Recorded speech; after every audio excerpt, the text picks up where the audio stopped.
A young man sitting at his desk in the office glanced at his watch. There was still a little time left. A few minutes later, the workday was over, and everyone started to get ready to go home.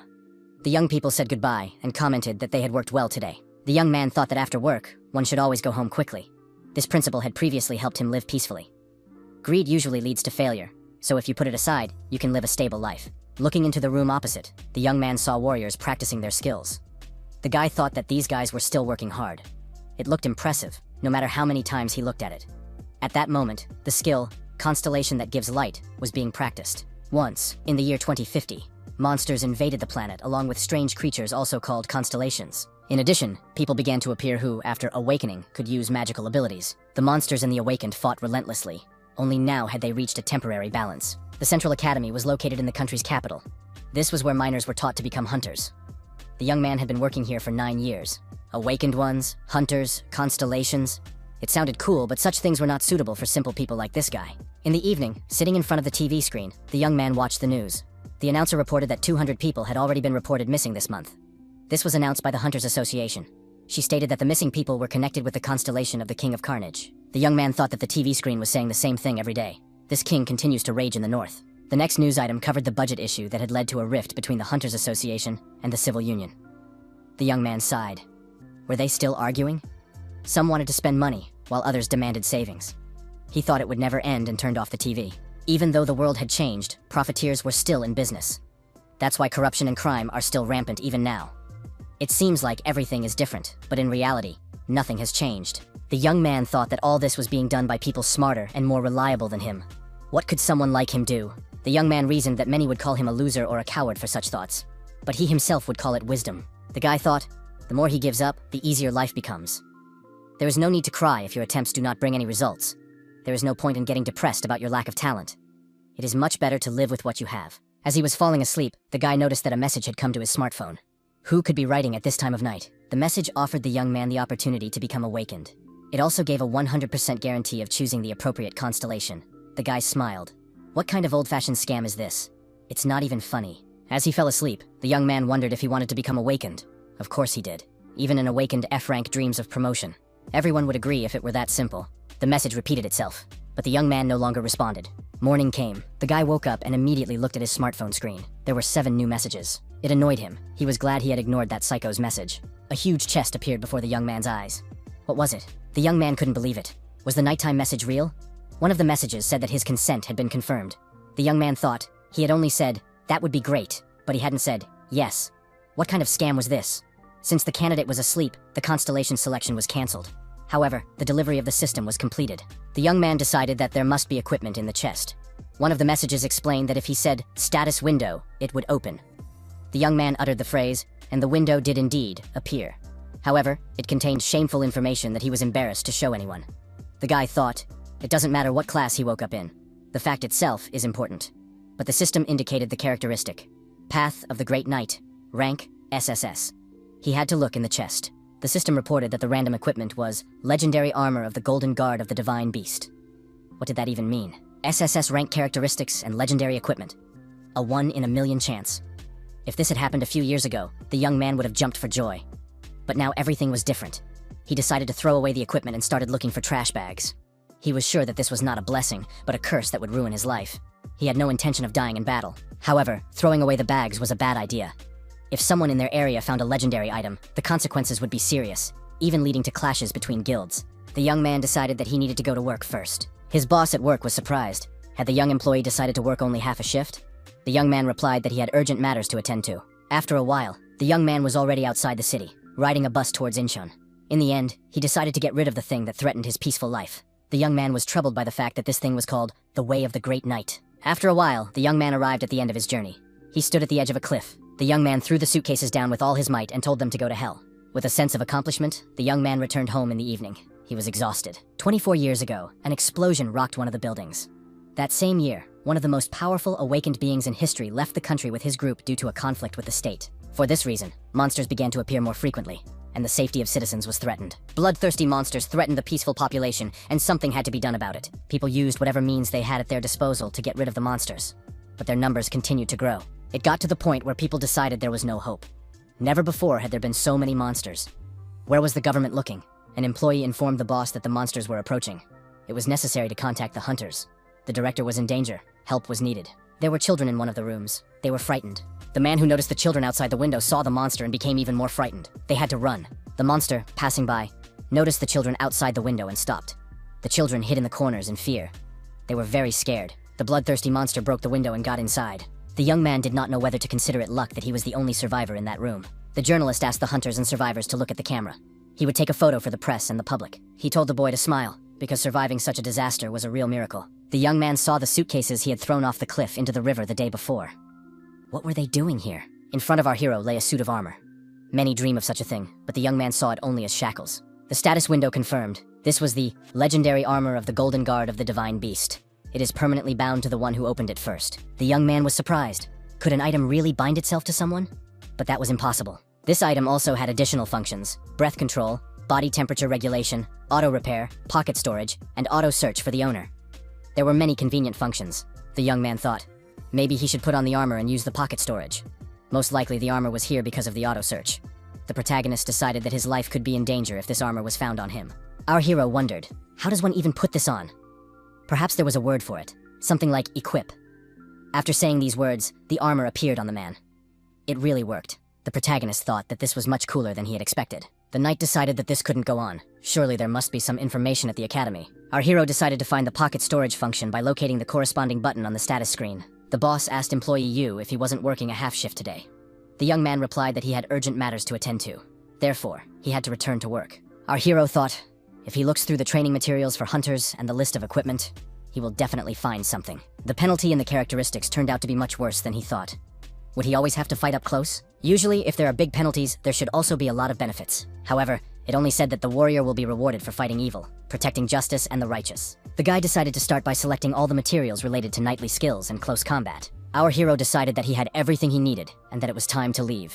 The young man took the flash drive with him. Mr. Yu decided not to use the elevator and to take the stairs. That way, he would definitely not be noticed. He heard voices downstairs. What was going on there? The knight asked the girl why their application had been rejected. If she joined them, their guild, Avalon, would hire her immediately after graduation. It was a good offer. The girl replied once again that she did not want to. Our hero thought that this looked problematic. The academy, which trains awakened ones and hunters, has guilds.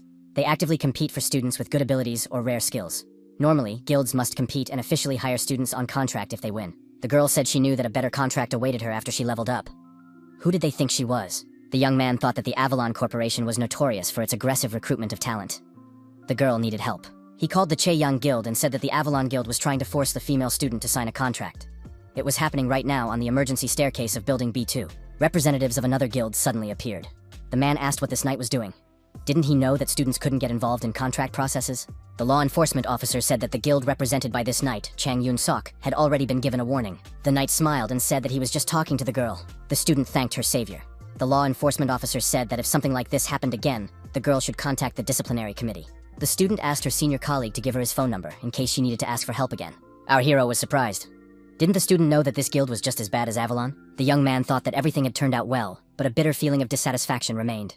He had saved the child from being eaten by a fox and presented her to an elegant wolf. The system offered a reward for the work done, and the young man chose 1 experience point. Once home, our hero checked the status window again.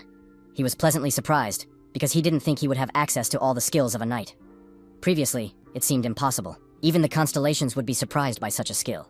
The unique skill, Fencing of Siegwald von Engrel. The unique skill, the art of Ryuko's Platinum Spear. The young man could learn any unique abilities in legendary knights. Unique skill, the art of close combat of the Desert Commander Rachel. Mr. Y thought that everything here was completely different from what he had imagined. Our hero received the unique combat talent of the knight Grendel's Omniscience. If everyone is equal, then the one with more will win. The recreation room at the academy. The young man said he was just happy. There are only 3 of them each year. Midterm exams, along with final and graduation exams. If you add the sports festival, that makes 4. So, in fact, it's 1 meeting per season. A colleague asked what Mr. Yu did yesterday. The Avalon Guild is going crazy. The young man replied that he complained about them to Chaeyang because they were hunting a female student. They say this girl is exceptional. The guild is furious. Mr. Yu replied that this is the way things are. The young man said that the girl had the characteristics of an alchemist. So the Avalon Guild needed her no matter what. Our hero was surprised, because all guilds hunt for alchemists. Mr. Yu was afraid. What if they found out that it was him? His colleague expressed confidence that they would soon be able to find out. Our hero thought that he should take advantage of the witness protection program. His colleagues said that in any case, caution was necessary. It was graduation exam season. If they lost their leader, it would be difficult for everyone. After thinking for a moment, he realized that he couldn't just give up. There was no easy solution. Mr. Yu knew that with his salary, he couldn't hire a bodyguard, and even the guilds wouldn't help a regular employee, but he had no intention of dealing with it at all. It would be nice if he could obtain a legendary skill and weapon for awakening. Then he could return to his normal life. It seemed like someone's joke to force him onto the path of awakening in this way. Earth Class Academy. The knight, gathering information, found this young man. Yu Sang-woon, 32 years old, head of the Technical Facilities Maintenance Department. Did this guy really think he would be safe after sticking his nose into his business? His colleagues told Yoon Seonga to calm down. A student who destroyed an employee would attract too much attention. He was already a failure in life, having been born without power. Another colleague was surprised.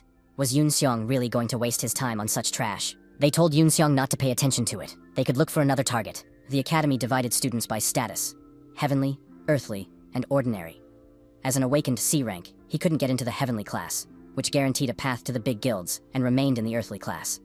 The difference between the classes was truly like heaven and earth. The heavenly class of awakened ones was responsible for the protection and security of the country.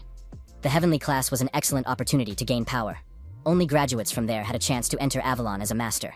Yoon Song said he would do everything he could to get into the heavenly class. He couldn't even increase his status level. All the tricks in the book were used, but it didn't help. His colleague noted that it would be better to find another solution now. They couldn't waste time on this employee. Yoon Sung said that they would still have to destroy this full-time failure. If they didn't do it now, other employees would stand in their way in the future. They needed to set an example.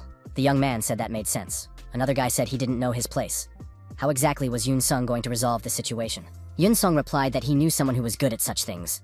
His colleague was surprised. Was he talking about the garbage collectors? Garbage collectors and demon worshippers are criminal communities hostile to both monsters and humans. Demon worshippers have sworn allegiance to deities that oppose humanity.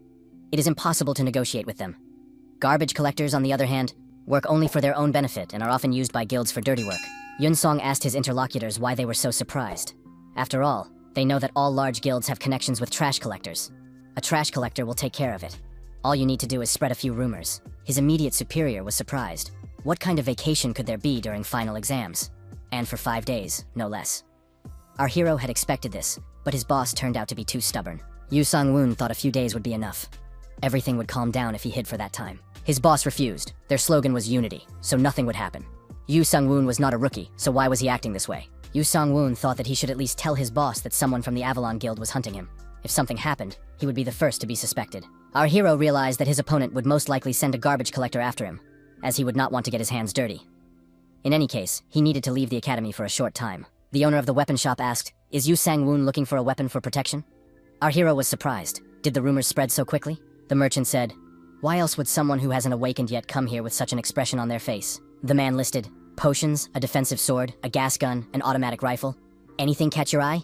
Yu Sang-woon replied that his salary would not be enough for that. Our hero asked for a few potions and a protective sword. He would pick them up after work. At the foot of the mountain, there was a sign on the road prohibiting further passage due to possible danger. Ahead was a dungeon full of monsters. Yu Sang-woon arrived at the appointed place. He had a sword behind him, and ahead of him was an F-rank dungeon, the lowest level of clearing. Even an ordinary person with a weapon could handle it. Our hero thought, if he wanted to face the guy from Avalon, he would have to become stronger. The status window informed him of the appearance of a dungeon quest. Destroy the ferocious hounds. Savage hounds are bloodthirsty monsters. They appeared at the entrance to the dungeon. Yu Sang-woon took out his sword and thought he had to do it. Battle was inevitable. He put on his armor and entered the fray. After a short time, the monsters were destroyed. They all died with a single blow. It was too easy for the awakened one, all thanks to his automatic armor. The young man thought that this way they could figure him out.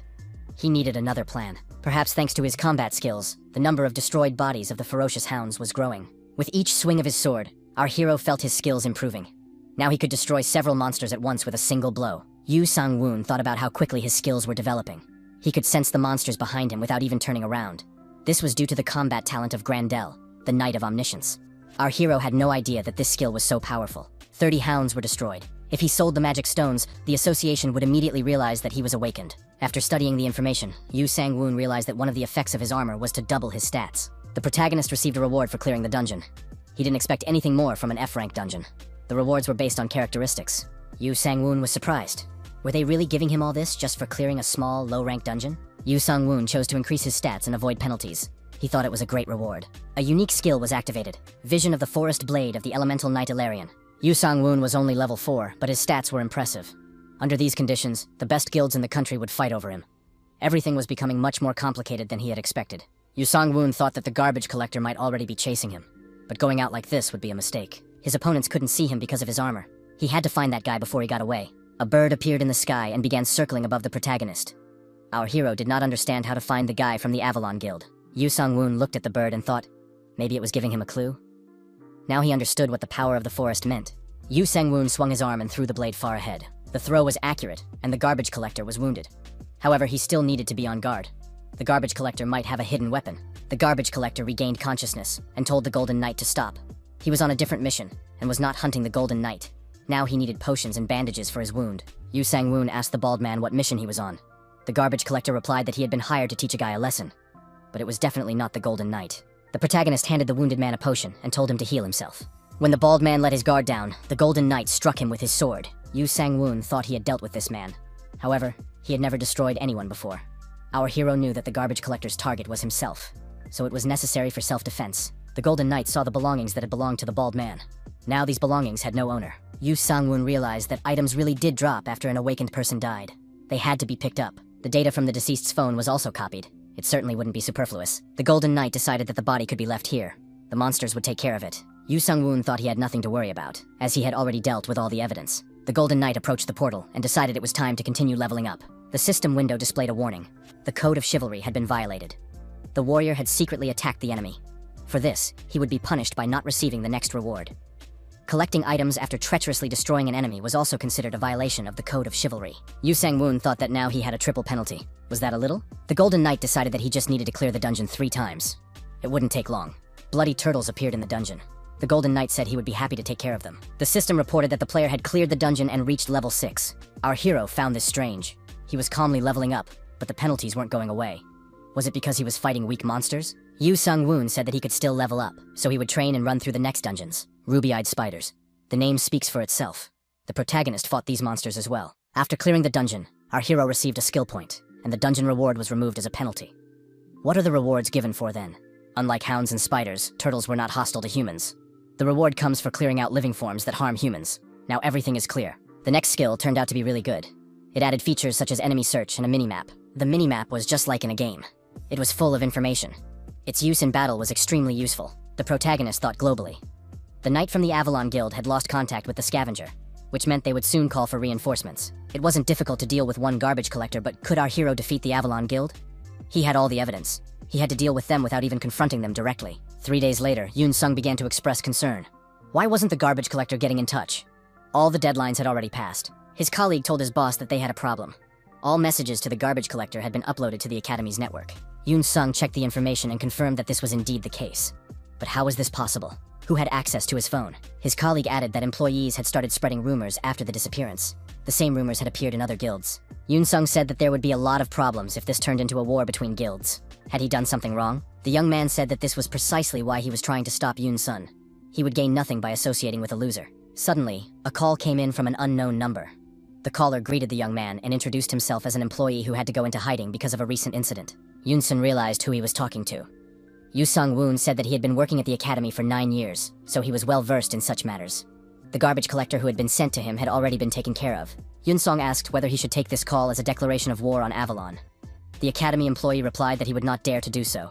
Why not let the rumors remain rumors, and let him return safely to the academy? Yu Sung-woon stated that he didn't need anything. He knew his place. He just wanted to be a pebble on the side of the road. Yu Sung-woon added that if anything happened, he would pass the information on to the Guildmaster of Avalon, so it was worth thinking twice before taking any action.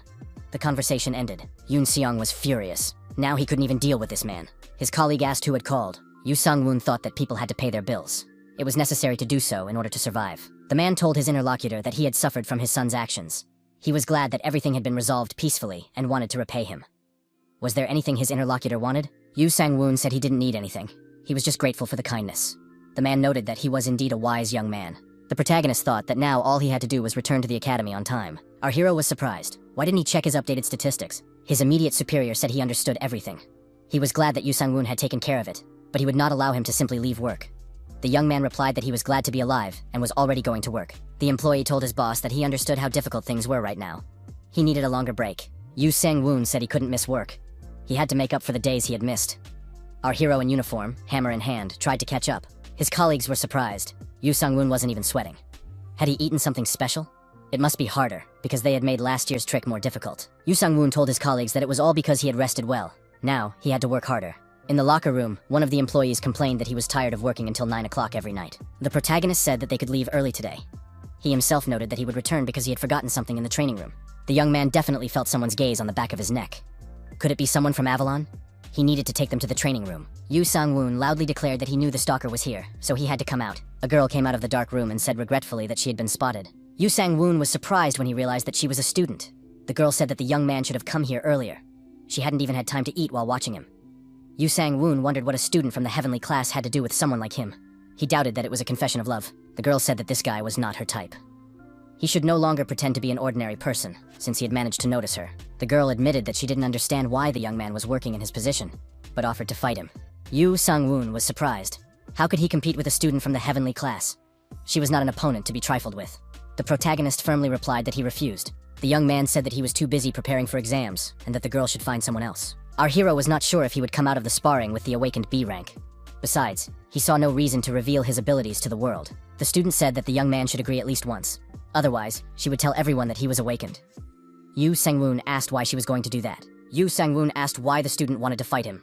The girl explained that her constellation said that this guy had a martial arts star, and therefore she had to fight him if she wanted to become stronger. The young man understood what was going on. So, he couldn't hide his awakening even if he tried. But what did the martial arts star have to do with it? He didn't have anything like that. However, the young man had the unique fighting talent of Grandel, the Knight of Omniscience. If his talents grew into a constellation, it would be understandable why it was called the martial arts star. Yu Sang-woon said that in any case, he had no reason to fight. The girl asked the young man not to leave like that. After all, she could tell him everything. The protagonist replied that he saw no problem with that. He would just have to stick to his legend. The student sadly admitted that she just wanted to become stronger. Yu Sang-woon asked why she didn't join a guild to level up. The girl objected that levels were just numbers. She needed abilities. She wanted to compete with strong people, not annoying monsters. Yu Sang-woon said that in that case, the girl should go straight north. The archdemons of the Slaughter King and their fanatical followers would be only too happy to have her company. The student was surprised. Would the employee really leave, even after such a lovely girl asked him to stay? Yu Sang-woon turned around and replied that that was exactly what would happen. If she wanted to train, she should go to the mountains. The student got angry and activated the magic circle of justice. Everything around her was engulfed in flames. The protagonist was surprised. What kind of barrier was this? Did she understand that she would be punished if the fact of attacking an employee was confirmed? The girl said that she was hearing this for the first time. However, she was facing an awakened being, not just an employee. The student explained that the barrier would only disappear if one of them died or lost consciousness. It was a gift from her constellation, Libra. Yu Sang-woon thought that now he really had no choice. Then he said he had one request before they began. This battle must remain a secret between them, as must the fact that he is awakened. No courts, no complaints, and no compensation for damages. The girl was surprised. Why complicate things? After all, it's just a battle. Yu Sang-woon added that he would only agree if she swore on her constellation to fulfill all the conditions listed. The girl swore, but she also had one request. She said that if she won, the young man would have to join her group. And now she was ready to begin. Yu Sang-woon didn't have time to react before the girl attacked him. Her movements were very fast, and our hero barely managed to block the blow. A barrier appeared between the young people, and the girl hit it with force. Yu Sang-woon asked if she was okay. The student asked what that was. Did her opponent use magic? The system informed the young man that he must observe good manners even in sparring. When it comes to martial arts, both sides must preserve their honor. Yu Sang-woon was surprised. What does preserving one's honor mean? The student asked her opponent to teach her the Hand of Justice, Shina Young, a follower of the constellation Balance. The girl was surprised again. Was the young man refusing to fight? Yu Sang-woon asked if he should do the same, but he was just an employee, not a fighter. Yu Sang-woon understood why he was doing this, but he agreed anyway. It all seemed very ridiculous, but the system counted it. The young man thought that such a system was completely useless. The student attacked our hero again. Yu Sang-woon blocked the blow again and thought it was incredible. Even while blocking the attack, he could still feel the energy flowing through his body. The girl continued to attack relentlessly, even using her legs. One of them almost hit the protagonist's face, and the young man barely managed to avoid contact. The student wondered why her opponent wasn't pulling his sword out of its sheath. She wasn't going to go easy on him. The girl used several skills at once: Book of Justice, Solar Eclipse, Sacred Punishment. Our hero was amazed to see such abilities in the talented student. The girl used her fists. Yu Sang-woon barely managed to block the blow by putting his sword forward. The young man realized how dangerous it was. After several successful blocks, he got used to her attacks. Yu Sang-woon did not think he would lose this battle, but it was still not easy to counterattack. The student couldn't calm down and wondered why her opponent wasn't drawing his sword. Taking advantage of her confusion, Yu Sang-woon went on the offensive and suggested that the girl try it. He used fire magic. Yu Sang-woon thought that with such aggression, his opponent could destroy everything around her. Who would be responsible for that? The skill Book of Justice, Punishing Retribution, was activated again. He realized that it didn't take a genius to understand that an extremely dangerous skill was being used against him. Yu Sang-woon dodged. The girl missed and exposed herself. Our hero couldn't help but take advantage of this. After the counterattack, his opponent flew far back. Yu Sang-woon was very upset and frightened. What had he done? After all, he had sent a child flying through the air. Our hero ran up to his opponent sitting on the ground and asked if she was okay. The girl said that sparring is pain, heat, and excitement. So you have to hang in there. Yu Sang-woon thought this girl was crazy, and it was a little scary. The student admitted that she had lost and was completely defeated. Her whole body ached, and it was a little difficult to breathe, but she was fine. Yu Sang-woon looked around and said that all she had to do to remove the barrier was admit defeat. The girl objected. It was not just about admitting defeat, but about both of them giving their all. In any case, her constellation was not wrong. Who would have thought that a diamond would be found in such a place? Yu Sang-woon reminded the student of her promise. Then he asked why she was following him. She was surprised. Was that not allowed? He shouldn't be so strict with her. Yu Sang-woon said that their duel was over. The girl agreed, but added that the past was in the past, and now they were busy creating the future. The young man asked the student to just leave. He wasn't interested in being a hunter. The student asked why the young man was hiding his abilities. The girl asked him to become her personal teacher. She would double his salary and promised better treatment than at the academy. She also promised to help hide the fact that he was awakened. The young man thought that this might not be a bad option. All he needed to do to keep his identity a secret was to change jobs. Yu Sang-woon asked her to promise him some personal time. After all, he needed to continue improving his level. The girl agreed, because if the young man became stronger, it would reflect well on her too. His immediate supervisor said that rumors had already reached him. Who would have thought that Yu Sang-woon had fought a heavenly class? The young man replied that he was also very surprised, but fortunately, he was not injured. The young man did not know that there were no surveillance cameras in the training room, so all he had to do was stick to the story. The boss said that Miss Shin Ayan wanted Yu Sang-woon to remain unscathed. The young man replied that he knew that. The boss said he was very disappointed that a qualified employee was leaving their ranks, but there was nothing he could do about it. Yu Sang-woon thanked his boss and left the workplace, taking all his belongings with him in a box. Yu Sang-woon looked around and said that the heavenly office was on a completely different level. The new apartment was also on a completely different level. After finishing unpacking, the young man decided it was time to rest. A student entered the room and asked if everything was finished. Our hero told the girl that her timing was impeccable. She was holding a contract in her hands. According to the terms of the contract, there should be one sparring session per week, and the rest is his personal time. Yu Sang-woon signed the contract and returned one copy to the girl. The young man said he wanted to go to the dungeon right away. Yu Sang-woon received a message stating that his application to train in the E-rank dungeon for awakened B-rankers had been approved. The young man thought that now he could raise his level without any problems. Immediately after that, our hero left the academy walls and headed straight for the dungeon in the north. E-rank dungeons are home to real monsters. Unlike F-rank, where monsters are as strong as wild animals, goblins are the weakest of them. The most dangerous constellations for the country are the King of Carnage in the north of the capital, and the Eternal Fury in the Pacific Ocean. One of the players said he hated late-night raids. Another said they would be in trouble if they didn't do their job. Yu Sang-woon thought, when you look at it that way, the awakened aren't that different from ordinary office workers. However, our hero noticed something strange. The red dots on the map continued to follow him, but still kept their distance. Perhaps they instinctively sensed his characteristics. Yu Sang-woon arrived at the E-rank dungeon, the lair of the flesh-eaters. Finally, the young man was at his destination. Moving forward, our hero thought that he probably only needed to destroy the boss. But what was this ominous atmosphere? Yu Sang-woon smelled rot. It was unbearable. The young man opened the door slightly and peered inside. Bloodthirsty monsters were furiously devouring the flesh of their victims. Our hero activated his golden armor and thought that he needed to finish quickly and get out of there. The monsters saw the brave knight and wondered, where did this man come from? The protagonist did not stand on ceremony and destroyed the bloodthirsty monsters with his heroic sword. Yu Sang-woon began to climb to the second floor in search of victims. Bloodthirsty monsters. Another monster suddenly jumped out from around the corner. However, the knight was ready for this attack and swung his sword. Another monster was destroyed, or rather, cut to pieces. The protagonist noticed a room where monsters could gather. What kind of secret gathering was this? Yu Sang-woon crept up unnoticed and struck the monster in the back again. They tried to resist quickly, but they didn't stand a chance. The knight thought that if things continued at this pace, he would be done very quickly. However, the system again informed him that he must follow the knight's code, raise his flag, and say his name. Yu Sang-woon thought that this system definitely wanted him dead. Couldn't it be a little kinder? He didn't care about chivalry at all. The system informed him that honor and chivalry were above all else. The code could not be rejected. Yu Sang-woon decided not to provoke the system anymore, lest it force him to do something strange. But the more he thought about it, the more upset he became.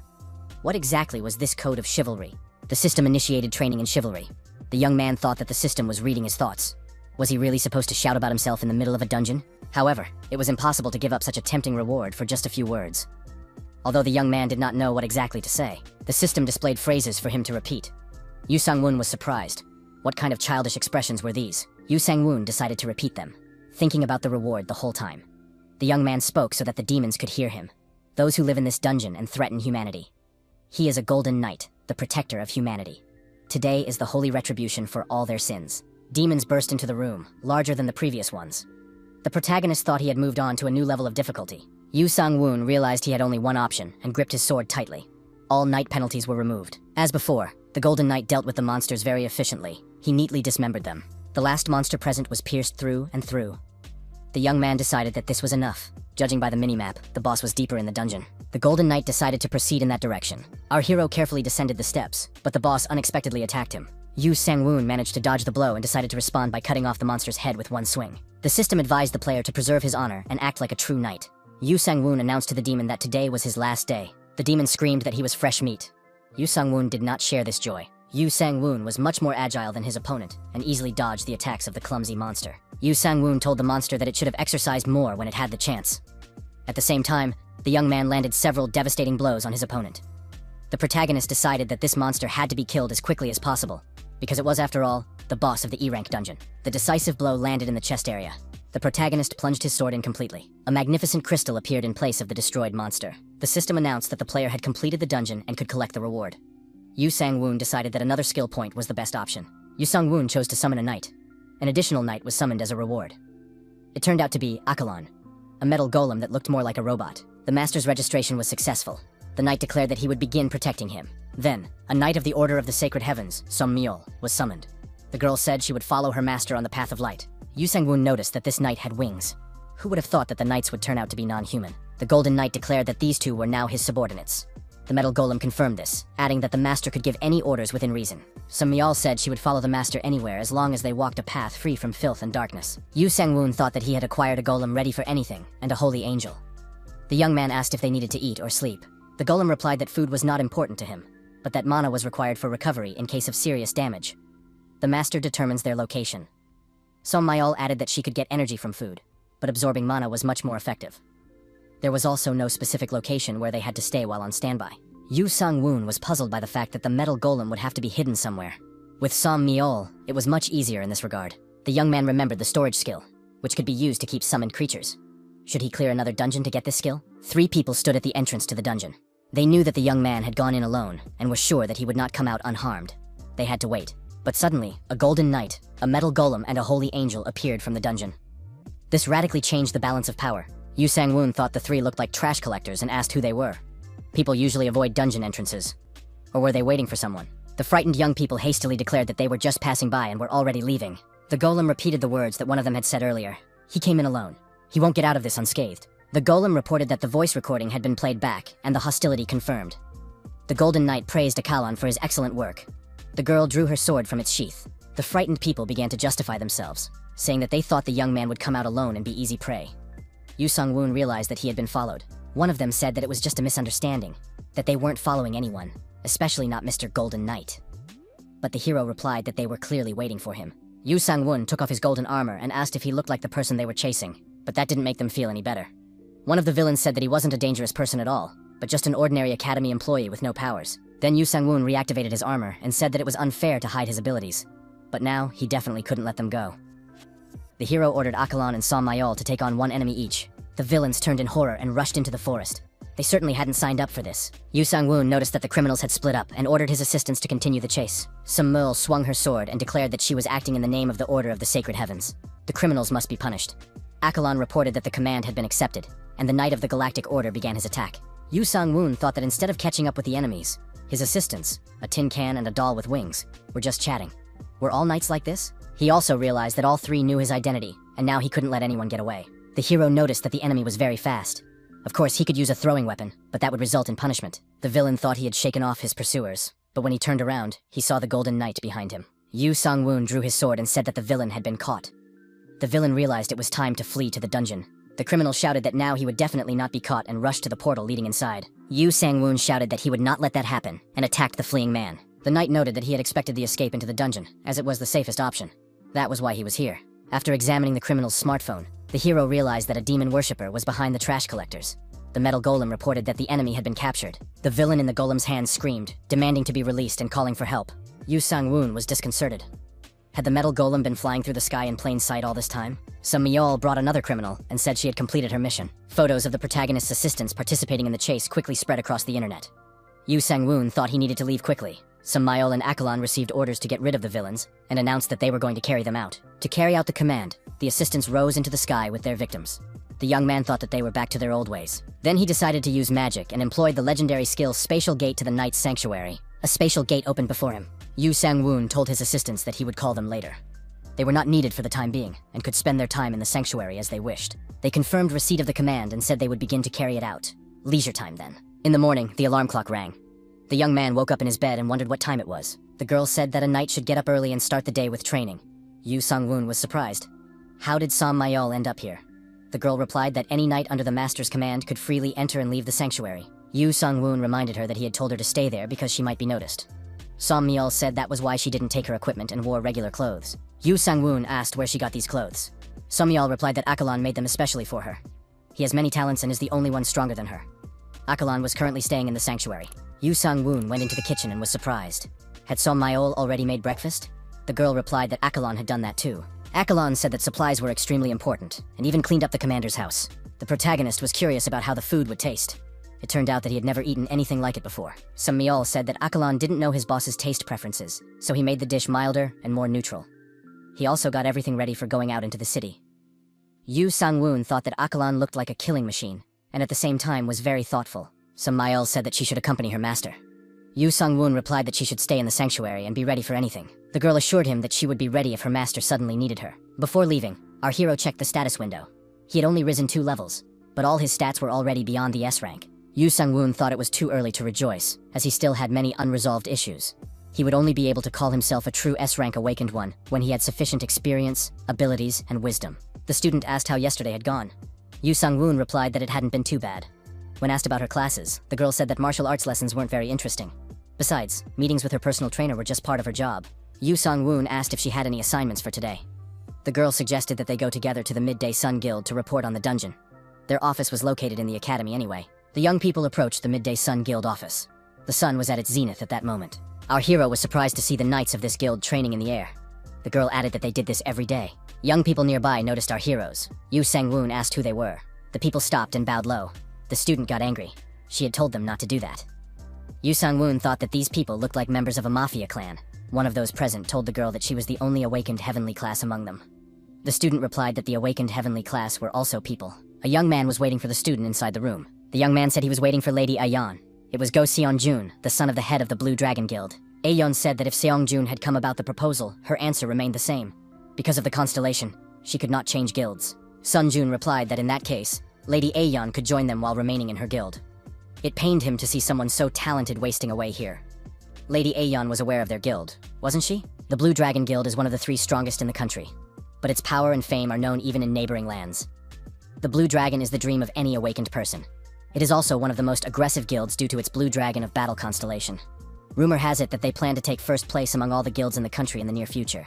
Ayeon said that she does not recall any rules requiring all awakened ones of the heavenly class to be in the top 3 guilds in the country. Sun-jun stated that the girl possesses the unique abilities of the Circle of Justice and the Hand of Justice. She already has the 45th level and the status of an awakened B rank. They can provide her with everything she needs for further development. Sun-jun added that she would soon need to visit C-rank dungeons to level up. Can the Midday Sun Guild afford such raids? The girl promised to assemble her own team, so it's best not to interfere with her, and Sun-jun can get lost. Sun-jun said that their guild's constellation is the embodiment of battle. They will spare no expense in developing Lady Ayeon. Yu Sang-woon thought this guy was talking nonsense. 2 constellations cannot exist at the same time. Proud and possessive entities will not share their apostles. Ayeon told Sun-jun to take a look at himself. Her personal trainer had worked at the academy for 9 years, and judging by everything, thought that his interlocutor was talking complete nonsense. Yu Sang-woon was surprised. What was that look Sun-jun was giving him? He hadn't even said a word. Ayeon told Sun-jun to leave immediately. She had more important things to do. Ayeon praised our hero and said it was excellent work. Yu Sang-woon was surprised. Was it really necessary to redirect all attention to him? Ayeon explained that otherwise Sun-jun wouldn't listen to her. She couldn't just ignore him since they were in the same class. Besides, close combat fighters were very valuable. Yu Sang-woon thought that it was no secret that awakened melee fighters were the ones who most often died in battle. Because of this, there were never many of them. Aeon repeated once again that she was going to become stronger. Yu Sang-woon reminded her that she was already at level 45, and it was time to go to the C-rank dungeon. Yu Sang-woon thought that it was because of things like this that the Blue Dragon Guild had started to hate him. Aeon admitted that Song-jun really did have a strange face. Yu Sang-woon said that he was heading to the dungeon. In the Blue Dragon Guild office, Song-jun reminded his subordinate that he was supposed to find out everything about this girl's surroundings. Sun-jun couldn't control himself and punched his subordinate in the jaw. He said that recruiting talented people was a battle between guilds. How many more times did he need to repeat that Shin A-young was simply indispensable to them? Sun-jun said that this assistant deserved another punch, and he delivered it. The head said that the girl's destiny was to wear their emblem and become part of the Blue Dragon Guild. Was that clear to everyone? Those present unanimously answered in the affirmative. Sun-jun asked what they knew about this employee. The assistant replied that he was Shin A-young's personal trainer, Yu Sang-woon. He is the head of the technical maintenance department at the academy, and currently serves as her personal mentor. Sun-jun was surprised. Why would a student of the heavenly class need the help of someone like him? The assistant replied that she was planning to assemble her own team in the near future. There was no point in such actions. Sun-jun noted that Shin A-young still had 2 years left before graduation. But she could just recruit a team from the members of Midday Sun. Why take on an employee like him? The assistant suggested that perhaps it was because this employee was himself an awakened one. Surveillance cameras recorded the battle between them. Shin A-young even used the circle of justice. The guild leader was surprised. Did the girl really have to use all that against some employee? This means that Yu Sang-woon is at least C rank, maybe even higher. The assistant said that after that, he applied to pass the E-rank dungeon. Sun-jun said that with such potential, he could easily join one of the top guilds in the country instead of being an ordinary employee. Why is he hiding it? The head of the Blue Dragon Guild suggested that this guy might have awakened very recently. Or maybe he's just afraid of being awakened. Judging by his reaction, he is well informed about the hunter industry. Shin A-young could find out everything, and he, realizing that he could no longer hide his powers, agreed to work with her. Sun-jun thought that at this rate, in the next few years, the Midday Sun Guild would have 2 awakened members, and would be able to defend higher-ranked dungeons. One of those present was surprised. Was that a bad thing? Sun-jun said that it was, of course, a bad thing. After all, they had lost a potentially valuable member, and now they would have competitors. Sun-jun asked if this guy was going to the dungeon. The assistant confirmed that the awakened one had applied for the E-rank dungeon. He would be there soon. Sun-jun said that in that case, Yong-soo should go there immediately. He knows what to do. The protagonist arrived by taxi at the forest near the trial. This time, there was another E-rank dungeon here. The young man looked around. He realized he was being followed. Could it be the trash collectors again? Our hero used his stealth skill and, increasing his speed, tried to break away from his pursuers. Jong-soo was forced to speed up as well in order to keep up with his target. In the middle of the clearing, Jong-soo stopped and looked around. Where had that guy gone? Our hero, hiding nearby behind a tree, thought that the newcomer was following him. Why didn't he run away when he realized he had been spotted? He's not a scavenger. That means he's following someone's orders. The only person who came to mind was Sun-jun. Could he be the one who ordered this? Perhaps Sun-jun already knew that he was awakened. But it would be extremely foolish to fight the Blue Dragon Guild, which loves battle and never stops. Yu Sang-woon went to the other end of the clearing and thought that this should work. Jong-soo saw the target and noted with surprise, why isn't this guy going to the dungeon, the slums in the north of the city? That was where the portal had been spotted, the entrance to the dungeon. Jong-soo reported via internal communication that the awakened one was heading to the dungeon. Jong-soo assumed that he had been spotted while fiddling with his phone. But if he complained about it, he would be beaten up and kicked out of the guild. However, there shouldn't be any problems. He was just an awakened C rank. There were 2 other people of the same rank with him. Jong-soo noticed the people and asked in surprise who they were. The knight got out of the SUV and asked his colleague if this was the right place. His colleague showed him photos on his smartphone of Yu Sang-woon entering the dungeon. Then, all they had to do was wait. Someone asked in surprise, where is Jong-soo? Shouldn't he be following the awakened one? His colleague suggested that Jong-soo might be hiding somewhere from the garbage collectors. He was just a D-class pawn. It was natural for him to be afraid of the garbage collectors. He knew his limits, and that was why people like him lived longer. The knight looked at the gate and thought that something was wrong here. Why couldn't he see a single garbage collector? The leader of the garbage collectors emerged from the darkness, accompanied by his henchmen. The knight realized that the leader was clearly stronger than the others. The knight asked if they were really scavengers. The leader smiled. He was just a boy. That was probably why he had sent such a weakling on the mission. The leader said that this pursuer had strayed into their territory, and now they had to take care of his unfortunate soul. The man crushed the smartphone with his hand and said that there was no longer any need for it. The knight was discouraged. He didn't even know that this was the territory of the scavengers. The knight asked why these people had decided that they had come for their souls. The leader replied that it was obvious. They knew that knights hunted garbage collectors, baiting them in this way. The knight was surprised. Where did they get the idea that they were being hunted? This was some kind of misunderstanding. The leader said that there were only E-rank dungeons here, and even D-rank awakened ones were rarely found here. The knight thought that it would be easy to become prey to scavengers if he wandered around the dungeons alone. The knight realized that he had been lured into a trap. He told his opponents that he had come here for the first time and had never hunted anyone here before. The leader of the scavengers said that no one believed this guy and they weren't going to let him go, even if it was his first time here. Apparently, he was a student at the academy who had never tasted the life of a hunter before. So, they were in luck today. The knight thought that everything had gone wrong. Besides, all his equipment was now in his inventory, and there was no time to get ready. The only equipment available to him is a heroic-level weapon, the Blue Dragon's Fang. The leader ordered his henchmen to show what a real hunter was capable of. The knight activated his heroic-level weapon, the Blue Dragon's Fang, and tried to attack the leader of the gang of scavengers. However, the leader didn't even bother to dodge. The knight felt his legs being pulled into some kind of abyss. It turned out that his opponent was absorbing his energy. If he didn't free himself quickly, he would soon die. The knight tried to break free from the energy absorber, but to no avail. The villain said, "Who would have thought that someone like this knight would be from the Blue Dragon Guild?" However, he is not the only one under the constellation. In this, they are similar to each other. The knight realized that he was facing a true demon worshipper. The man admitted that this was indeed what they were called. His name was Jin Minsu, the Flesh Hunter, servant of the King of Carnage. The knight was frightened to hear that the King of Slaughter was involved. The most dangerous constellation for this country is the King of Slaughter. It is a constellation of demons that wreak havoc here and in the north of the neighboring country. People who have betrayed their people and received the blessing of this constellation are called demon worshippers. Jin Minsu said that this knight was completely useless. What was the point of his rank if he still lacked experience? He was no different from monsters. Jin Minsu added that today was definitely their day. B-rank cannon fodder blessed by the Blue Dragon constellation. What reward would he receive for such prey? The golem said that satisfying hunger is one of the most important human needs. It is also an extremely important factor in maintaining the morale of the army. That is why they, the metal golems, improve their cooking skills every day. Some mole asked the commander when they would move on. The young man replied, "As late as possible. The situation outside is more important right now." Our hero was curious to see who would win. The guy had to bring at least a few awakened C ranks with him. The trash collectors would attack them with all their might. The golem offered the master a cup of aromatic coffee. Yu Sang-woon said that coffee in the dungeons was just what he needed. The system reported that the player had done a good job of pitting the enemies against each other.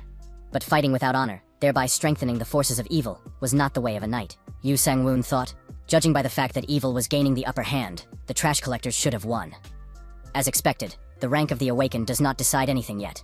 Yu Sang-woon said he was ready to begin and activated his golden armor.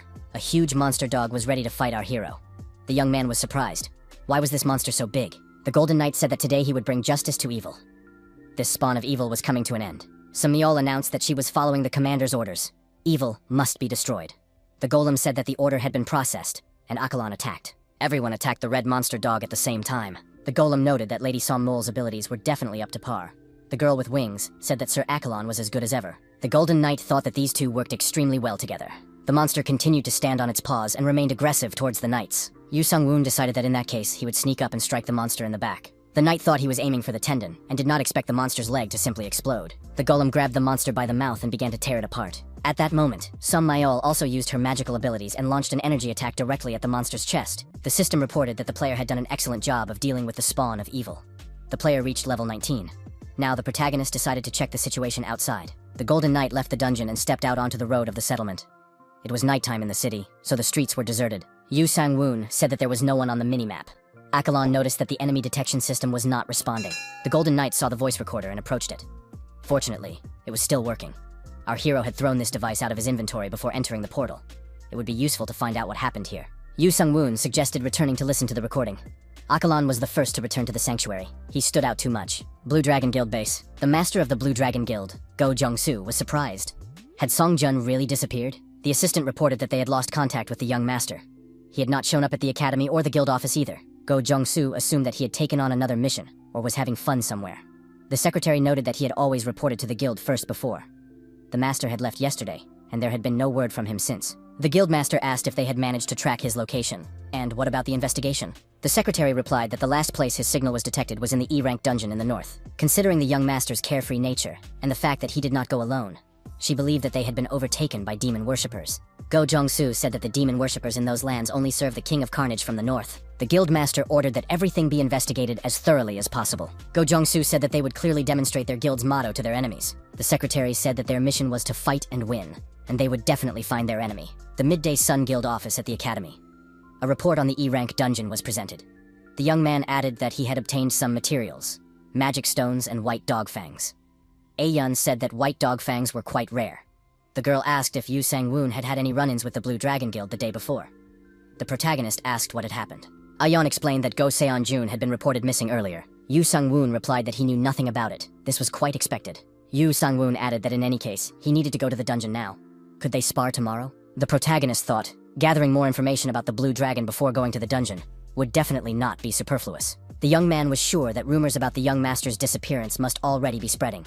They said that the next few days would be turbulent. It was hard to believe that something like this had happened in the Blue Dragon Guild. Yu Sang-woon thought that he would be the first suspect. It was definitely dangerous to go to the dungeon today. The association's equipment repair room. Swords that needed repair were fixed using autonomous mechanisms. Yu Sung-woon thought that the repair room was completely different from all the others. The repair specialist returned our hero's sword and said that the repair was complete. Yu Sung-woon was surprised. Was it really that fast? Yu Sang-woon decided that he was now ready to go to the dungeon. Yu Sang-woon wanted to see what else the association had to offer. Someone called out to him. The young man asked if they were from the Blue Dragon Guild.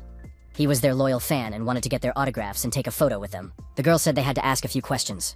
Yu Sang-woon replied that he couldn't refuse, since they were from the Blue Dragon. They showed the young man their business card and said his name was Nam-guk Jin. He was the leader of the Blue Dragon Guild Search and Reconnaissance Team number 11. Nam-guk asked what the young man knew about Song-jun. Yu Sang-woon replied that he knew only one thing. This student of the heavenly class had shown interest in Shin A-young from his guild. Nam-guk asked what connected the young man to Shin A-young. Yu Sang-woon replied that Shin A-young had recently hired him as her personal assistant. She is very kind, and to repay her kindness, he plans to train in the dungeon again. The young people said that in that case, they had no more questions and were leaving. Yu Sang-woon asked about the promised photo and autograph. Nam-guk said he would send a special gift from the guild. It would be nicer than just an autograph. Yu Sang-woon asked if he could get the Blue Dragon's halberd as a souvenir. After the two left, our hero thought that his behavior had paid off. Now no one would think badly of him.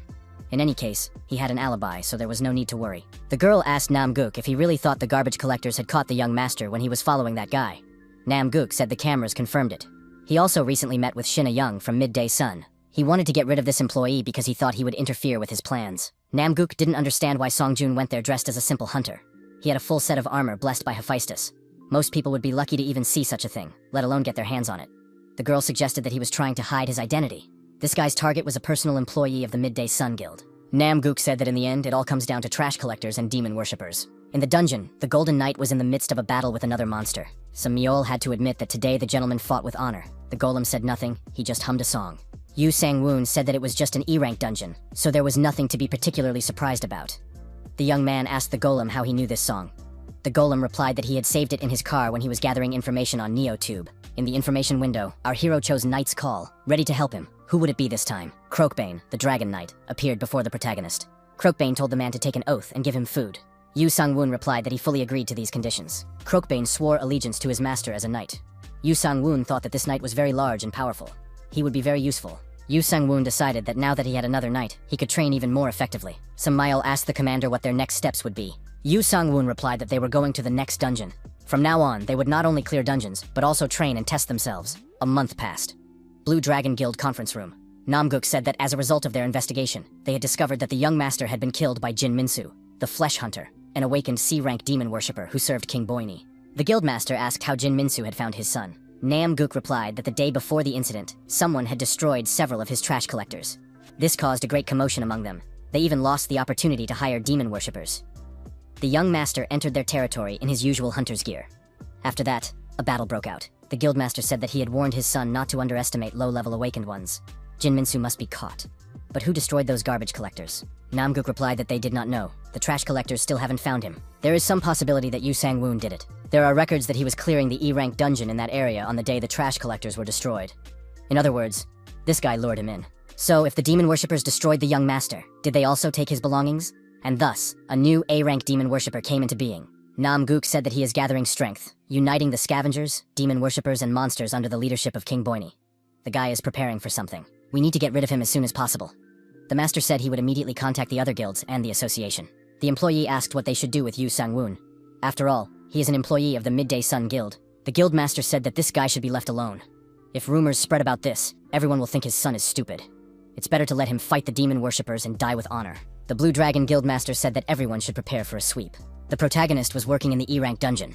At that moment, training was underway, practicing strikes. Croakbane tried to show his best side and didn't give his master a break. Croakbane said that the master was training hard and deserved praise. The metal golem recommended that the master drink some water. The suggestion was timely. The golem said that the master's abilities were improving every day. Today he managed to inflict damage, even taking into account Croakbane's armor. Croakbane said again that the master was impressive. Yu Sang-woon said that they were going to the dungeon, and that words could wait until later. Bloodthirsty monsters awaited our hero in the dungeon. Croakbane proved himself well in this battle. He urged all his comrades to attack. The golem told Sir Croakbane to follow orders and not cause confusion. Some all noticed that Croakbane wanted to take all the glory for himself. The monster declared that the meat had come to him on its own. The system reported that the dungeon had been cleared, and the player had reached level 28. Yu Sang-woon said that the characteristics of this level were simply unimaginable. If only the association knew about this. Yu Sang-woon saw a missed call from Shin A-young and contacted her himself. The young man said he had just been released. The girl said it was very urgent. Her mother knew everything. The territory of the Midday Sun Guild. The administrator asked how she could help the young man. The young man replied that Shin A-young had invited him. His name was Yu Sang-woon, and he was her employee. She said it had nothing to do with money or anything like that. Why did she need him in that case? Our hero was led to the office of Shinsomi, the head of the Midday Sun Guild. Yu Sang-woon understood that this woman was definitely an important person, so it was better to be cautious. Shinsomi acknowledged that this young man had good manners. Our hero said that the guild leader was too kind to him. Shinsomi said that she needed someone like him, considering that her daughter was not very talkative. Yu Sang-woon was frightened. Could this woman, who resembled a queen, really be Aeon's mother? Shinsomi said she was surprised. The young man seemed much more adequate than she had expected. She had assumed that this guy would turn out to be a parasite who would lead Aeon astray. Aeon reminded her mother that she had already said that this guy was completely normal. The guild leader said that she had been informed about joint sparring sessions, but the young man did not look like a martial arts master at all. What use was he as her personal assistant? Yu Sang-woon thought that this woman did not waste time. The protagonist replied that, to be honest, he was of no use. Aeon wanted to intervene, but the woman told her daughter not to interrupt the adult's conversation. The guild leader snapped her fingers, and Shin Aeon was immediately immobilized. Her mouth was also taped shut. The woman asked if this could be taken as an admission that his goals were questionable, and that he had no desire to contribute anything to her daughter. Yu Sang-woon replied that it was Shin Aeon who had proposed the contract. Why would he refuse double the salary and a reduced working day to a third of what it used to be? Shin Somi was surprised. Did the young man agree to such nonsense just for the money? The young man replied that anyone who lives a normal life depends on money, so he would do anything as long as it brought him a tangible income. The guild leader said that made sense, but it made the situation even more suspicious. Besides, as far as she knew, men were guided more by instinct than by brains. Our hero thought that this woman was directly implying that he was a dubious character. Yu Sang-woon replied that from the outside, it might indeed seem that way. But he still prefers mature, dignified, and wise women, not children. Saying this, our hero approached the guild leader and added that he liked women like her. At that moment, Shin A-young, bound hand and foot and unable to speak, almost choked with rage. The protagonist thought, he did it. But such a statement seems completely unsuspicious. The young man reasoned that saying such things to a married woman would be quite rude. His dismissal was now only a matter of time. The guild leader said she could understand the young man's lack of interest in children. Yu Sang-woon was surprised. Did it really work? Shin Somi said that every parent worries about their child. But it was time for her to go. She had an important meeting coming up. Shin A-young freed herself from the ropes and asked, "What was that? Has Yu Sang-woon gone mad?" That was exactly the reaction he had expected. The girl asked how he had even come up with such an idea. Our hero replied that he was going to resolve the situation with a tactical slap in the face. Shin A-young asked why he had to flirt with her mother. The protagonist said he wasn't flirting. On the contrary, he was trying to dispel suspicions that he was a pervert who liked girls 14 years younger than him. A-yeon said she was no longer a child, and that she didn't have a father. The girl noted that she had not had a father since the day she was born. She tried to find out something, but her mother did not want to talk about it. She thought that Yu Sang-woon knew this if he decided to take such a step. Yu Sang-woon said he didn't know. He only now realized that they were from the same guild. A-yeon was surprised. Did he decide to act blindly? Or was he a gigolo before? The young man asked what A-yeon meant by the word gigolo. After that, he said goodbye and left. A-yeon looked after him and said, "Father, that doesn't sound bad." The young man replied that she shouldn't even think about it. A-yeon declared that Yu Sang-woon was the first man to put her in such a position. After all, her mother was a high-ranking hunter, and many men, from hunters to celebrities, had tried their luck with her. Yu Sang-woon said he wanted to end the conversation. A-yeon waved her hand and said she and Dad would see each other later. A live video conference was taking place in the Hunters Association conference room. An employee reported that the reconnaissance team had been destroyed, but they had managed to gather information. Jin Minsu, who was believed to be an S-rank demon worshipper, turned out to be only an A-rank. In the conference room, everyone saw Minsu holding the employee by the head while participating in the video call. All the guild leaders witnessed the incident. Minsu greeted everyone and thanked them for the cannon fodder. Thanks to them, he was able to make a good impression on his constellation. He also thanked the Blue Dragon Guild for their generous donation. The employee said that, as everyone had just witnessed, Jin Minsu was a demon worshipper of the S-rank Slaughter King. They urgently needed to organize a squad to suppress the threat. Soul Guild Master Kang Dong-hu asked if the speaker was suggesting using S-rank hunters from other guilds to clean up after the Blue Dragon Guild. His colleague said that Kang Dong-hu was behaving inappropriately.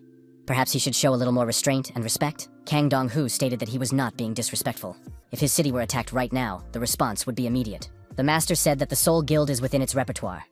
My bald colleague added that there is nothing unusual about this. The master of the Olympus Guild said that they needed to contact their superiors before making any decisions. As always, permission from above was required. Someone noted that the Olympus Guild was backtracking again, even though they had 12 constellations on their side. The head of the Blue Dragon Guild said that at least 3 S-rank hunters and 10 A-rank hunters were needed to resolve the situation with the demon worshippers. They were hoping for any help from other guilds.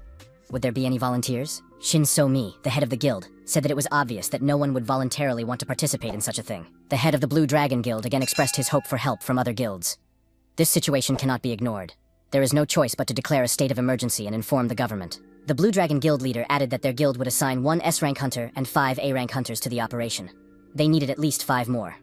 On behalf of the government and the association, he ordered his colleagues to assign hunters to assist in the upcoming operation against the demon worshippers. Shin So-mi thought that she was the only A-rank hunter in the Midday Sun Guild. Shin So-mi realized that it was too risky to mobilize under such circumstances. If something happened, the guild would fall apart. The head of the Blue Dragon said that everyone in this world had many problems. In any case, he hoped for the power of the Eye of Justice class. The Blue Dragon leader told his assistant not to worry. They would lose nothing. He would warn Ji-yeon in case they had to flee. They would not abandon the weak anyway.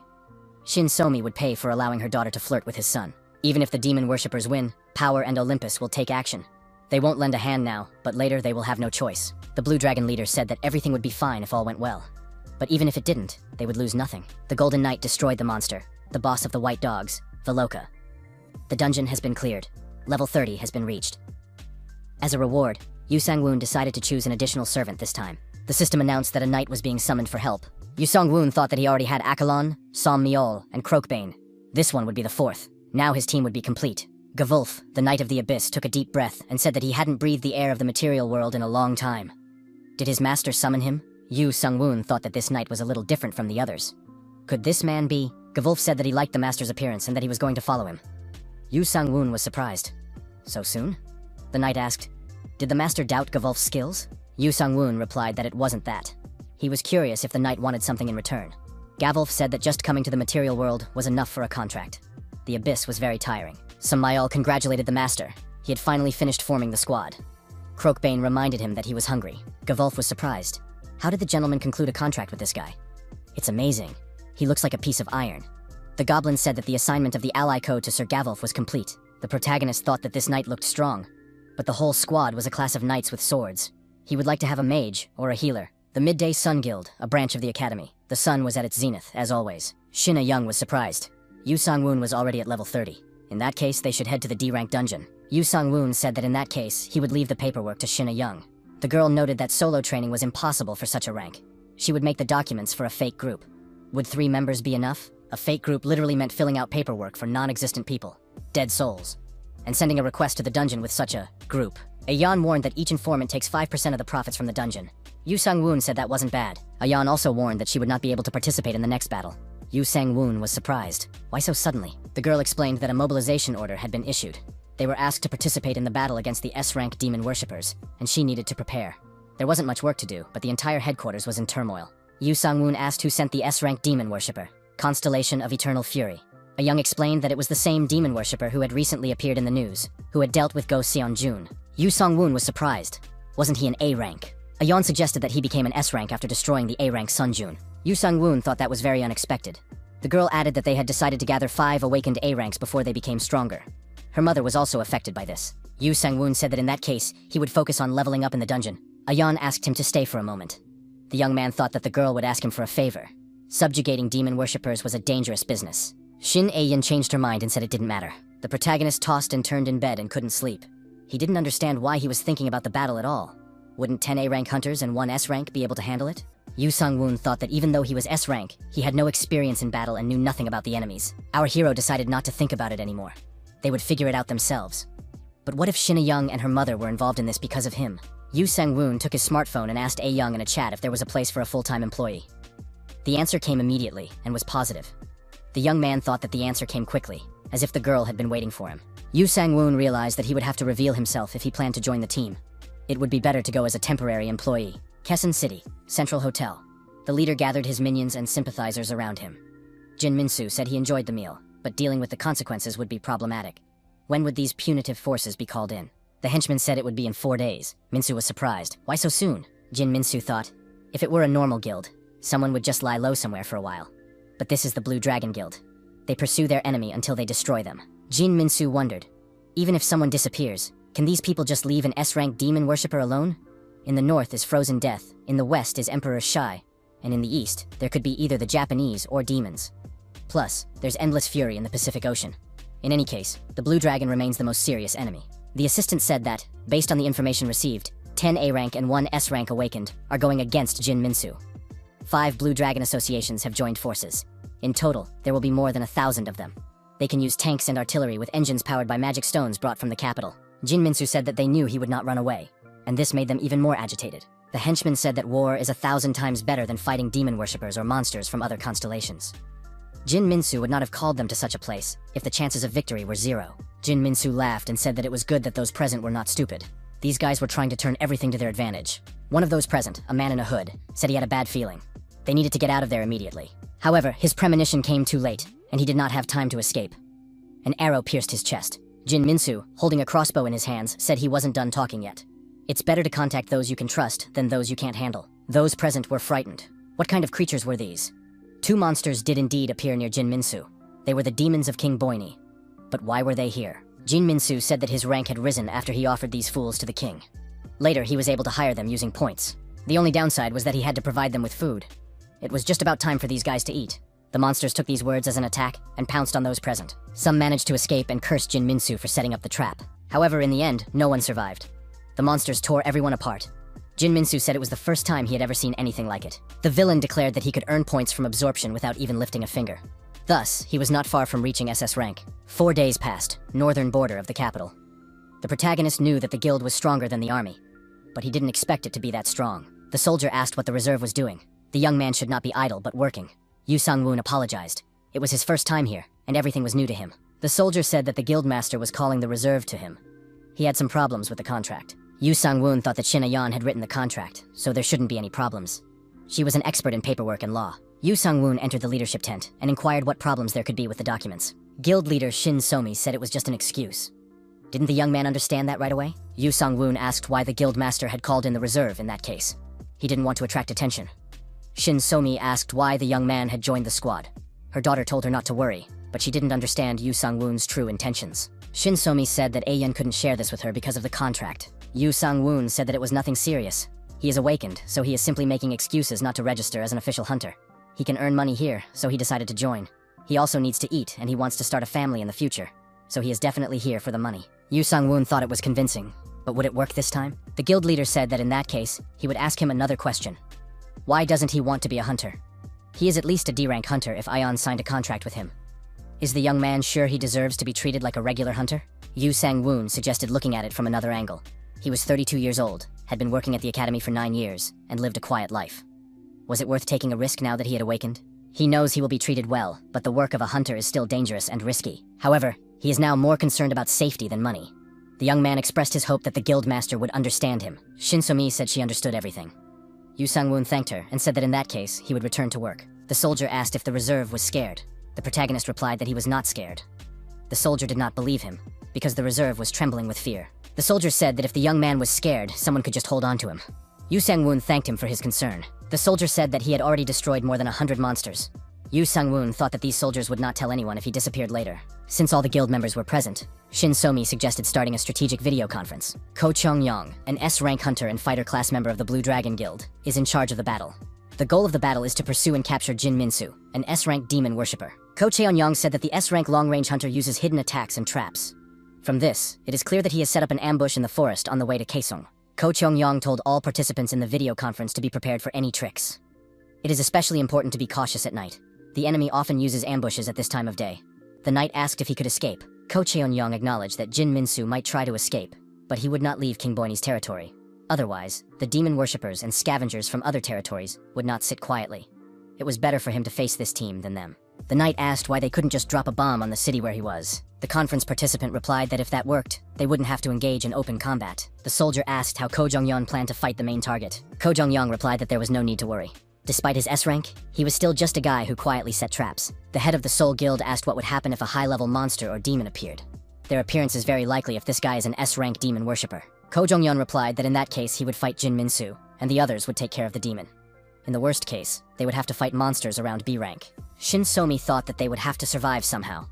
But what did Ayeon mean when she told her that earlier? Ayeon said that if her mother needed help, she should stay close to Yu Sang-woon. Ayeon added that she couldn't reveal the details, but that this guy was much more reliable than the other guild members. Shin So-mi didn't understand why she should rely on someone who couldn't even become an official hunter. 10 hours passed. The forest near the city of Kaesong.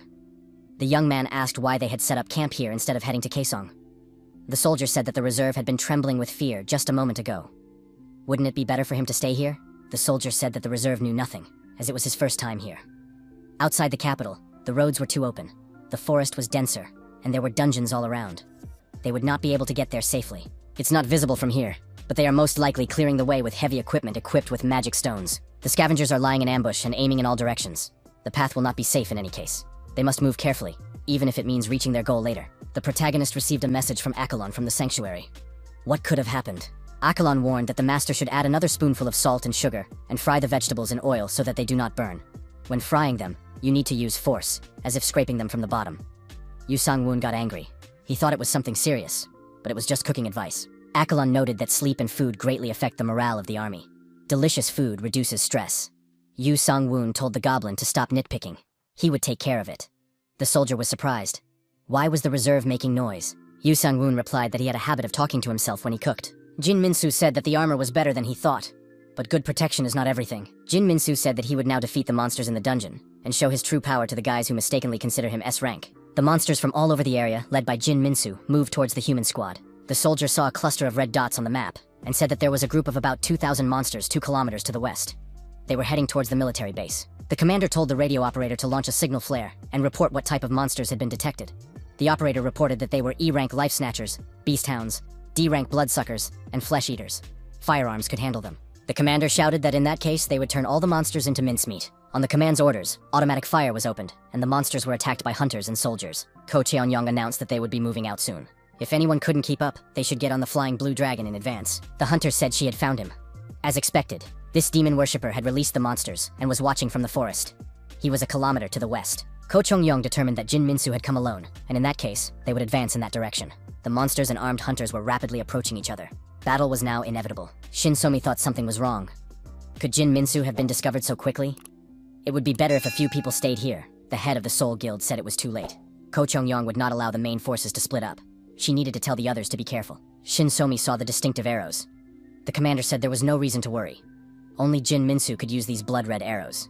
It was definitely him. The A-rank mage activated the lightning strike skill. The warrior with a hammer in his hand dealt a devastating blow to the monster, sending it flying far back. Ko Cheon-young also showed his skills. Wielding his sword, he cut the monsters to pieces. Cheon-young thought that it was necessary to finish this quickly and go on vacation. What would these monsters do when they saw that their opponents were full of strength? The hunters noticed that Jin Min-soo had turned around and was running away. Jin Min-soo decided that he would not allow the Blue Dragon Guild's flying machine to land. The mage shouted that the vision trap had been activated. Caution was necessary. Traps were set everywhere. Ko Chong-young used his sprinting abilities and caught up with the fugitive. The hunter shouted that Jin Min-soo was practically in his hands. However, at that very moment, the villain disappeared, and Ko Cheon-young was left with nothing. It was obvious that the villain had used his magical skills. Ko Cheon-young received information that an A-rank monster, the Dragon King Butcher, had appeared in the middle of the camp. Jin Min-soo, peeking out from behind cover, said that the hunters were so stupid that everything was becoming much easier. The villain activated the skill Bloody Puppet. Min-soo thought that high-level skills were simply amazing. The puppet looked exactly like him. The monster Dragon King declared that it was time to eat. Jin Min-soo came here and opened a portal while the hunters were chasing his clone. The hunters did not understand where this monster came from, and it was necessary to report this to Ko Cheong-yeon. Jin Min-soo said that everything was going according to plan. He was getting bodies for King Boini, money, and a level up. He was not far from becoming an apostle. The military, under the command of their officers, fired automatic weapons at the huge monster. However, these shots did not cause the monster any discomfort. The military decided not to retreat and to wait for the guildmaster to arrive. He would definitely help them. The soldier told the employees to close the trailer from the inside and not to go out, as it could be extremely dangerous outside. The soldier noticed that the monster could easily destroy the trailer. Would they be left here to die? At that moment, the protagonist faced a dilemma. Should he call the knights? Our hero came to the conclusion that it might be too risky. Croakbane and Gavulf were knights of the abyss, and they could easily be mistaken for monsters or enemies. Some Merle and Akalon had already been spotted earlier, so caution was necessary. Yu Sang-woon thought that first of all, he needed to save Ion's mother, but she was nowhere to be seen. What to do? The protagonist opened the trailer from the inside. The soldier was surprised. Where was the reserve going? It was dangerous to go out. Yu Sang-woon saw a bloodthirsty monster in front of him, carefully chewing on a hunter. The young man wondered if he should run away. The system informed him that thoughts of escape were only the beginning of a battle that would bring dishonor to a knight. He had to make the right decision. Yu Sang-woon thought about what to do. Perhaps he needed to find the one who summoned these monsters. If so many monsters had suddenly appeared here, it meant that someone had opened a portal. He needed to find that someone. Yu Sang-woon thought about which of them could be a demon worshipper.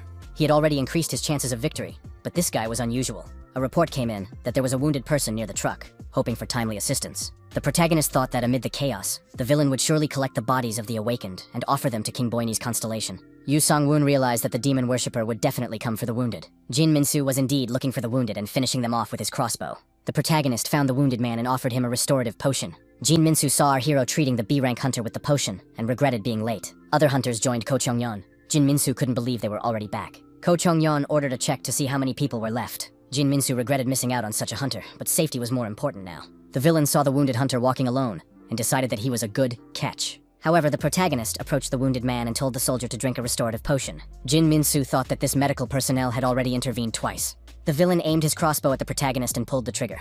The arrow flew into our hero's back. Jin Minsu thought that this guy would no longer interfere with him. However, the Golden Knight appeared behind Jin Minsu and saying, "Gotcha," pierced the villain through with his sword. The Golden Knight said that he had guessed the villain's presence thanks to his shot. The unique combat talent of the Knight of Omniscience, Grandel, was activated. With the help of this skill, the enemy ambush was detected. The system warned that the honor of those who fight treacherously from ambushes should not be respected. It is necessary to get rid of them and feed their remains to wild animals. Yu Sang-woon said that it was not easy for him to find Minsu in the ambush. The villain said, "Unity of bloody dots." As expected, the protagonist did not understand anything. What did this guy just say? Suddenly, Jin Minsu disappeared, leaving a red mist in his place. The wound on Jin Minsu's body quickly healed. He said that this golden armor would regret it. The Golden Knight spotted his opponent standing on a tree branch. Our hero wondered if Minsu had used the explosion to take off. Minsu said that he had spent all the points he had saved up for 20 years on this technique. Does this kid even understand how hard it was to collect them? Jin Minsu said that he even used a regeneration scroll and an elixir. Victory would definitely be his. Minsu said he would destroy this golden armor. Our hero thought that his opponent was scared, since he was talking so much. He needed to deal with him quickly. Minsu didn't understand who this guy was. He was different from the others and wasn't afraid at all. Yu Sang-woon swung his sword and struck his opponent. Minsu managed to dodge and jump back. The distance between the opponents increased. Minsu said that 10 meters was a completely different matter. Yu Sang-woon struck again with his sword, but the S-rank demon worshipper managed to jump even further back. Minsu decided that the golden armor had given up. The villain said that he had survived this way for 20 years, and the golden armor would not catch up with him. Jin Minsu said that he would now offer the bodies in his inventory to King Boini, and get rid of this man as soon as he gained an additional level. Yu Sang-woon thought that he too was prepared for a long-range battle. A long-range sword glinted in the Golden Knight's hands. 3 days before the expedition, the protagonist was given a skill point for eliminating the trash collectors who were wreaking havoc in the city. Yu Sang-woon said that the heavens should accept his sword, which had achieved supremacy. This blow should prove that he was a star standing on Earth. The Supreme Imperial Sword technique, Earth Star Flash, was activated. Minsu was hit by the attack and exposed to electricity, screamed loudly in pain. The wounded Jin Minsu stood right in front of the Golden Knight. The villain did not understand where this guy came from. Jin Minsu tried to activate the recovery skill to heal his arm. The Golden Knight raised his sword and said that this opponent was indeed a strong demon worshipper. Minsu begged for mercy. Yu Sang-woon thought that after this guy's death, the summoned A-rank monsters would disappear, and soon everyone would notice. They had to leave quickly. All that was left was to collect the reward. Ko Chong-yeon did not understand what was happening. They had already been deceived by the demon worshipper, and now a strange explosion had appeared from somewhere. The explosion was powerful. Judging by the sound, the hunter was closer to S-rank. One of the hunters shouted that he had found a destroyed body and the remains of equipment. Ko Chong-yeon realized that they were too late. They needed to search the entire area carefully. Among the belongings of the dead demon worshipper were the young master's disguise and armor. These were real clues. More than a third of the group had been destroyed after clashing with monsters at the main camp. The same number had been wounded. The compensation they would have received for fighting the demon worshipper had just been taken away. Ko Cheon-young was beside himself with rage. Who could have done this? Shinsomi asked our hero. So he was still alive? The young man replied that it was all thanks to the advantageous position where he could hide and not fight. The protagonist asked if they could talk in private. The guild leader said that the loss of awakened employees and staff was quite painful. The labor resources of the main classes are not so easy to replace.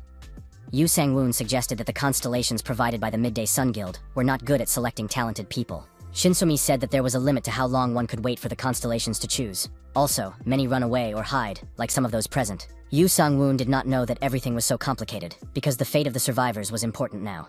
The young man laid out the fragments in front of the guild leader. Shin So-mi asked how he did it. Did he really deal with Jin Minsu himself? Yu Sang-woon said that he couldn't have dealt with an S-rank demon worshipper on his own. He pretended to be an employee, but secretly got rid of several trash collectors who were investigating him. Shin So-mi should use this to make up for the losses. The guild leader asked again, could she really take it? It looked like about 1 billion. Yu Sang-woon said it was enough to help each other. Shin So-mi asked, is that all? Doesn't he have any other motives? Yu Sang-woon replied that Shin So-mi could treat him to a meal sometime. He had never eaten homemade food. Yu Sang-woon thought it was a little strange, but if she could be of use to him, so be it. The soldier saw Yu Sang-woon and was glad that the reserve was still alive. Yu Sang-woon said he was just returning from a briefing. The soldier said he didn't understand anything, but he heard that Jin Minsu had died. They needed to get out of there before the other trash collectors arrived, so they had to hurry. Yu Sang-woon decided to activate the status window and check the updated information. The young man saw that he had gained 8 levels at once. Normally, this would require completing 30 D-rank dungeons. One of the soldiers said that the Blue Dragon's decree had not been carried out because of the stranger who had destroyed Jin Minsu. Ko Jongyeon's loud cry cursing the unknown person could be heard throughout the entire area. Yu Sang-woon thought that he had created additional problems for this guy. It was not worth confronting him. Several hours passed. The head of the Blue Dragon Guild received a detailed report. The guild leader said that he had not sent the squad for such a result. Ko Jongyeon said he was very sorry, but that was all he could do. The guild leader believed that they would not be able to deal with the damage. It was his fault because he had rushed the preparations out of resentment. But it would be wonderful if they could overcome this test from the Blue Dragon, or at least let the Guildmaster of the Midday Sun die at the hands of the trash collectors and worsen their situation. Ko Chongyong apologized again. The head of the Blue Dragon Guild couldn't believe that some guy had appeared who was able to deal with an S-rank demon worshipper on his own. Ko Chongyong provided an image of the Golden Knight destroying Jin Minsu. The warrior said they got it by combining photos from recording devices, drones, and satellites. It's golden armor. Ko Chongyong noted that, judging by the time the photo was taken, this was the only suspect. The guild leader asked, is the designer of this armor from Olympus? Ko Cheongyong replied that their style is different. They usually leave parts of the body exposed in the Greek and Roman styles, and the armor does not cover the entire body. He is also not from the Soul Guild. The master said that this is a trump card hidden by one of the guilds: Blade, Sky Peak, Iron Will, Patient Avenger, and Noon Sun. There are only 5 guilds. Only Blade and Iron Will can have a Knight-class hunter. We need to find him. The head of the Blue Dragon Guild said that they cannot allow the 11th S-rank hunter to hide like this. We need to find out who he is and keep him in check. The master added that the aftermath of the battle with Jin Minsu is now a priority. On the other hand, it is worth taking care of the golden armor. Yu Sang-woon woke up in the middle of the night and wondered why these guys were here. The goblin wondered why the master fought alone when he had a squad of knights ready. Song-mayol asked why the master didn't call them during the battle. Did he not trust them? Croakbane was also dissatisfied. He wanted to fight too. Yu Sang-woon thought that his assistants did not understand why he had not called them. Yu Sang-woon said that this guy had followed him, so it was a test. He attacked him from ambush, and he had to repay the debt himself. He couldn't trample him with superior numbers. Yu Sang-woon thought that his assistants didn't like this answer. It seemed that he had managed to explain everything from the point of view of chivalry. The goblin said that this answer was acceptable. Gavulf noted that in that case, there was nothing to be done. But next time, he shouldn't go out alone. Song-mayol said that the master was a magnificent knight. Even on the battlefield, he awaited his sworn rival. Yu Sang-woon realized that his assistants were satisfied. The young man felt relieved. Yesterday, our hero was so busy that he couldn't check everything properly. Now he could do that. The young man's eyes fell on a notebook. What were these notes? Song-mayol asked the commander what had happened. After studying the information in the notebook, our hero thought that there was no place with which he was not connected. It turns out that garbage collectors are not enemies of humanity, but business partners. In the Academy government, the territory of the King of Slaughter is this Earth after the end of the world. But in reality, it is a chaotic picture of human society. The notes also mentioned Pastor Lee, who was tasked with obtaining 100 slaves for the Human Research Institute. Who is this Pastor Lee? This world has gone completely mad. The goblin reported to his master that the pizza was ready. It would be very tasty, as it was baked with pineapple and bacon bits on top. The goblin added that he made it for the master and offered him a taste. While eating the pizza, our hero thought that Pastor Lee and the Human Research Institute gave him a bad feeling. At the academy, Sang-a Young honed her martial arts skills, showing excellent results. Shin-a Young asked her opponent who he was and why he fought with a new fighting technique every time. Before that, it was Taekwondo, and before that, it was Muay Thai. The young man was surprised. Was there something wrong with that? Shin-a Young said that it looked very strange. After all, even one art is difficult to learn. Why something completely new every time? Yu Sang-woon understood that it was all because of his fighting talent as the Knight of Omniscience, Grandel. After 3 days of studying Taekwondo, he excelled at a 540-degree spin kick, and after only 2 days of learning Judo, he won the national championship. No matter what martial art he studied, the protagonist quickly absorbed everything and got used to it. Yu Sang-woon asked if the girls didn't like it, they could leave. Shin-a Young replied that wasn't the case at all. Yu Sang-woon needed to be more serious. She wanted him to attack with full force. Yu Sang-woon said he was ready to do so as soon as she broke through his defense. At that moment, the shadows of his assistants appeared behind the hero. The girl was frightened and turned her head. What was that? After that, the shadows disappeared. Shin A-young decided she had gone too far and suggested taking a break. Yu Sang-woon decided he needed to drink some water too. Shin A-young couldn't recover and didn't understand what it was. She knew that this guy was an unusual awakened one, but this was too much. Yu Sang-woon asked A-yeon why he had to walk with her. Didn't she have any friends? The girl asked what kind of friends a student of the heavenly class could have. Was Yu Sang-woon really an employee of the academy? The class had long since turned into a battlefield for guilds. Yu Sang-woon asked where they were going.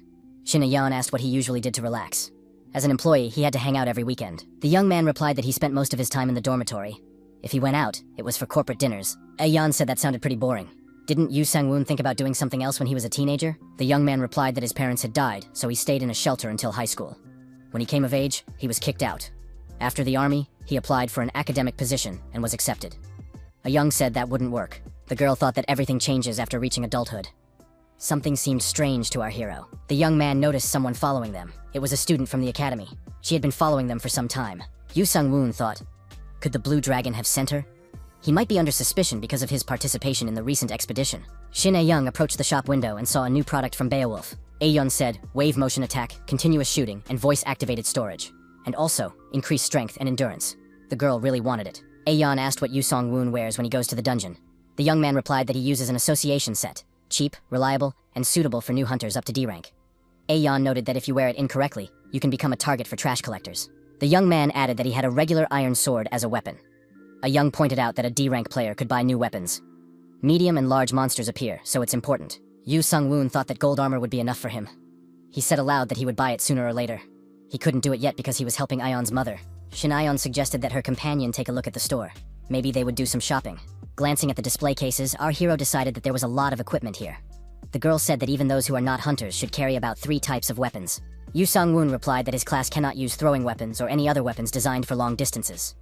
A-yeon noted that in that case, he needs a spear, a sword, and a blunt weapon, as well as a shield to top it all off. Shin A-yeon asked which manufacturer the young man preferred.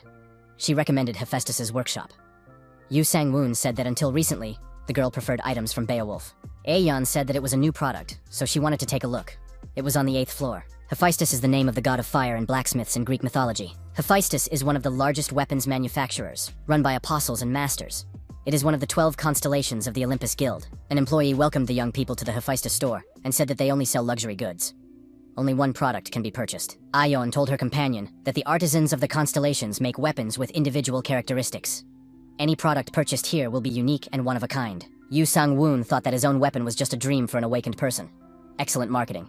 A-yeon listed all the types of weapons a young man should take. The shield would be the 7th. Yu Sang-woon said that in that case, he would have money problems. The store employee said that everything except the heroic and legendary ranks was cheaper than young people thought. Moreover, there were weapons that could not be purchased even with money. Heroic and legendary weapons are made in Hephaestus's workshop, recognized by the constellation, and choose their own owner. If the player is not suitable, they will not be able to use it, even if they pay for it. Yu Sang-woon was surprised. Is this profitable? It must be difficult to find the right person for the weapon.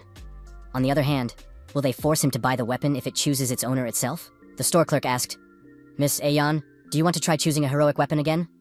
The girl confirmed that she would try. Her companion also decided to participate.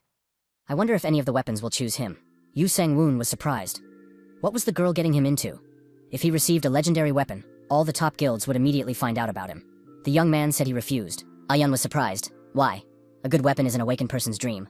Yu Sang-woon replied that he preferred to improve his skills rather than rely on weapons. A-yeon said that they were just having fun. What if the young man chose a legendary weapon? The salesman noted that the young man had the mindset of a true warrior. Yu Sang-woon decided that these two were definitely making fun of him. When did A-yeon become an employee of the Olympus Guild? Some of the weapons did catch our hero's interest. The salesman said that it was not for sale and should not be touched. It was a legendary titanium stake. Hephaestus created it to fight the Titans. Even S-rank strength was barely enough to hold it. At least SS rank strength was required to use it. Yu Sang-woon was surprised. Why was such an item left here? The young man knew that he had SS rank. So if he took out this stake, it could end badly. The store clerk said that there were many things here that might suit the young man. He needed to look around carefully. A man watched the store visitors from behind the half-open door. The titanium stake said that he had met someone who could become his master for the first time. It was a pity that he was simply chased away. The man stopped our hero and said he wanted to distract him for a few seconds. He had a good offer that would be hard to refuse. The man suggested entering the VIP room, where complete secrecy was guaranteed. It wouldn't be a bad offer. He suggested that the protagonist not ignore the assessment of the master under the protection of Hephaestus. This weapon recognized the young man and knew everything about his abilities. The employee told the young man to lift the stake very carefully. If he falls, it will pierce a hole through to the first floor. Yu Sang-woon thought that his abilities had been calculated because this weapon was of legendary rank. Could he really lift it? It was definitely worth a try. Yu Sang-woon took the weapon and lifted it above his head with one hand. The store employee was extremely surprised. The man said that the stake now belonged to the young man. It was made of god steel, so it was quite heavy and magically resistant. It had been used against titans. Yu Sang-woon assumed that the price for a legendary weapon would be extremely high. The employee said he would simply give the item to the young man. They could keep it a secret. No one would notice if he simply replaced it with something similar. Yu Sang-woon was surprised. Wasn't the stake worth several billion? Yu Sang-woon thanked him for the opportunity to use the weapon and asked him to keep it a secret. The employee agreed, because every hero has their own story. He swore by the name of Hephaestus. The young people entered a public dining establishment. Aeon tried the food and was surprised.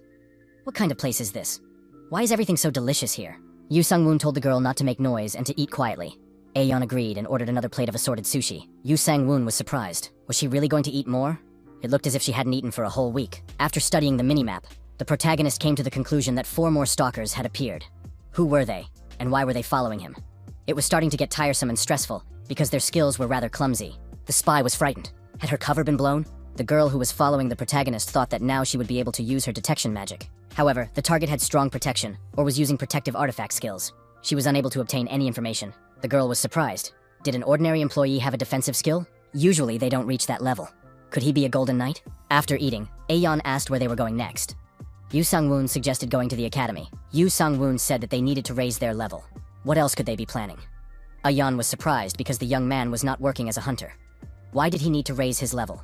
The spy decided to follow him. She needed more evidence. Yu Sang-woon thought that these flies never ceased to annoy him. They were only getting more and more. Now there were about 10 of them. The protagonist didn't understand where he had made a mistake this time, because he thought he was acting cautiously. Passers-by were discussing the fact that the Golden Knight had not yet been caught. Yu Sang-woon took his smartphone and studied the information on the internet. It turned out that there had been a corresponding article all along. Yu Sang-woon thought he should show them that he was not the Golden Knight. Our hero assumed that his pursuers would not make any sudden moves, as they were still trying to understand the situation. In that case, there was only one way forward. With a decisive step, the protagonist went to the headquarters of the Midday Sun Guild. From the doorway, he greeted the guild leader, Shin Somi. The guild leader asked what had brought this man here at such a time. Yu Sang-woon put his finger to his lips and told her to be quiet. They could be overheard. Shin Somi said there was no need to worry. The guild not only had good security, but also spells to counter and block magic. Yu Sang-woon felt relieved. Shin Somi asked again why he was here. Their new awakened S-rank, Mr. Golden Knight. The guild leader added that she should have realized this when he handed over a huge amount of magic stones.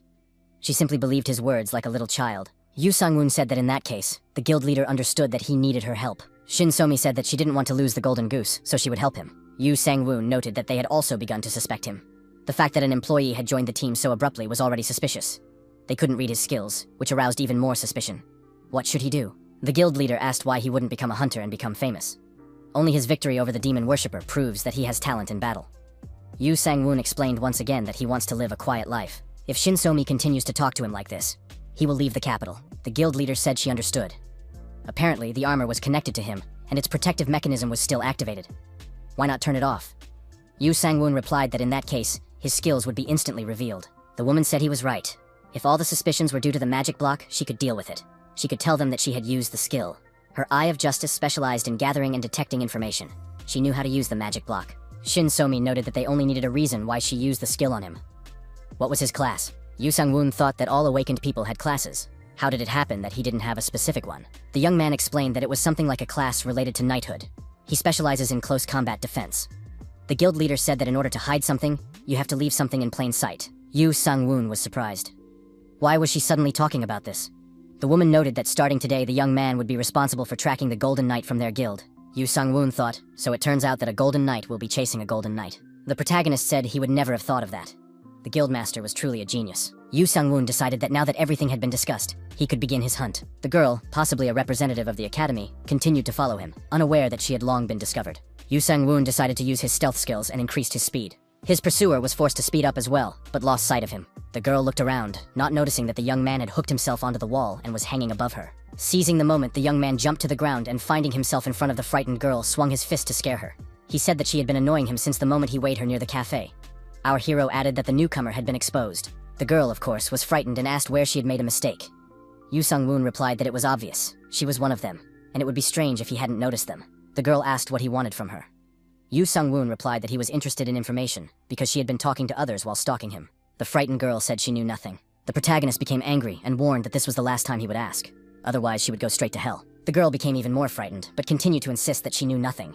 Yu Sang-woon was surprised. Was she really willing to sacrifice her life so selflessly for the guild? Our hero declared that there were still many people left to whom he could ask this question, so they could say goodbye.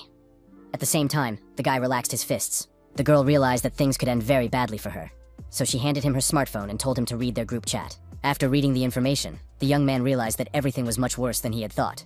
The chat included information about the madman, Pastor Lee.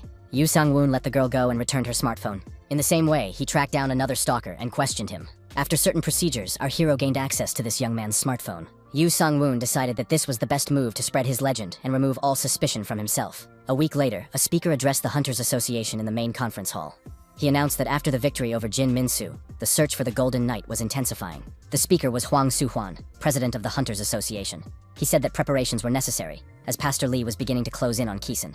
The head of the Blue Dragon Guild noted that this was not on the agenda and should not be included in the discussion. Huang Su-hwan stated that the audience was blocking topics that were not beneficial to them. He said that in that case, he was ready to move on to the main topic, announcing the decision of the association and the state regarding the Golden Knight. The president added that the Golden Knight was a demon worshipper who had stolen an S-rank demon worshipper and had been placed on the wanted list. Huang Su-hwan added that the announcement would be made within the week. If anyone continues to hide the Golden Knight, they should think twice about it. Shinsumi thought that they couldn't get him, so they decided to destroy him. How cruel they are. D-rank dungeon, Slaughter Hall. The Golden Knight fought the monsters effectively. This time, our hero decided to use a new weapon, a stake. The weapon proved so effective that the monsters were destroyed much faster. The Golden Knight said, "Excellent. 1 strike, 1 kill." Croakbane told the master that he also wanted to participate. Sawmill congratulated the gentleman on finally finding his weapon. Gavulf said he was ready to call him the knight who found his weapon. Now, if the gentleman took the oath, his contractor would become a true knight. Yu Sang-woon was surprised. Did one really need to take an oath to become a true knight? Now it was clear why there was no class in his status window. The goblin asked if the gentleman thought that bandits were knights just because they were armed. A knight is someone who keeps his oaths and promises. Samael told the commander to only say what he really wanted.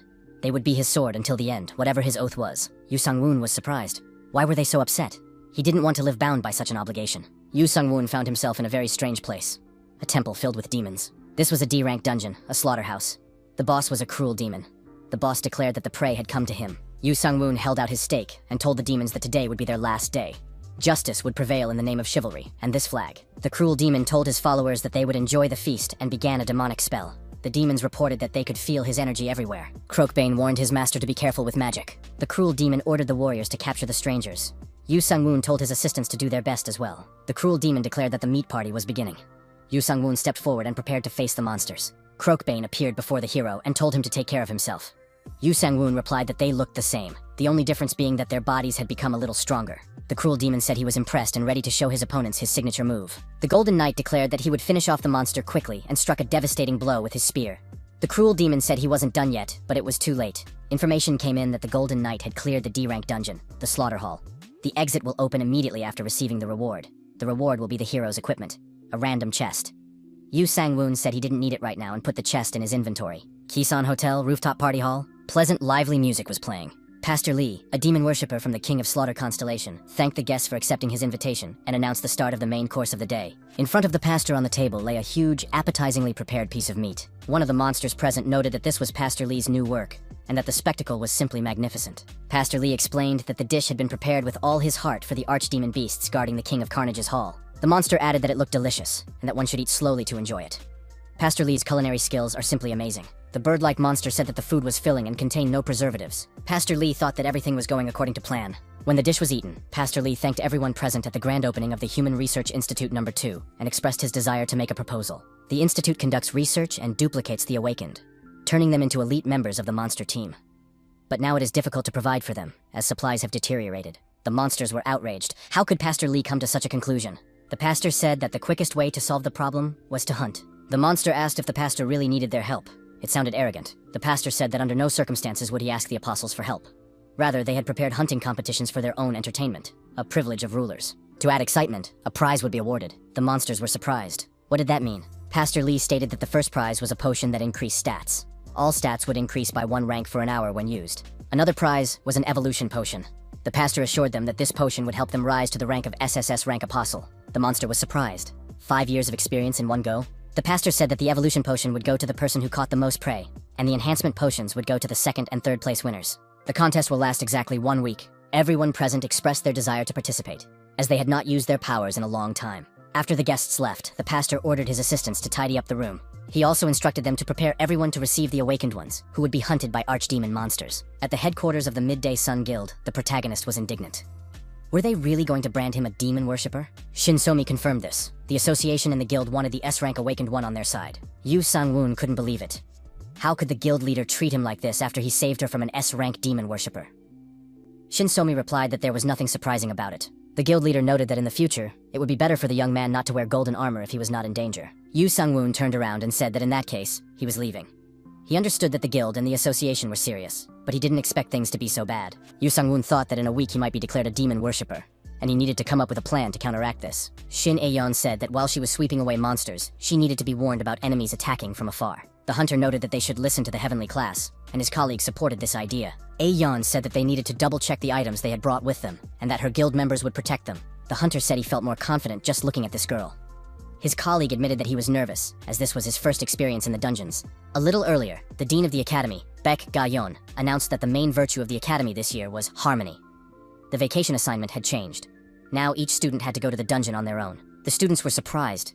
How could they assemble a team under such conditions? Baek Ga-yeon explained that a quota system had been introduced. Each party must consist of 1 heavenly representative, 2 earthly classes, and 3 ordinary classes to ensure that the team was balanced. Yu Sang-woon thought it was tedious. Shin A-young had a heavenly class, which meant she would be the leader. The employee reported that they were approaching the dungeon and would defend it, wishing Miss A-yeon good luck.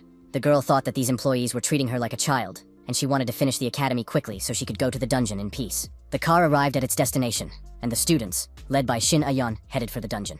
Before entering the portal, the girl checked the team's readiness once more and ordered them to follow her. The employee reported in alarm that the radar was detecting something. Why had the alarm gone off? He announced over the radio that an S-rank monster had appeared and was increasing in speed. They needed to run immediately and call the guildmaster. In the conference room of the Hunters Association, the president announced that he would explain the situation. 7 S-rank monsters and several A-rank monsters, previously unregistered, appeared on the upper border of the capital.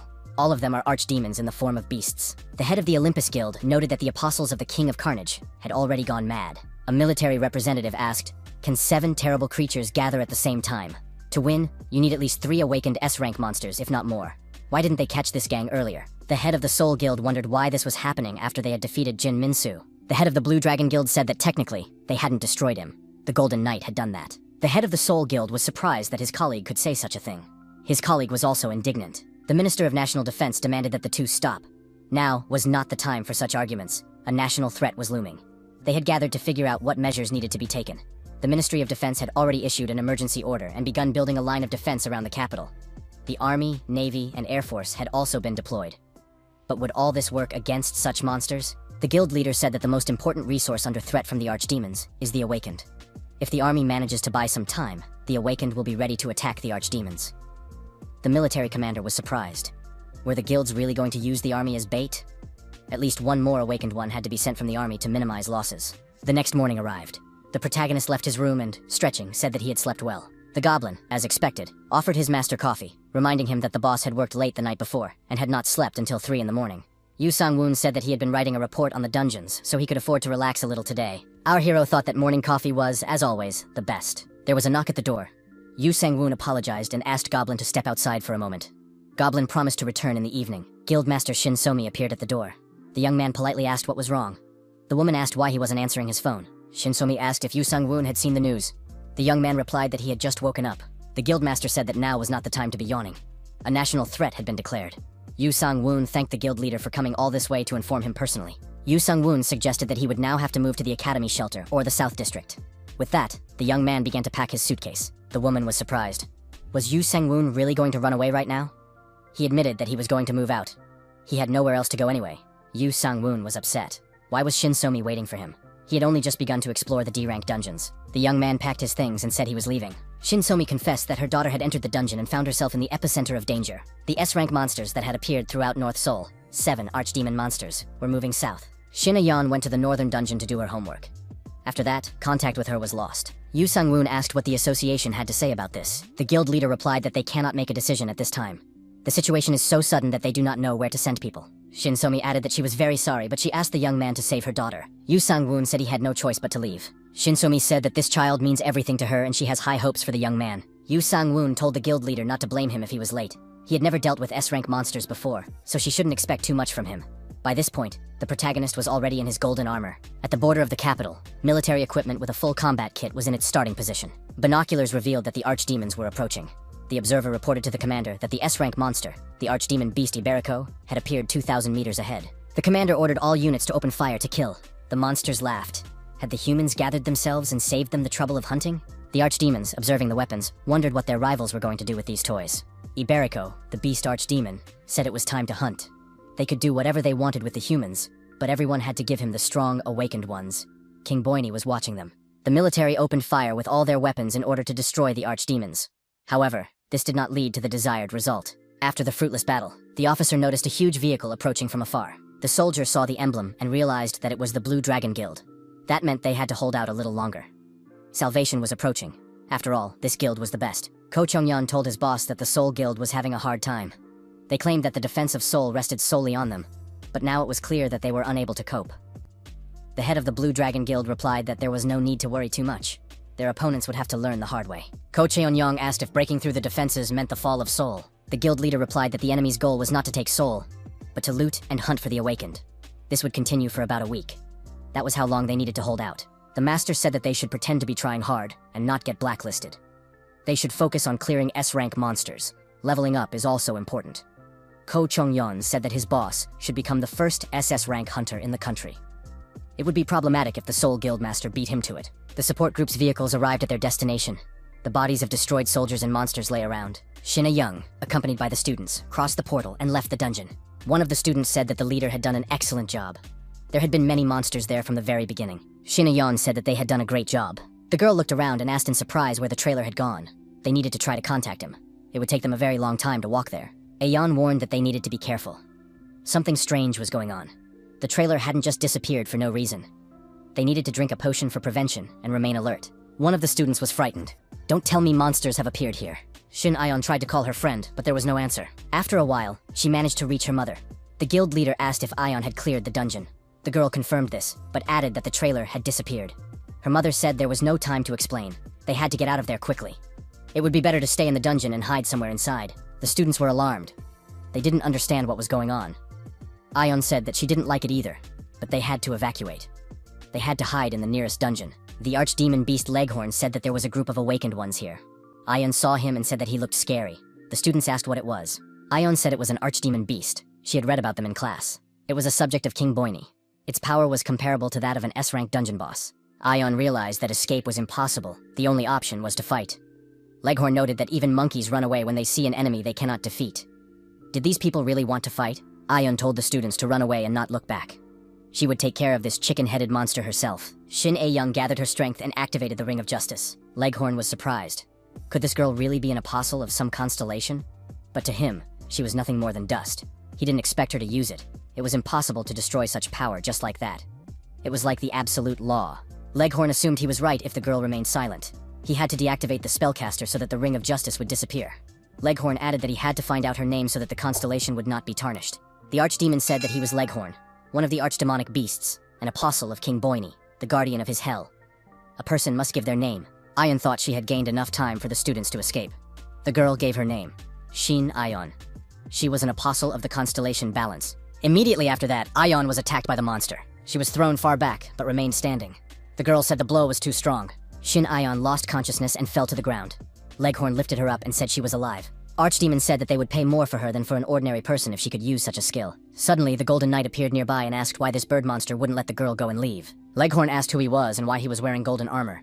Where did he get such tasteless style? Yu Sung-woon said that the monster had no right to judge anyone with such a disgusting appearance. Leghorn said that was very rude. However, the knight looked much more expensive than this woman. He would pay for his insolence. Yu Sang-woon thought that this monster was frightening him. He was definitely very strong. Was it even possible to get out of here alive? Leghorn wondered why the Golden Knight did not run away. In that case, he could give his name. Yu Sang-woon replied that he would not introduce himself to a beast that had wounded a small child. To this monster, he was just a knight. Leghorn threw Shin Ayan to the ground and said that he was, in that case, the nameless Golden Knight. Yu Sang-woon became angry and declared that this bird monster was a real scoundrel. You don't treat girls like that. The protagonist attacked the archdemon with a weapon from the manufacturer, Hephaestus, and noted with satisfaction that he had hit his target. Yu Sang-woon picked up the girl and asked if she was okay. Leghorn declared that he would never forgive the man for this and ordered his minions to attack. The next moment, his assistants appeared behind the hero and said they had come at his call. Yu Sang-woon ordered Som Mayol to take Shin Ayoung to a safe place and the rest to follow him to deal with the enemies. Yu Sang-woon prepared for the attack and rushed at the monsters with acceleration. The hero was surprised. He gave it his all, but the archdemon still blocked his attack. Yu Sang-woon told his assistants that it was time for a collective attack. Gavolf said that the contractor had finally allowed him to fight a worthy opponent. The goblin added that his master had made a wise decision. Croakbane said that he loved chicken mince. The ring was closing in, and Leghorn had nowhere to retreat. However, the archdemon had no intention of surrendering. The hero acknowledged that the enemy had called his servants. He was truly cunning. Leghorn said he wanted to see what this man was capable of. The protagonist thought that this archdemon was very different from the other monsters. If it weren't for this weapon, he would have had a very difficult time. Thanks to the weapon from Hephaestus, the hero was able to repel the chicken-headed monster's attack. Leghorn was surprised. Was this even a human being standing before him? Yu Sang-woon noticed that he had activated an additional skill as a bonus. Leghorn couldn't believe that an ordinary man had managed to push him away. Yu Sang-woon said he wanted to finally end this. Leghorn asked the man to stop. They could discuss everything. Behind the protagonist, the archdemonic beast Przewalski appeared. He never thought he would see such a thing. Yu Sang-woon realized that the archdemon was not alone. He couldn't delay. Otherwise, he would find himself at a disadvantage. Leghorn told Przewalski to stop staring at him so intently. Przewalski replied that they were from the same constellation. Since when did they help each other? Leghorn had been beaten by an ordinary man. It must be very embarrassing. The hero doubted that he could handle both of them. Leghorn declared that the man had been honored to see this. Usually, only those who have earned the right to enter King Boyne's hall and fight him can see the Phoenix's rebirth. Yu Sang-woon was amazed. The archdemon was getting stronger. The young man raised his sword and said that the heavens should behold this blade, which had reached perfection.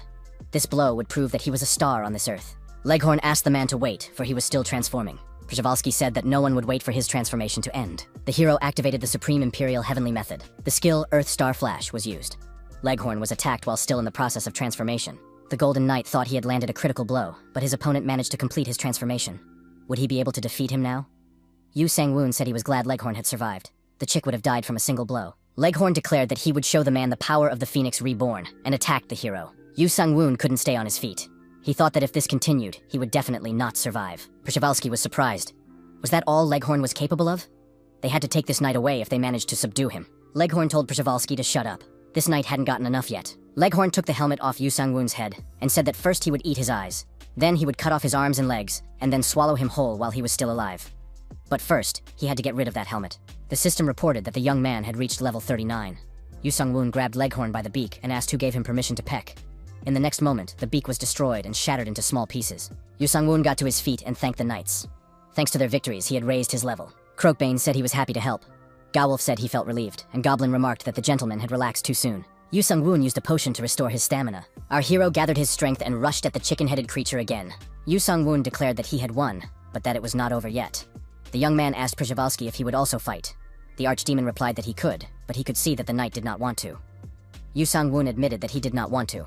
It was just that the chicken-headed man did not understand. Przewalski said that he were not alike. Leghorn forgot his duties. He sought entertainment and died. Yu Sang-woon said he would take his word for it and was going to return. He would take his things and leave. Przewalski said he would eat all the chickens that were left without an owner.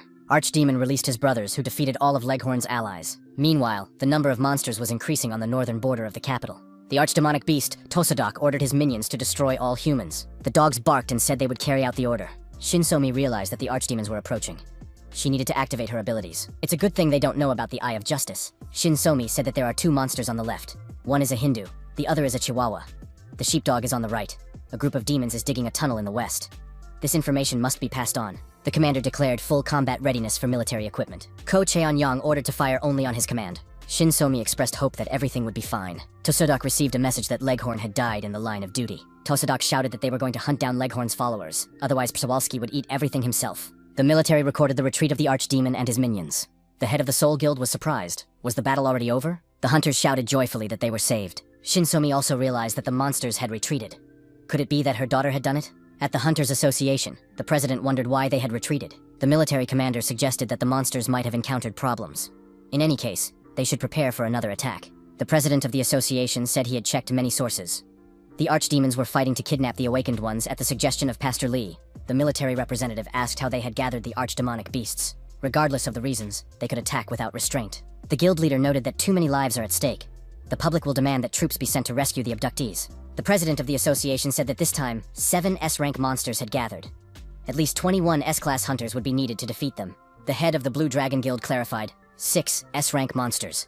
He is ready to present a video of their guild fighting the archdemonic beast, Remrem. The archdemonic beast Remrem said that Leghorn had been deceived. They cannot lose. They must retreat.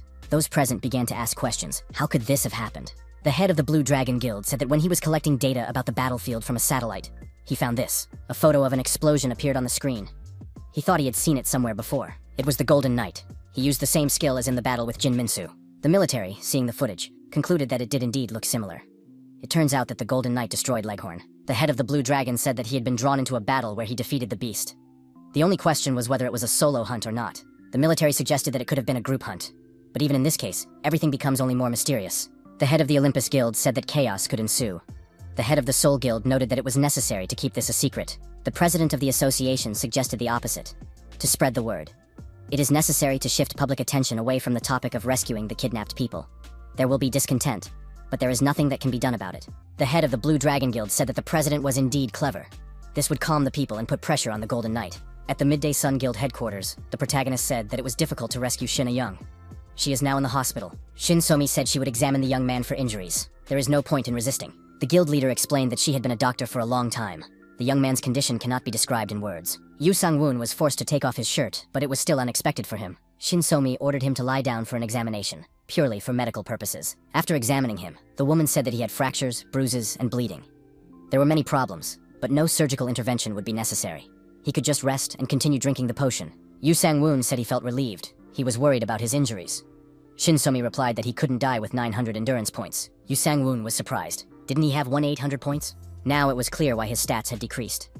Shin Somi told the young man not to look at her like that. Unlike ordinary people, the treatment of awakened individuals depended on their skills and stats, so she had simply checked. The guild leader added that he shouldn't worry. She had deleted all the data. Shin Somi said she wanted to ask something. Yu Sang-woon was ready to answer. The guild leader asked if he had destroyed the S-rank monster. Leghorn's death stopped the advance of the archdemonic beasts. He wanted to believe that it had nothing to do with Ion's rescue. But perhaps it was the Golden Knight who had dealt with the archdemon. Yu Sang-woon really hoped to avoid this question. The young man replied that he was indeed lucky.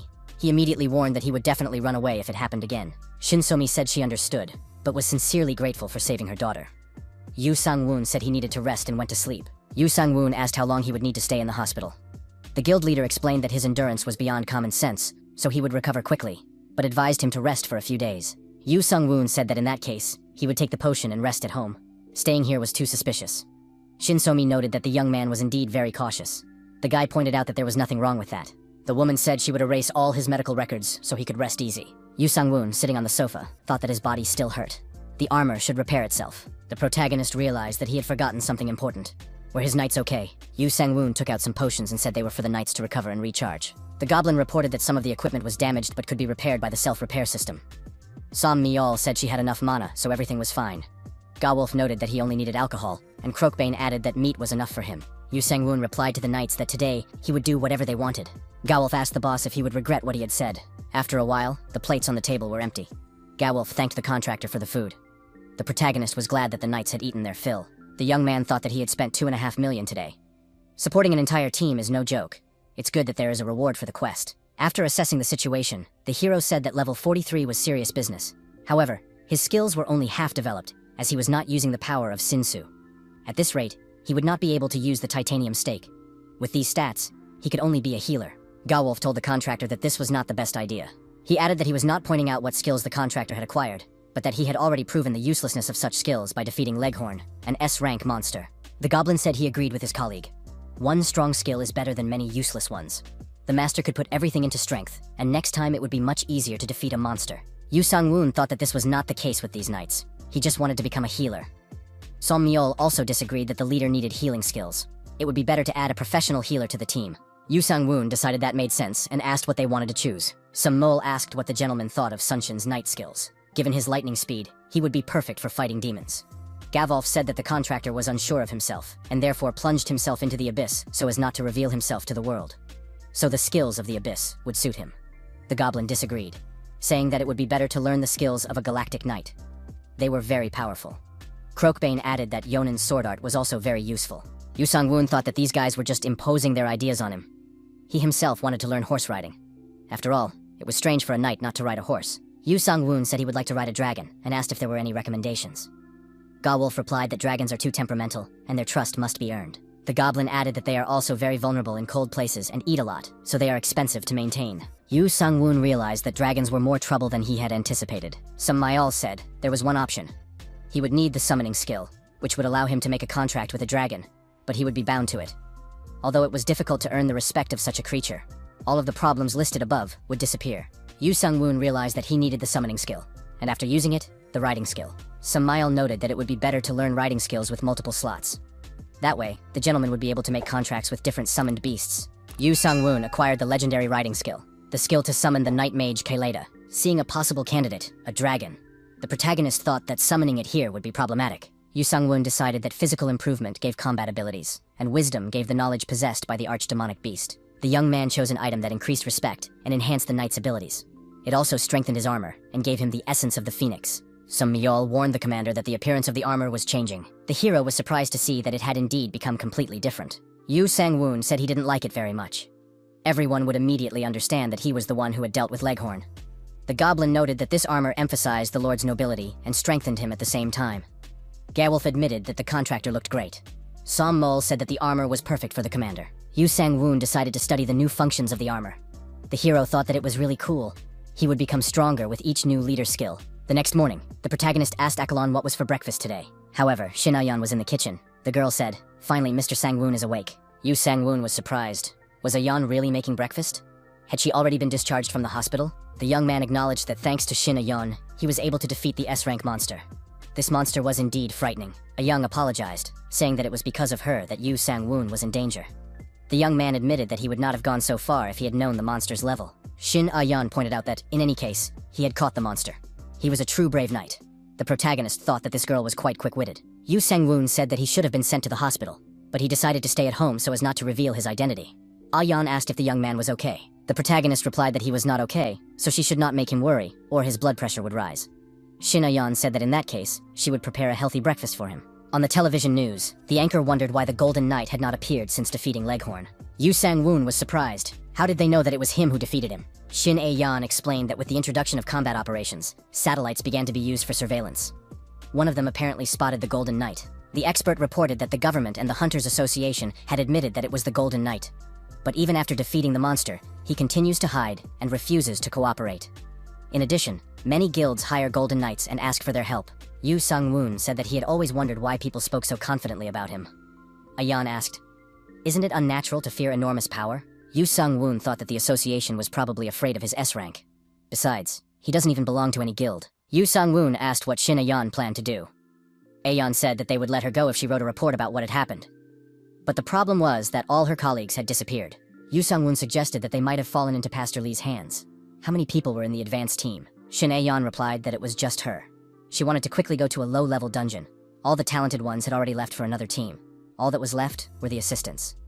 Yu Sang-woon suggested that the suspicious guy was kidnapping people to experiment on them. Yu Sang-woon thought that after Jin Minsu was destroyed, Pastor Lee expanded his influence over the country. If this continued, it would be difficult to organize a rescue team.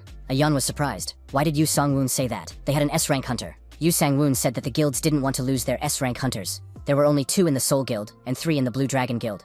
If the Blue Dragon lost one, it would immediately lose its place among the top guilds. Ayan understood why they were sending so many hunters to catch one S-rank hunter. The young man said that because of this, it was not worth expecting much from the rescue team. Most likely, because of the SS rank, they would abandon the idea. Ayan asked if it was impossible to save the others. Yu Sang-woon replied that unless all the A-rank and S-rank hunters in the country were mobilized. But that was too risky, so it wouldn't happen. Yu Sang-woon thought that Ayoung shouldn't count on him. He didn't plan to reveal his identity. The girl burst into tears. The young man was surprised. What was going on? He didn't know how to calm her down. There was nothing he could do. In the Academy archives, the young man decided to look at his awards. There were quite a few awards. He couldn't get rid of them right away. Yu Sang-woon thought that these gloves would be perfect for Aeon. But he had sacrificed his life to get them, so he should save them for later. The sword looked very useful. It was the legendary sword of Boini. It could easily cut through thin skin and hard bones. It could handle all monsters that did not wear armor. Next was a ring blessed by King Boini. The ring could also come in handy, so he had to keep it for himself. Our hero was worried about summoning. Since he was in the archive, it made sense to look at the data on summoned creatures. The guy found the relevant literature and familiarized himself with the available information on proper summoning methods. Now he knew a lot about mediums. The only phoenix material for summoning appeared after Leghorn's death. Wouldn't it attract evil creatures? Yu Sung-woon chose a ring that should suit the medium. The description mentioned the privileges of King Boini. Maybe he could buy another medium if he used this ring? The young man thought, if he sold phoenix-type materials or other S-rank stones, he would surely be exposed quickly. But what if he sold things using King Boini's privileges? Mafogu Hunter Management Office. Yu Sang-woon thought that reconstruction was in full swing in the northern part of the city. It was still quiet here. Our hero put on the legendary ring blessed by King Boini. Now he can use his privileges and summon the apostle in charge of trade. A magic circle appeared under our hero's feet. Lightning bolts danced across its surface. At that moment, our hero found himself in another location, in front of some building. Yu Sang-woon entered the building. The girl greeted the customer. She said her name was Foxy, and that she conducted auctions on behalf of King Boini. Our hero assumed that a demon might appear, but it was a completely different matter here. The girl was surprised. She had a legendary buyer in front of her. She was ready to help. Yu Sang-woon said he wanted to sell and exchange items. Foxy said she understood that right away, but asked what the young man wanted to sell. Yu Sang-woon replied that he wanted to sell magic stones and other materials first. The girl asked what type of materials they were: meat, bones, or blood. Their constellation did not value magic stones, so they bought them at a low price. Yu Sang-woon showed the girl the items he wanted to sell. Foxy said that these things smelled like Leghorn, the king of Boini. So did this young man defeat the Orchid Man? Yu Sang-woon asked if that meant he wouldn't be able to make the exchange. Foxy replied that it didn't matter. She was willing to exchange the phoenix feather for 1,000 points and the phoenix bones for 2,000 points. The young man asked if Foxy would not purchase the burning sunstone. The girl replied that they did not trade in such items. It would be better to sell it to other constellations. Yu Sang-woon was surprised. As a merchant, shouldn't she buy something expensive at a low price and resell it at a higher price? Foxy said that their constellation was not looking for profit. Phoenix feathers and bones could not be sold anywhere else at a higher price. Yu Sang-woon said that in that case, he was ready to make a deal. Foxy said she would buy it right away. After the money was transferred to the young man's account, the girl asked if he would open the exchange window. Yu Sang-woon checked the information in the exchange window and said that all the items offered were stolen. Foxy confirmed this. They get meat, bones, blood, and sell the leftovers. How could it be otherwise? They have craftsmen, just like other constellations. The protagonist understood why their prices were so high. They only value destruction, while demon worshippers hope to buy armor at wholesale prices. Yu Sang-woon asked if there was anything dragon-like. Foxy asked if the young man wanted to hunt dragons. Then he definitely needed treasure. Shiny gold coins and jewels piled high. There was nothing better. Yu Sang-woon wasn't sure if he had enough points. He couldn't remain indebted to this auction house. Foxy said there was a set of jewels for dragon bait. There were many good things in it, and it only cost 10,000 points. Our hero was presented with a set of jewelry for dragon bait. It was all in a chest. Yu Sang-woon was surprised. Wasn't it worth at least 1 billion? The young man thought that the economy here was completely different. It was good that he could buy it cheaply. Foxy asked if the young man didn't like it. Yu Sang-woon asked for 2 such items. Foxy noted that it would cost 20,000 points. Gawolf asked if the contractor had finally decided to summon a dragon. Samael noted that if it was a contract summoning, there should be no problems. Golem said that they were unfulfilled dreams, and that was also a virtue of knights. Yu Sang-woon was surprised. Maybe it was time to stop trying to dissuade him. Yu Sang-woon asked for some time to be quiet, as he needed to concentrate and focus. After a while, Gawolf said that the contractor had succeeded. Samael admitted that this creature was quite enormous. The dragon had been summoned. Gawolf stated that judging by its shape, it was definitely a Western dragon. The goblin informed his master that this dragon was golden. The dragon asked the protagonist if he had summoned it. Yu Sang-woon admitted this candidly. Yu Sang-woon was surprised. Why was the dragon approaching him so closely? Should he be afraid of it? The dragon asked the young man how much he had prepared. Yu Sang-woon was surprised. What was he talking about? The dragon clarified how much money he had prepared to pay for the contract before his call. Yu Sang-woon was surprised. If it was about the cost of the contract, was there such a thing? He needed an explanation. The dragon saw a chest with jewels purchased at an auction house. The dragon declared that this was what he wanted. Yu Sang-woon thought that no one was listening to him here.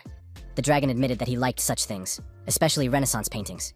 Very beautiful and rich in color. Yu Sang-woon asked his knights, "Are all dragons like this?" The dragon asked our hero how long he had been thinking about the contract. Did the young man want to be a partner or a dragon knight? Did he want to fly through the sky on his back? Yu Sang-woon was surprised. Was this an interrogation? The dragon said that he needed to leave the option of riding open for each summon. Or was the young man ready to take the ally package? How long would the contract last? The magic was already included, but the breath had to be purchased separately. The discount applied depending on the level. Yu Sang-woon wondered why Mr. Dragon was using this method. What was this separate dragon breath function? This summoning was more like a business run by a dragon. The dragon asked why the young man thought so. It's all for the treasure. It's problematic to just sign a contract. The dragon admitted that it's not bad to follow heroes, but such people are often very modest. On the other hand, when heroes get rich, they become lazy and don't even think about going on missions. The dragon admitted that he would stay until the contract ended. The dragon said he had tested the young man's skills. He had the skill of a horseman. Had he taken an oath? Had the young man served other knights? Yu Sung-woon replied that he had not taken an oath and had not served. The dragon said that was fine. He needed other contracts for the oath.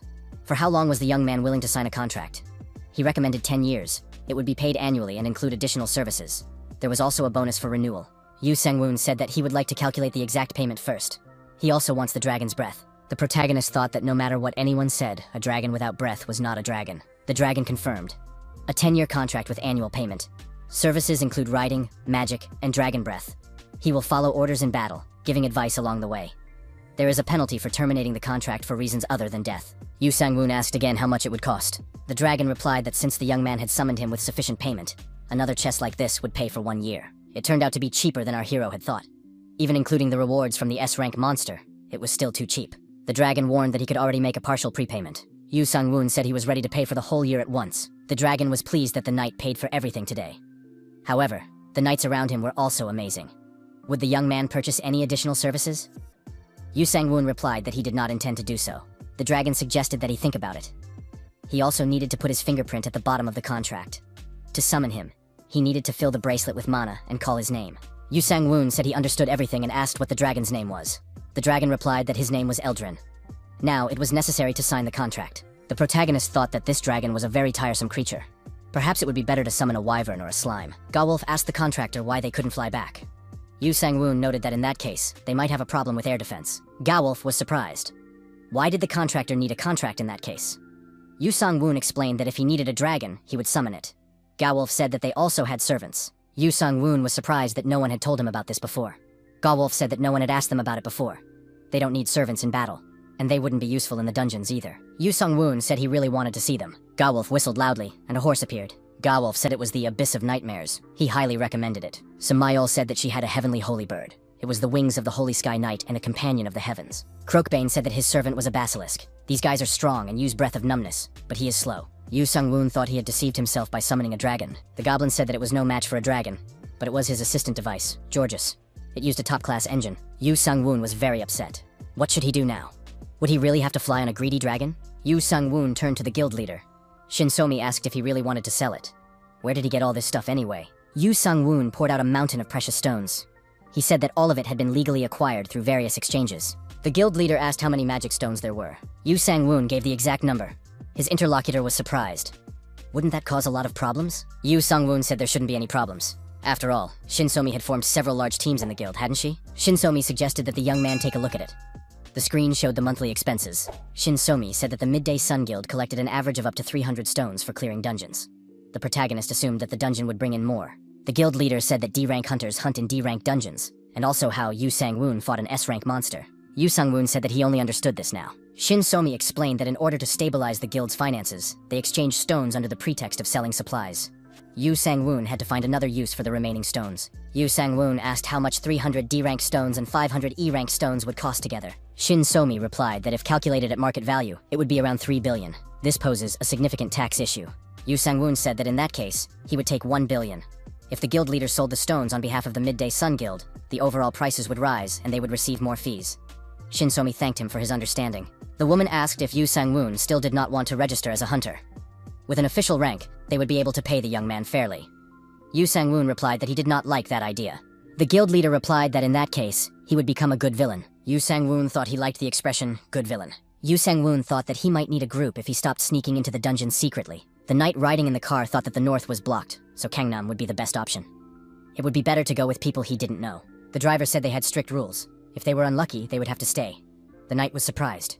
What did that mean? The traffic inspector was interested in the taxi and decided to stop the car. The traffic inspector told the awakened man to present his documents. The young man handed the inspector his ID card. The inspector asked what the awakened E-rank was doing here. Yu Sang-woon replied that he wanted to clear out the dungeon and was on his way to the hunter's management office. The inspector said that if he let people like this knight pass every time, traffic jams would start. They should drive around the outskirts of the city. Yu Sang-woon thought that the rumors were true. The new Kana Fortress is not only the base of the Soul Guild, it is listed among the top Korean investors, politicians, and aristocrats. When peace in the country was disrupted after the Grand Master incident, The country's upper classes, together with hunters from the Soul Guild, built this place. Others know it as the Soul Guild's base. But in reality, it is a fortress built for the safety of the privileged. The new hunter management office is called Kanam. Yu Sang-woon was upset because he had to pay 13,000 just for the detour. Many did not make it to the North Dungeon, so they came here. The young man set out to find his teammates. As he thought, it was difficult for an E-rank hunter to squeeze into a D-rank dungeon. In that case, he decided to act differently. The hunter asked his colleague, the mage Doha, what to do with that guy. They hadn't seen him before. They were talking about our hero. Doha asked the young man if he had checked the guy out. The young man replied that he couldn't check. The knight was using an item or skill to hide his information. The young man said he had looked at his phone. It seemed he was trying to get into a D-rank dungeon. He looked worried. Apparently, he had a high E rank, or a low D rank. Doha said that he was in good shape, but too old and might suspect something. At a time like this, it was necessary to be cautious. The young man agreed. For safety's sake, it was better if the team remained incomplete. Another girl approached and said that they needed to find someone else. She would deal with this knight herself.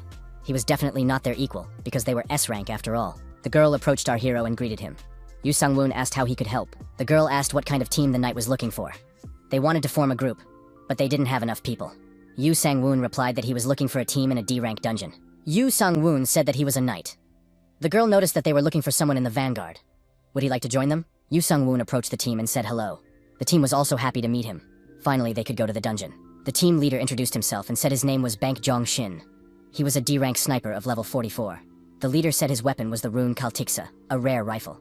He used bullets made exclusively from magic stones. The knight with the axe said it was a cool rifle. Jong-shin admitted that the rifle was powerful, but a little loud. With it, he could take down a medium-sized monster in a second. The girl said her name was Dohee, and she was a priestess chosen by the constellation. Next to her was Cho Sopgil, who had been working with them for some time. He was a tracker, and was at her level. The hunter with the axe said his name was Pei Yoon-hoon. He is a D-rank hunter of the 38th level. Class: warrior. His weapon is a goblin axe, and he is pleased to meet them. The protagonist also introduced himself and said that he is level 43, an E-rank hunter, class knight. He fights with a sword and shield. Choi Sopkil said that if everyone had introduced themselves and no one had any questions, they could head to the dungeon. Yu Sang-woon thought that they should have done this earlier. He had wasted a lot of time for nothing. The group of hunters approached the forest cave, at the entrance to which was a portal to the dungeon. Dohee said that it was difficult to find anyone in the vanguard right now. They leave as soon as they receive more lucrative offers. The leader of the squad agreed, but that's why hunters level up. Yu Sang-woon thought that these two were the leaders. Pa Young-hoon and Cho Sopkil seemed to be blocking the retreat. Dohee asked Yu Sang-woon if something was wrong. The young man replied that everything was fine, he was just a little nervous. Bang Jong-shin said that he had a good skill level, so he wanted to join the Soul Guild. They had very good privileges. Yu Sang-woon thought that these hunters would soon get down to business, but unfortunately, he couldn't wear the golden armor. Bang Jong-shin said that they had arrived at their destination, the D-rank monster's cave. Now they needed to warm up a little, so they got started. The leader ordered all the hunters to stand on the front line. The monsters would soon attack. The monsters did indeed line up on their front line and prepared to attack the hunters. Bank Jong-shin told everyone to stay alert. It was only just beginning. Yu Sang-woon covered the left flank with his shield, while Yoon-hoon worked on the right. Yu Sang-woon thought that these hunters were acting as usual. Very standard. The commander told Yu Sang-woon to hold out as long as possible. The monsters attacked the group of hunters, and the circle kept getting smaller. There was nowhere to retreat. Pai Yoon-hoon was frightened, and said that for some reason there were a lot of these monsters. How could they deal with them? Jong-shin told Yoon-hong not to leave his position under any circumstances. Yoon-hoon held his axe forward and decided he would not take a step back. The monster continued to approach. Jong-shin fired a shot and the monster fell. Yoon-hong breathed a sigh of relief. Yoon-hong said that in that case, he was ready to trust the commander. Yu Sang-woon held his shield forward and held back the onslaught of the advancing monsters. The young man thought that he would have figured it out long ago. It was very difficult to pretend. Choi Sopkil plunged his blade into another monster, and the monster's attack weakened. The protagonist noticed that arrows had stuck into the ground near him. Who could be shooting them? Humanoid monsters emerged from their hiding places and also attacked the brave hunters. Jong-shin told Dohee to leave the magic to them. She just had to defend the front line. It was important to trust each other. They had to put resistance on the monsters. Dohee agreed and said she would put a buff on them. Yoon-hoon and Yu Sang-woon were delighted with the priestess's magical abilities. The humanoids continued to shoot, forcing our hero to go on the defensive and put up a shield in front of him. Yoon-hoon and Yu Sang-woon had to admit that fighting with a buff was much easier. Yu Sang-woon thought that Yoon-hoon was performing much better in joint combat than previously expected. The hunters saw strange images in front of them. It seemed to be a sign. Jong-shin shouted for everyone to be careful. These are signs of a trap. We'll have to retreat. Yoon-hoon and Yu Sang-woon looked up and saw a huge axe above them. The hunters managed to jump aside, and the trap did not work on them. The axe continued to hang above the ground. Dohee said she would heal Yu Sang-woon. Our hero replied that the potion was enough for him, and besides, his armor had protected him. He needed to conserve his magic. The hunters came to a huge gate. Could this be the boss's room? Doohy said that they had done a good job. The order was given to rest a little, and the hunters decided to start eating. Zhongshin asked Yu Sung-woon, "Is this really the food they give out at the association? Is it really tasty?" Yu Sung-woon replied that it was edible. The leader suggested that the protagonist try some other food. He had heard that the food from the association wasn't very tasty. Yu Sung-woon thought that Zhongshin had added something to the food. It was definitely suspicious. Dohee also offered the young man some ginger tea. It goes well with food. Yu Sung-woon flatly refused, adding that he was allergic to certain foods.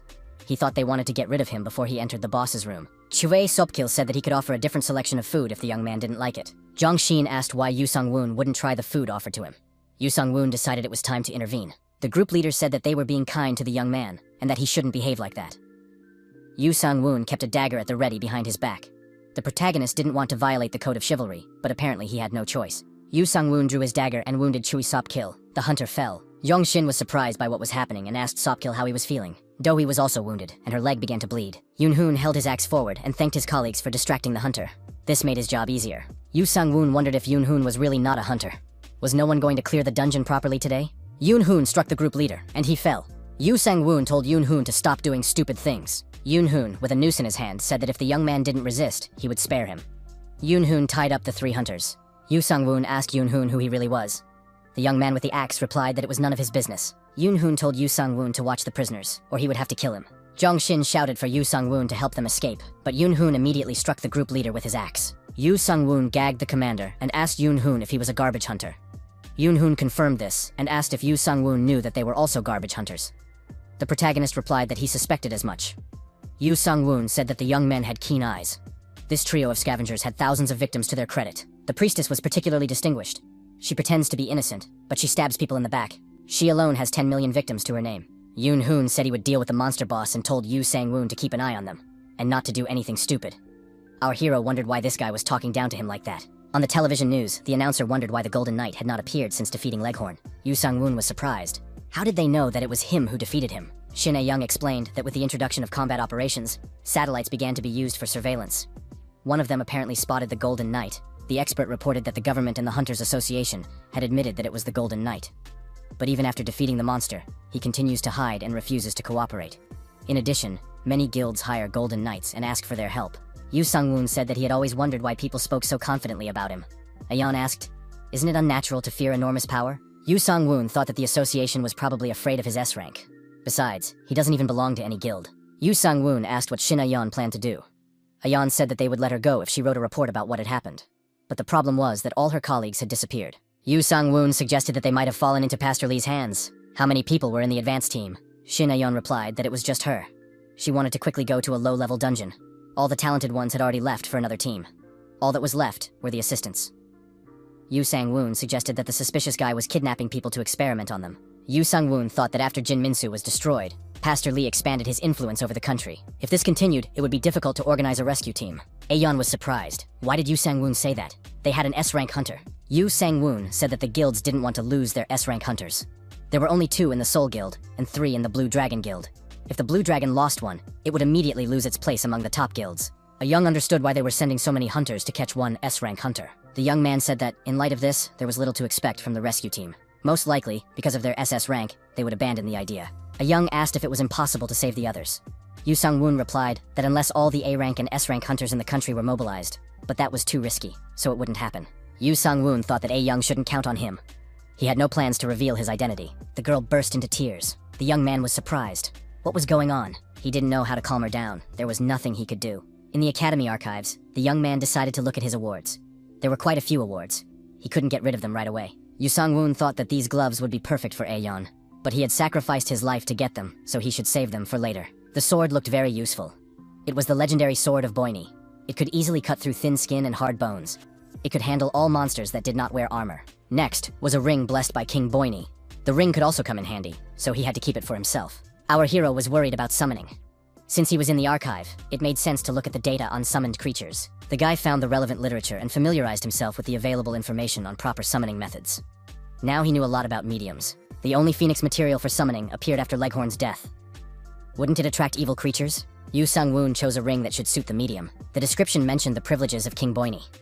Maybe he could buy another medium if he used this ring. The young man thought, if he sold phoenix-type materials or other S-rank stones, he would surely be exposed quickly. But what if he sold things using King Boyne's privileges? Mafo's Hunter Management Office. Yu Sang-woon thought that reconstruction was in full swing in the northern part of the city. It was still quiet here. Our hero put on the legendary ring blessed by King Boyne. Now he can use his privileges and summon the apostle in charge of trade. A magic circle appeared under our hero's feet. Lightning bolts danced across its surface. At that moment, our hero found himself in another location, in front of some building. Yu Sang-woon entered the building. A girl greeted the customer. She said her name was Foxy, and that she held auctions on behalf of King Boyne. Our hero assumed that a demon might appear, but this was a completely different matter. The girl was surprised. She had a legendary buyer in front of her. She was ready to help. Yu Sang-woon said he wanted to sell and exchange items. Foxy said she understood that right away, but asked what the young man wanted to sell. Yu Sang-woon replied that he wanted to sell magic stones and other materials first. The girl asked what type of materials they were: meat, bones, or blood. Their constellation did not value magic stones, so they bought them at a low price. Yu Sang-woon showed the girl the items he wanted to sell. Foxy said that these things smelled like Leghorn, the king of Boyne.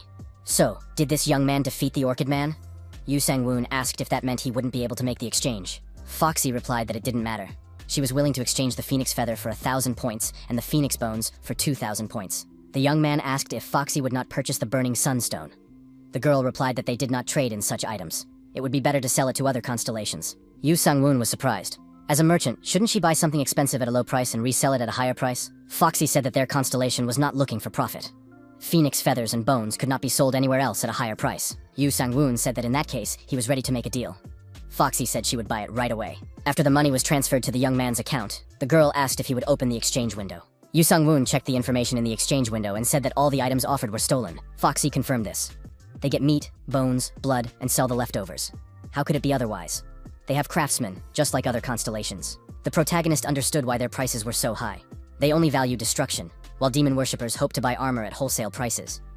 Yu Sang-woon asked if there was anything dragon-like. Foxy asked if the young man wanted to hunt dragons. Then he definitely needed treasure, shiny gold coins and jewels piled high.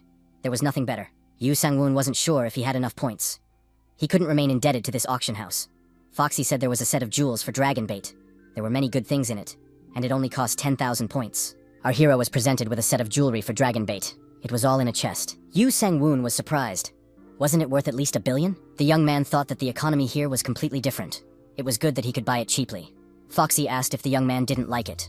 Yu Sang-woon asked for 2 such items. Foxy noted that it would cost 20,000 points. Gawolf asked if the contractor had finally decided to summon a dragon. Samayal noted that if it was a contract summoning, there should be no problems.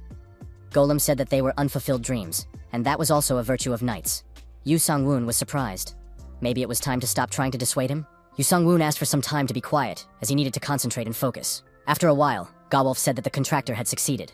Sammial admitted that this creature was quite enormous.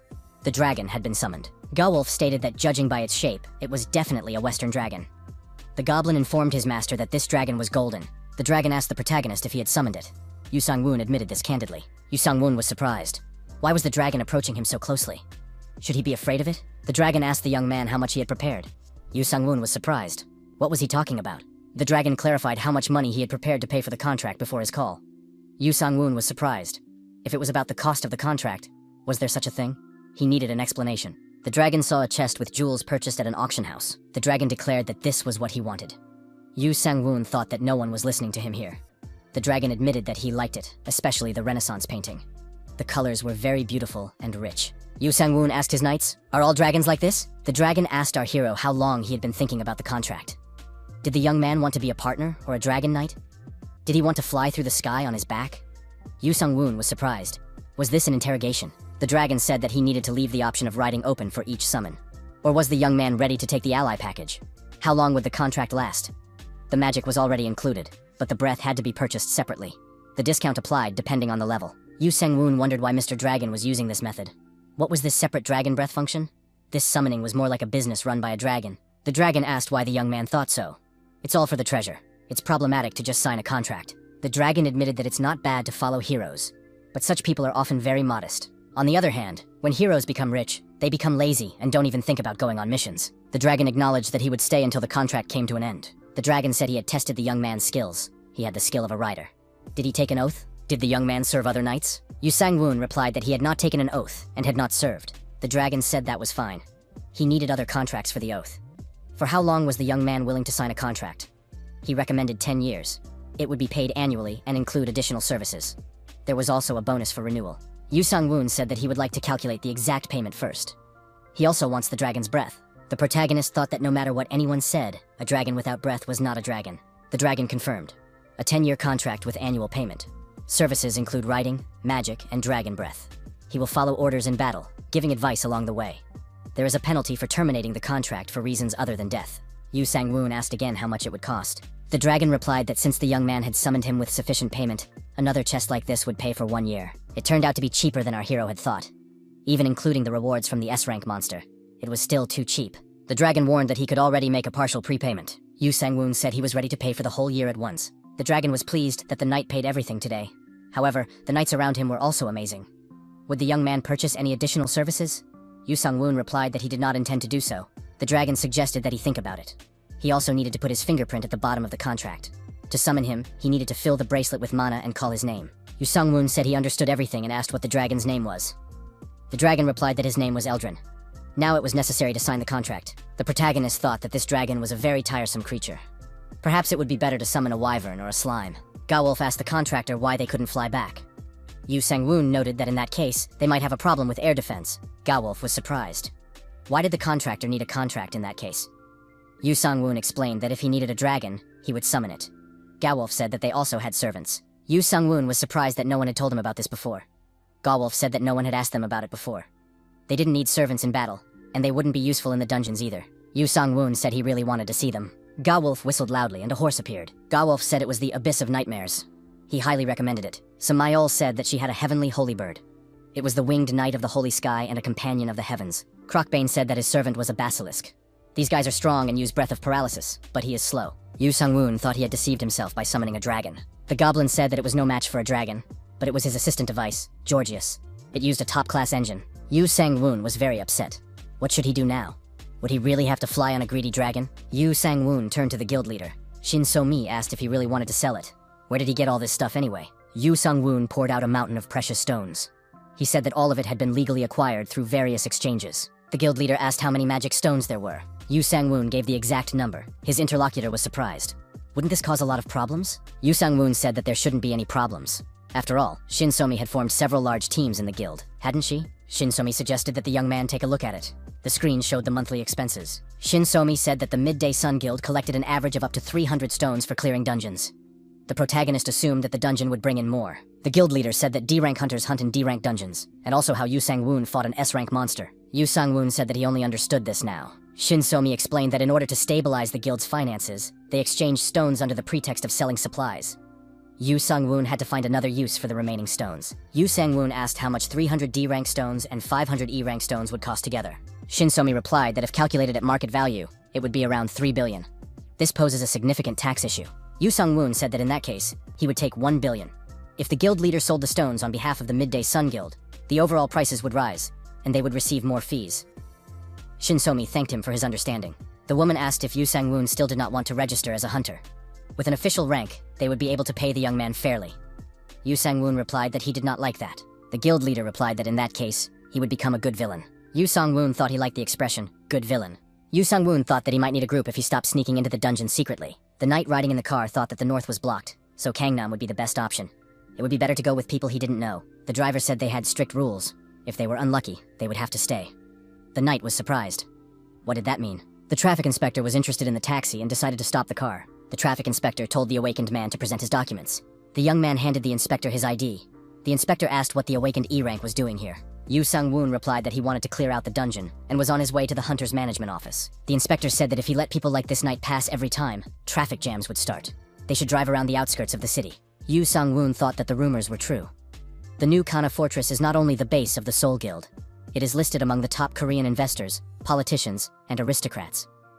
When peace in the country was disrupted after the Grand Master incident, the country's upper classes, together with hunters from the Soul Guild, built this place. Others know it as the Soul Guild's base, but in reality, it is a fortress built for the safety of the privileged. The new hunter management office is called Kanam. Yu Sang-woon was upset because he had to pay 13,000 just for the detour. Many did not make it to the North Dungeon, so they came here. The young man set out to find his teammates. As he thought, it was difficult for an E-rank hunter to squeeze into a D-rank dungeon. In that case, he decided to act differently. The hunter asked his colleague, the mage Doha, what to do with that guy. They hadn't seen him before. They were talking about our hero. Doha asked the young man if he had checked the guy. The interlocutor replied that he couldn't check. That knight uses an item or skill to hide his information.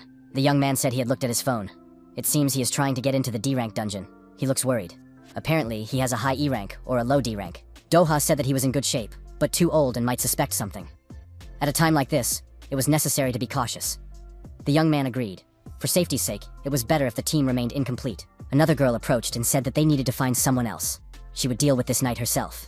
He was definitely not their equal, because they were S rank after all. The girl approached our hero and greeted him. Yu Sang-woon asked how he could help. The girl asked what kind of team the knight was looking for. They wanted to form a group, but they didn't have enough people. Yu Sang-woon replied that he was looking for a team in a D-rank dungeon. Yu Sang-woon said that he was a knight. The girl noticed that they were looking for someone in the vanguard. Would he like to join them? Yu Sang-woon approached the team and said hello. The team was also happy to meet him. Finally, they could go to the dungeon. The team leader introduced himself and said his name was Bank Jong-shin. He was a D-rank sniper of level 44. The leader said his weapon was the Rune Kaltiksa, a rare rifle. He used bullets made exclusively from magic stones. The knight with the axe said it was a cool rifle. Jianxing admitted that the rifle was powerful but a little loud. With it, he could take down a medium-sized monster in a second. The girl said her name was Do-hee, and she was a priestess chosen by the constellation. Next to her was Cho Sop-gil, who had been working with them for some time. He was a tracker and was at her level. The hunter with the axe said his name was Pai Yun-hoon. He is a D-rank hunter of the 38th level. Class, warrior. His weapon is a goblin axe, and he is pleased to meet them. The protagonist also introduced himself and said that he is level 43, an E-rank hunter, class knight. He fights with a sword and shield. Choi Sopkil said that if everyone had introduced themselves and no one had any questions, they could head to the dungeon. Yu Sang-woon thought that they should have done this earlier. He had wasted a lot of time for nothing. The group of hunters approached the forest cave, at the entrance to which was a portal to the dungeon. Do-hee said that it was difficult to find anyone in the vanguard right now. They leave as soon as they receive more lucrative offers. The leader of the squad agreed, but that's why hunters level up. Yu Sang-woon thought that these two were the leaders. Pa Yong-hoon and Choi Sopkil seemed to be blocking the retreat. Do-hee asked Yu Sang-woon if something was wrong. The young man replied that everything was fine. He was just a little nervous. Bang Jong-shin said that he had a good skill level, so he wanted to join the Soul Guild. They had very good privileges. Yu Sang-woon thought that these hunters would soon get down to business. But unfortunately, he couldn't wear the golden armor. Bang Jong-shin said that they had arrived at their destination, the D-rank monster cave. Now they needed to warm up a little, so they were getting started. The leader ordered all the hunters to stand on the front line. The monsters would soon attack. The monsters did indeed line up on their front line and prepared to attack the hunters. Bang Jong-shin told everyone to stay alert. It was only just beginning. Yu Sang-woon covered the left flank with his shield, while Yun-hoon worked on the right. Yu Sang-woon thought that these hunters were acting as usual, very standard. The commander told Yu Sang-woon to hold out as long as possible. The monsters attacked the group of hunters, and the circle kept getting smaller. There was nowhere to retreat. Pai Yun-hoon was frightened and said that for some reason there were a lot of these monsters. How could they deal with them? Jianxin told Yun-hong not to leave his position under any circumstances. Yun-hoon held his axe forward and decided he would not take a step back. The monster continued to approach. Jianxin fired a shot and the monster fell. Yun-hong breathed a sigh of relief. Yun-hong said that in that case, he was ready to trust the commander. Yu Sang-woon held his shield forward and held back the onslaught of the advancing monsters. The young man thought that he would have figured it out long ago. It was very difficult to pretend. Choi Sopkil plunged his blade into another monster, and the monster's attack weakened. The protagonist noticed that arrows had stuck into the ground near him. Who could be shooting them? Humanoid monsters emerged from their hiding place and also attacked the brave hunters. Jianxin told Do-hee to leave the magic to them. She just had to defend the front line. It was important to trust each other. They had to put resistance on the monsters. Do-hee agreed, and said she would put on a buff. Yun-hoon and Yu Sang-woon were delighted with the priestess's magical abilities. The humanoids continued to shoot, forcing our hero to go on the defensive and put up a shield in front of him. Yun-hoon and Yu Sang-woon had to admit that fighting with a buff was much easier. Yu Sang-woon thought that Yun-hoon was performing much better in joint combat than previously expected. The hunters saw strange images in front of them. It seemed to be a sign. Jianxin shouted for everyone to be careful. These were signs of a trap.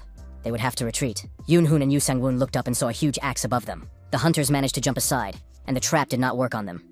The axe continued to hang above the ground. Do-hee said she would heal Yu Sang-woon. Our hero replied that the potion was enough for him, and besides, his armor had protected him. He needed to conserve his magic. The hunters came to a huge gate. Could this be the boss's room? Do-hee said that they had done a good job. The order was given to rest a little, and the hunters decided to start eating. Jianxin asked Yu Sang-woon, "Is this really the food they give out at the association? Is it really tasty?" Yu Sang-woon replied that it was edible. The leader suggested that the protagonist try some other food. He had heard that the food from the association wasn't very tasty. Yu Sang-woon thought that Jianxin had added something to the food. It was definitely suspicious. Do-hee also offered the young man some ginger tea. It goes well with food. Yu Sang-woon flatly refused, adding that he was allergic to certain foods. He thought they wanted to get rid of him before he entered the boss's room. Choi Sopkil said that he could offer a different selection of food if the young man didn't like it. Jianxin asked why Yu Sang-woon wouldn't try the food offered to him. Yu Sang-woon decided it was time to intervene. The group leader said that they were being kind to the young man, and that he shouldn't behave like that. Yu Sang-woon kept a dagger at the ready behind his back. The protagonist didn't want to violate the code of chivalry, but apparently he had no choice. Yu Sang-woon drew his dagger and wounded Choi Sop-kil. The hunter fell. Jong-shin was surprised by what was happening and asked Sop-kil how he was feeling. Do-hee was also wounded, and her leg began to bleed. Yoon-hoon held his axe forward and thanked his colleagues for distracting the hunter. This made his job easier. Yu Sung-woon wondered if Yoon-hoon was really not a hunter. Was no one going to clear the dungeon properly today? Yoon-hoon struck the group leader, and he fell. Yu Sung-woon told Yoon-hoon to stop doing stupid things. Yoon-hoon, with a noose in his hand, said that if the young man didn't resist, he would spare him. Yoon-hoon tied up the 3 hunters. Yu Sung-woon asked Yoon-hoon who he really was. The young man with the axe replied that it was none of his business. Yoon-hoon told Yu Sang-woon to keep an eye on the prisoners, or he would have to be eliminated. Jong-shin yelled at Yu Sang-woon to help them escape, but Yoon-hoon immediately struck the group leader with an axe. Yu Sang-woon gagged the commander and asked Yoon-hoon if he was a garbage hunter. Yoon-hoon confirmed this, and asked if Yu Sang-woon knew that they were also garbage hunters. The protagonist replied that he suspected as much. Yu Sang-woon said that the young men had keen eyes. This trio of scavengers had thousands of victims to their credit. The priestess was particularly distinguished. She pretends to be innocent, but she stabs people in the back. She alone has 10 million victims to her name. Yoon-hoon said he would deal with the monster boss and told Yu Sang-woon to keep an eye on them, and not to do anything stupid. Our hero wondered why this guy was talking down to him like that. Ko Jong-yeon said, even if they knew who he was, what could they do? He was able to destroy even the expensive barrier. A TV reporter showed that part of the barrier collapsed because the Golden Dragon was attacking the wall from the inside. The Ministry of Defense considers the use of helicopters or fighter jets too dangerous, so they plan to deploy hunters. If the wall is destroyed, the place will become vulnerable to attack by vultures. In this regard, the shares of companies associated with the Seoul Guild and Shinganam are falling rapidly. The guild leader turned off the TV. The guild leader said that they couldn't just sit and watch this happen. They needed to send several units out on reconnaissance and gather information. They had to find out the identity of the Golden Knight by any means necessary. Ko Cheon-young said he understood. The assistant told the guild leader that the battle was not yet lost. She had additional information in her hands. A TV reporter at the scene said that he had finally appeared. The second S-rank hunter, Shim Kang-hoon. The head of the Seoul Guild went to the front line. Now the Golden Knight, the devil worshipper, would face the guild leader. The reporter said that the head of the Seoul Guild had just drawn his sword to restore his damaged honor. Ko Cheon-young noted that the news was reporting on the deaths of people, but it looked like a sports broadcast. His assistant said that reporters always did that. The guild leader said that it was necessary to record the fight between the two. Some of the guys from the reconnaissance unit should be sent to record everything. High-quality video was needed. The assistant said they would do as the guild leader ordered. The master thought that S-rank hunters rarely encounter each other. This fight would be excellent material. The knight addressed the Golden Dragon, saying that he was the head of the Seoul Guild, and challenged him to a fight. Judging by his attire and reaction to his skill, the Golden Knight also belonged to the knight class. He had to respond. The protagonist said that he had no reason to respond. The Steel Goblin noted that his master was the strongest, and would certainly accept the challenge. Gawolf added that they couldn't miss a duel between knights. Yu Sang-woon thought that most of his assistants did not support him. The Golden Knight said that in that case, he would fight this knight from the trash heap. After all, only a knight from the trash would defend rats like Chairman Bay. Besides, even though his opponent is called the Knight Defender of Seoul, he himself only cares about the sponsors of Shinganam. The guild leader said that the Golden Knight had no right to treat him, the Pillar of Seoul, in such an inappropriate manner. Yu Sang-woon said that if his opponent didn't like the word trash, he could say Manure Knight or Sewer Defender. The guild leader declared that he would not tolerate such insults and rushed into attack. The Golden Knight blocked his opponent's attack. The guild leader thought that his opponent was different from a typical S-rank hunter. The guild leader said that he had a buff from Shim Kang-hoon, and they were fighting on equal terms. Who was this guy anyway? The battle continued evenly for some time, with neither opponent showing a clear advantage. The Golden Knight thought that even if they were on the same level, the guild leader would not defeat him with a single blow. The guild leader noted that he had an advantage in terms of experience and martial arts skills. He was not injured even when his sword hit the Titan's stake. Could it be that he was created by Hephaestus? The guild leader decided to prepare for the next attack. The 9 Superior Strike skill was activated. The shockwave spread in all directions. When the smoke cleared, the guild leader was surprised. Had his opponent blocked such a powerful blow? The Golden Dragon said that he was facing a typical S-rank hunter. His stats were good, but he clearly lacked strength. Yu Sang-woon asked the guild leader, who was kneeling on the ground, if he was tired. Where had that cocky guy gone? The guild leader told the Golden Knight not to press the attack and give him a chance to catch his breath. Yu Sang-woon said he had no intention of doing so and delivered a devastating blow. At the same time, the protagonist noted that he would take the life of the servant of evil. However, the head of the Seoul Guild was able to jump up and leave the battlefield. The Golden Knight was surprised. Could such a person really call himself the head of the guild? The protagonist thought that in any case, it would be a pity to leave without leaving a few pleasant memories of himself. Our hero said, "The horizon, which is the boundary between heaven and earth, must see his sword, which cuts through the sun and the moon." The skill, second type Heavenly Lord's Sword Flow. Horizon Slash was activated. Everything around was illuminated by a bright flame. Shin Young heard conversations around her. Everyone was discussing the battle between the Golden Knight and the head of the Soul Guild, who had fled in disgrace. The girl sent a message to our hero, saying that she would come to his aid soon. The head of the Soul Guild found himself near a trash can somewhere in a doorway. He was surprised. How did he end up here? The guild leader realized that fortunately, he was not in Shinganam. He must have been thrown here by teleportation magic. The head decided that he should return to his guild first. The knight saw the destroyed Soul Guild building from afar and was outraged. Who dared to do this? The head had 2 unread messages on his smartphone. Could someone be looking for him? They were system messages saying that the knight had fled the battlefield, desecrating the path of a knight. Now, it was impossible to communicate with him as a knight until he apologized to the Golden Knight, who had honorably responded to the duel. Now, this player was temporarily classified as a soul fugitive. The guild leader thought that the Golden Knight was responsible for all this. How could he fix it? The guild leader did not understand where he would look for the Golden Knight to apologize to him. Kim Kang-hoon appeared behind him. The leader was surprised. How did he manage to sneak up on him?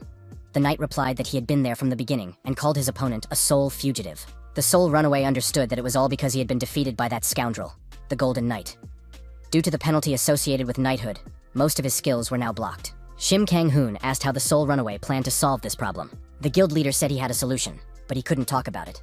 In any case, he didn't know what to do now. Shim Kang-hoon said that one issue needed to be dealt with first, and handed over a document resigning from his position as guild leader. The soul runaway asked who would take on this responsibility. After receiving the autograph, Shim Kang-hoon declared that it was all over. This meant that the soul fugitive could rest. Through the guild leader's status window, he could check the buffs he and others had received. The countryside fugitive wondered what to do next. Shim Kang-hoon said that it was not worth announcing that one S-rank member of their guild was missing. They had plans for closed training. Shim Kang-hoon said that the soul fugitive would be well hidden so that no one would see him wandering around. Shim Kang-hoon deactivated the soul fugitive and ordered him to be frozen immediately. Security personnel began to carry out the order and placed the soul fugitive in the appropriate sarcophagus. An employee took out a remote control and carried out the order. The sarcophagus lid closed, and the soul fugitive was isolated. He must remain alive and await his fate in this state. In the future, if his skills are unlocked, he may be put to use. The sarcophagus was placed in a truck for further transportation to the storage facility. Yu Sang-woon, as always, woke up to the sound of an incoming message. The young man looked at his smartphone screen and saw many messages from Aeon and her mother. The guy decided that he needed to calm them down first by explaining that he was alive, well, and safe. Yu Sang-woon put his smartphone on the nightstand and decided to sleep a little longer. The young man thought that Aeon was planning to rescue him. But why? The phone rang from the country's Hunters Association. It was a member of the group investigating the incident in Shinganam. Yu Sang-woon said he had nothing to say about it. Yu Sang-woon added that he had almost been killed by Chairman Bei and had been saved by the Golden Knight. Was that really what the caller wanted to hear? Hadn't they already talked to the guards? Yu Sang-woon said that the sponsors and the Soul Guild would surely want to take revenge on him. He was scared, so he was going to hide somewhere in the wilderness. Our hero interrupted the conversation. The young man thought that the calls were very annoying and unsettling. The protagonist thought that he was the only witness to Chairman Bei's death and couldn't just give up. Someday they would come here too, so he would have to leave. The young man walked over to the window. The protagonist looked out the window and saw Shin A-young and Shin So-mi below. The girl waved at him. Yu Sang-woon asked Aeon how they found him. Aeon replied that when she came to his house, she installed an app for couples on her smartphone to help if necessary. Aeon said that this time, Yu Sang-woon was definitely in serious trouble. The girl noted that in any case it was very cool. An incredible force that swept away everything in its path. Shin Aeon noted that when she became awakened, she wanted to be the same. How did Yu Sang-woon feel when he was invincible? It was a pity that the young man did not see the faces of the people associated with the Soul Guild. It was incomparable. Yu Sang-woon noted that he was not invincible, he just won the fight. Yu Sang-woon wondered if the story would have been different if the Soul Guild had used guerrilla tactics, or if they had surrounded him and started shooting indiscriminately. Shin So-mi said that unlike the Golden Knight, victory alone was not important to the Soul Guild. They had fought in front of everyone in their sponsor's house, so they had a duty to find and defeat their enemy. In any case, what was Yu Sang-woon going to do now? The young man replied that he had to remain inconspicuous for a while. He was going to go to the S-rank dungeon to level up, but apparently that was no longer possible. Shin So-mi said she would try to explain the situation to the young man. Currently, the members of the Soul Guild are divided into 2 groups. One is combat-oriented, and the other is peaceful. The current situation arose solely because of Chairman Yue's personal interests. Even if everything is shaking, the losses already incurred must be taken into account. The combat group is going to simply leave Shinganam and support the other guild. Yu Sang-woon thought that it would not be so easy to destroy them. Shin So-mi suggested that the peaceful faction would win. Disbanding the rural guild would not do any good. This means that the wall will be rebuilt. The woman added that Shinganam would be re-equipped in this way. The problem was with the association. Yu Sang-woon said that they had already called in the morning and were trying to reach him. Shin So-mi noted that her guild had also been contacted. They were told to report to the association if he got in touch. Yu Sang-woon asked if anyone had seen them. Shin So-mi admitted that someone could have followed their trailer. The guild leader added that the young man should not worry. She had already prepared everything. First, they would record a request for help, and then sell the eyewitness information to the association. They would record his testimony on video, and then pass the recording on to the association. The protagonist thought that they were now going to manipulate the situation. The woman continued. This way, they would show that they did not have a very good relationship. They could say that they had locked the young man up to extract information. Yu Sang-woon noted that he wouldn't be able to go to the dungeon for a while anyway. It was probably a good idea. Shin So-mi added that it would be best to say that they had locked him up in the mountains. The woman asked her daughter if she could skip classes for a few days. Was she ready to become a B-rank supervisor? The girl agreed. Yu Sang-woon thought that these women were ready to do anything. He asked what the plan would be. Shin So-mi said that first, they needed to reveal some significant information so that everything wouldn't look too suspicious. Yu Sang-woon reminded her that they had met the Knight of the Abyss, Gawolf. The guild leader set up video cameras and said they didn't have time. They needed to decide quickly and start filming. The young man said on camera that it was terribly annoying, but he couldn't hide for the rest of his life. So he decided to tell everything. He was very angry. As long as only some people were being captured and destroyed, no one cared. But when Chairman Bei died, it caused a big stir. If he notices anything suspicious, he should immediately contact the vultures. Everyone should know this. At that moment, Shin Aeon appeared in the cell and immediately subdued the young man in order to capture him and subsequently bring him to justice. The young man shouted that they had set him up. Aeon ordered him to shut up if he wanted to live. Shin So-mi said that it was well shot, especially the last scene. Yu Sang-woon said that now was the time to lie low. Did he need to go somewhere with Shin Aeon? Shin So-mi assured him that she would take care of all the negotiations. The young people got out of the trailer in the middle of the road and decided to walk part of the way to cover their tracks. Yu Sang-woon hoped that nothing bad would happen. He said that in the future, he would have to repay her somehow for all this. Yu Sang-woon asked if the girl would laugh at him for hanging on her. A young pointed out that in any case, an E-rank hunter cannot challenge a B-rank. Yu Sang-woon said that they were going to the mountains to train, because if they lived near people, they could get into trouble again. A young pointed out that there must be many wild monsters in the mountains, and there was no owner. But what kind of place was this? Shin Aeon wondered. What if this place was a conflict zone, the former territory of the northern part of a once united country? Yu Sang-woon was curious.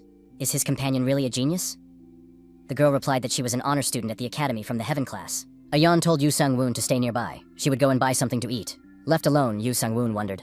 What was going on with Chairman Bei? There were no articles related to this incident on the internet. The young man thought that this world was not changing. The man lying in a hospital bed loudly asked for water. He was in pain, but there was no one around. The man continued to call for help, saying that his arms and legs hurt.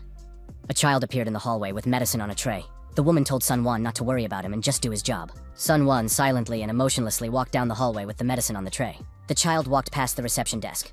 The nurses, talking to each other, said that the patient in room 302 was strong. He had not been given any food or water for 2 days. It must be hard. His wife and children had abandoned him, and he didn't even know it. He cried and said he wanted to go home. It was just awful. 4 more people will arrive tomorrow. How can we make room? What should we do? The nurse told Yu Sang-woon to take it and put it in storage. Yu Sang-woon remembered the prisoner behind the glass partition who was eating rice greedily. The protagonist thought that he couldn't leave things as they were. There was nothing to think about. The Golden Knight had to appear again. After a while, Shin A-young appeared on the forest road with a large shopping bag. The girl announced that she had returned. Yu Sang-woon asked, "Does Aeon happen to know who will be the successor after Chairman Bei's death?" Aeon replied that the acting chairman was now his younger brother, Baek Jun-soo. He was probably in the funeral hall. Yu Sang-woon said he was going to intervene a little. Baek Jun-soo was indeed in the funeral hall in front of his late brother's portrait. Baek Jun-soo said that he did not know what had gone wrong, but Yoon-hoon had died. So if the funeral went smoothly, he would become the next chairman without any problems. At that moment, the doors flew open and someone burst in, knocking over the security guards. The Golden Knight appeared in the funeral hall. At that moment, he was holding one of the security guards by the throat. The man screamed for mercy and to be set free, saying he was just doing his job. Baek Jun-soo thought anxiously, where did the Golden Knight, the devil worshipper, come from? The Golden Knight was furious. He approached the successor and asked, "Is this man the younger brother of Chairman Bei?" The Golden Knight asked when Baek Jun-soo would take his older brother's place, saying he would pay for his brother's disgusting hobby. Baek Jun-soo was frightened, knelt down and said he was wrong. He would take responsibility, take care of the victims' families, and pay them substantial compensation. The Golden Knight agreed and expressed hope that the successor did not have the same disgusting hobby as his older brother. Baek Jun-soo stated that he was definitely a different person. The association's interrogation room. Shin So-mi, head of the Midday Sun Guild, asks the questions. The men were outraged. Did Shin So-mi really say 1 billion? Is she out of her mind? Even though the Golden Knight is an SS-ranked devil worshipper, this is too much. Shin So-mi said that if they didn't like it, they could refuse.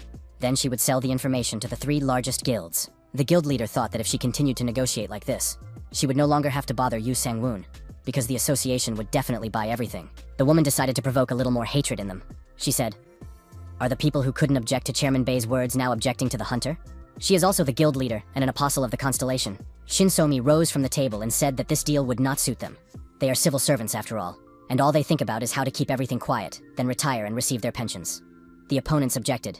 That's not true, it's just that the amount is very large. After all, they also have a certain budget. Shin So-mi suggested putting more effort into the negotiations. Or did they not want to know about the Golden Knight's goals? Shin So-mi pointed out that the three of them were negotiating right in front of her. A counteroffer was made, to halve the amount. Shin So-mi stated that bargaining was inappropriate here, and added that she agreed to 800 million. The deal was agreed upon, and the civil servants showed the guild leader a suitcase filled with money. Shin So-mi warned that Mr. Yu Sang-woon had a strong dislike for the association. He was also emotionally unstable because Chairman Bei had nearly destroyed him. The woman noted that many unflattering words would be said about the association, but she hoped that they would be able to watch the video to the end. In the video, the young man said that when they appeared in the secret room, they saved him and killed everyone else. A knight named Gawolf said that he and the Golden Knight fought together against evil and sought glory. Yu Sang-woon added that in any case, for people like him, at the bottom of society, the Golden Knight is a good person. The man was surprised. Was the Golden Knight really Don Quixote? It turns out that he fights evil and seeks glory. At that moment, the video showed a scene where Shin A-young captures Yu Sang-woon and threatens to hurt him. Shin So-mi said that for safety reasons, her daughter, a B-rank holder, was watching over this guy. The woman said that in any case, she would not reveal this information to anyone else, and swore by the constellation. Shin So-mi thanked everyone for their attention and added that that was all. An assistant entered the office and said they had a problem. The Golden Knight had appeared at Bei's funeral. The employees were surprised. How did this happen? The assistant said that the Golden Knight disappeared as soon as he was promised that Chairman Bei's victims would receive substantial compensation. The employees realized that the information presented to them in the video was accurate. Several days passed. Construction equipment was working in the area of the destroyed barrier. One of the workers said that caution was needed. He had heard that a monster had recently been seen there. Military equipment was also present nearby. The monster watched the barrier being rebuilt from behind cover. The monster sneaked up on the military equipment and lifted an armored personnel carrier above its head to throw it at the soldiers and workers. At the same time, the monster screamed loudly. The military commander ordered an attack. They were under attack. It was Gurmak. The monster acted swiftly, and there were casualties among the people. The commander said that it was necessary to request support. The workers ran to the noise and saw that a monster was rampaging in their area of responsibility. Suddenly, a man with a sword in his hands appeared. The workers were surprised. Who was he? The man said that these guys had to go with him. The head of the Soul Guild, Shim Kang-hoon, was in his office, deep in thought. A television announcer reported breaking news. Apostle Sang Go-jong, Girmak, and the monster A-rang are moving towards the center. Reinforcements are needed. A mysterious group of vultures kidnapped workers from a construction site in Shinganam. An assistant entered the office and addressed the guild leader. A support group was needed immediately. Shim Kang-hoon asked, "Has the association and other guilds responded?" The assistant said there was no news. What will they do with Girmak? The guild leader asked if there was any guild that could handle him.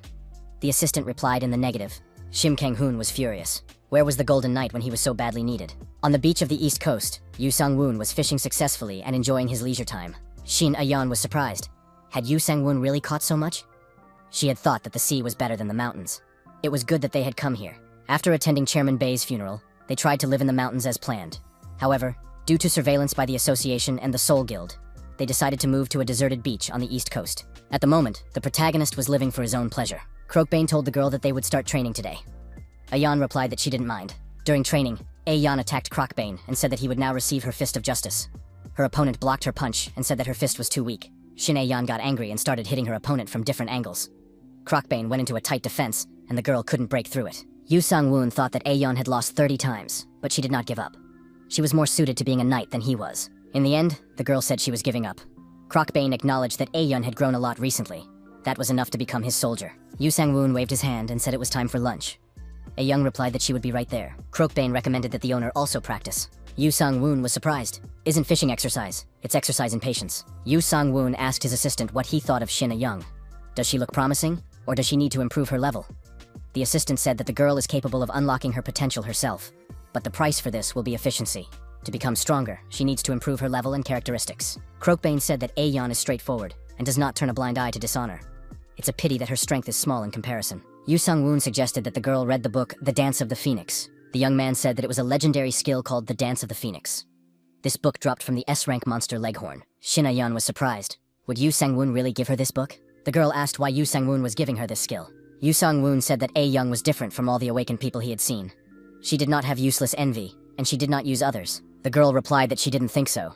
When she saw Yu Sang-woon, she felt envy. Our hero said that his knights also speak well of her. That is why he is giving her this skill, so that she can grow. A-yeon replied that it was like a union. A-yeon said she felt happy. Good weather, warm sea, lots of fish, and a great skill to boot. Yu Sang-woon told Ayeon not to worry about him. He still had many other skills. Shin Ayeon suggested that the skills he has are much better than the one he gave her. The girl said she was using it right now and activated the status window. Shin Ayeon was elated.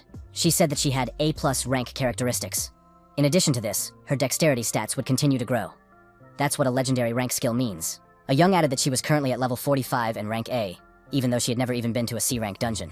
The girl turned around and ran away, shouting as she ran that she was going to use her skills and would be back. Gawolf told the counter-contractor that she wanted to make sure she had become stronger. She should be left alone for now. In the beach house, the protagonist was cooking and waiting for Shin Ayeon to return. A phone call came from the guild leader, Shin Somi. The woman said she had received information that A Young had become an A rank. Yu Sang-woon confirmed this. The guild leader said that a sudden promotion was not a good thing. Yu Sang-woon said that he also had to quietly enter the C rank dungeon, so he thought, why not make the White Knight Guild stronger? He gave the girl the skill book he had left, and she used it immediately. Shin Somi said that her daughter already had potential. In any case, they could leave now. She had settled everything with the association. Yu Sang-woon said that in that case, they needed to find a house somewhere on the outskirts. The guild leader said that there was a problem. Had Yu Sang-woon heard that Seoul had been attacked? Yu Sang-woon replied that he had no information. Shin Somi said that everything was much more serious than previously thought. Monsters from the Sango-jong constellation had invaded.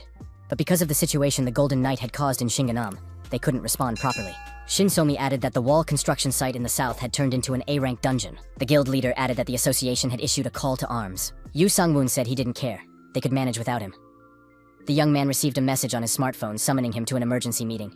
He would have to go to the capital. The military officer in charge called on everyone to have their ID checked. The young man said that those fools from the Seoul Guild had issued a mobilization order because they couldn't handle the Sango-jong constellation on their own. Our hero was told that hunters below D rank were not much better than professional athletes. His rank was subject to conscription as an ordinary soldier. Yu Sang-woon thought that if he wanted to be recognized as a D-rank hunter, he would have to pass a promotion test. The young man was given an automatic weapon. It was the first time our hero had held one. Yu Sang-woon realized that it was an automatic rifle that used regular bullets, not magic stones. The senior officer said that the briefing was about to begin. Their goal was to deliver equipment to Shinganam and build a line of defense. The mission of each platoon would be communicated to its commander. It was necessary to strictly follow orders. Next, the soldiers were tasked with building a line of defense. At this time, the battle with Girmak, the apostle of the constellation's son, Go-jong, was still ongoing. The hunters were also forced to fight hordes of robbers under the protection of this constellation. In addition, monsters were detected in the constellation of the King of Slaughter and Vultures, which also complicated the response. The soldier said that the hunters from the Seoul Guild couldn't even stop the Golden Knight, so they'll get it from Sun Go-jun too. The officer announced a 10-minute break. The soldiers were upset that they had to work here because of some fools. Yu Sang-woon was checking the information on his smartphone. After exchanging messages with Shin A-young, the young man thought that everything was only getting more confusing, but there was nothing he could do about it now.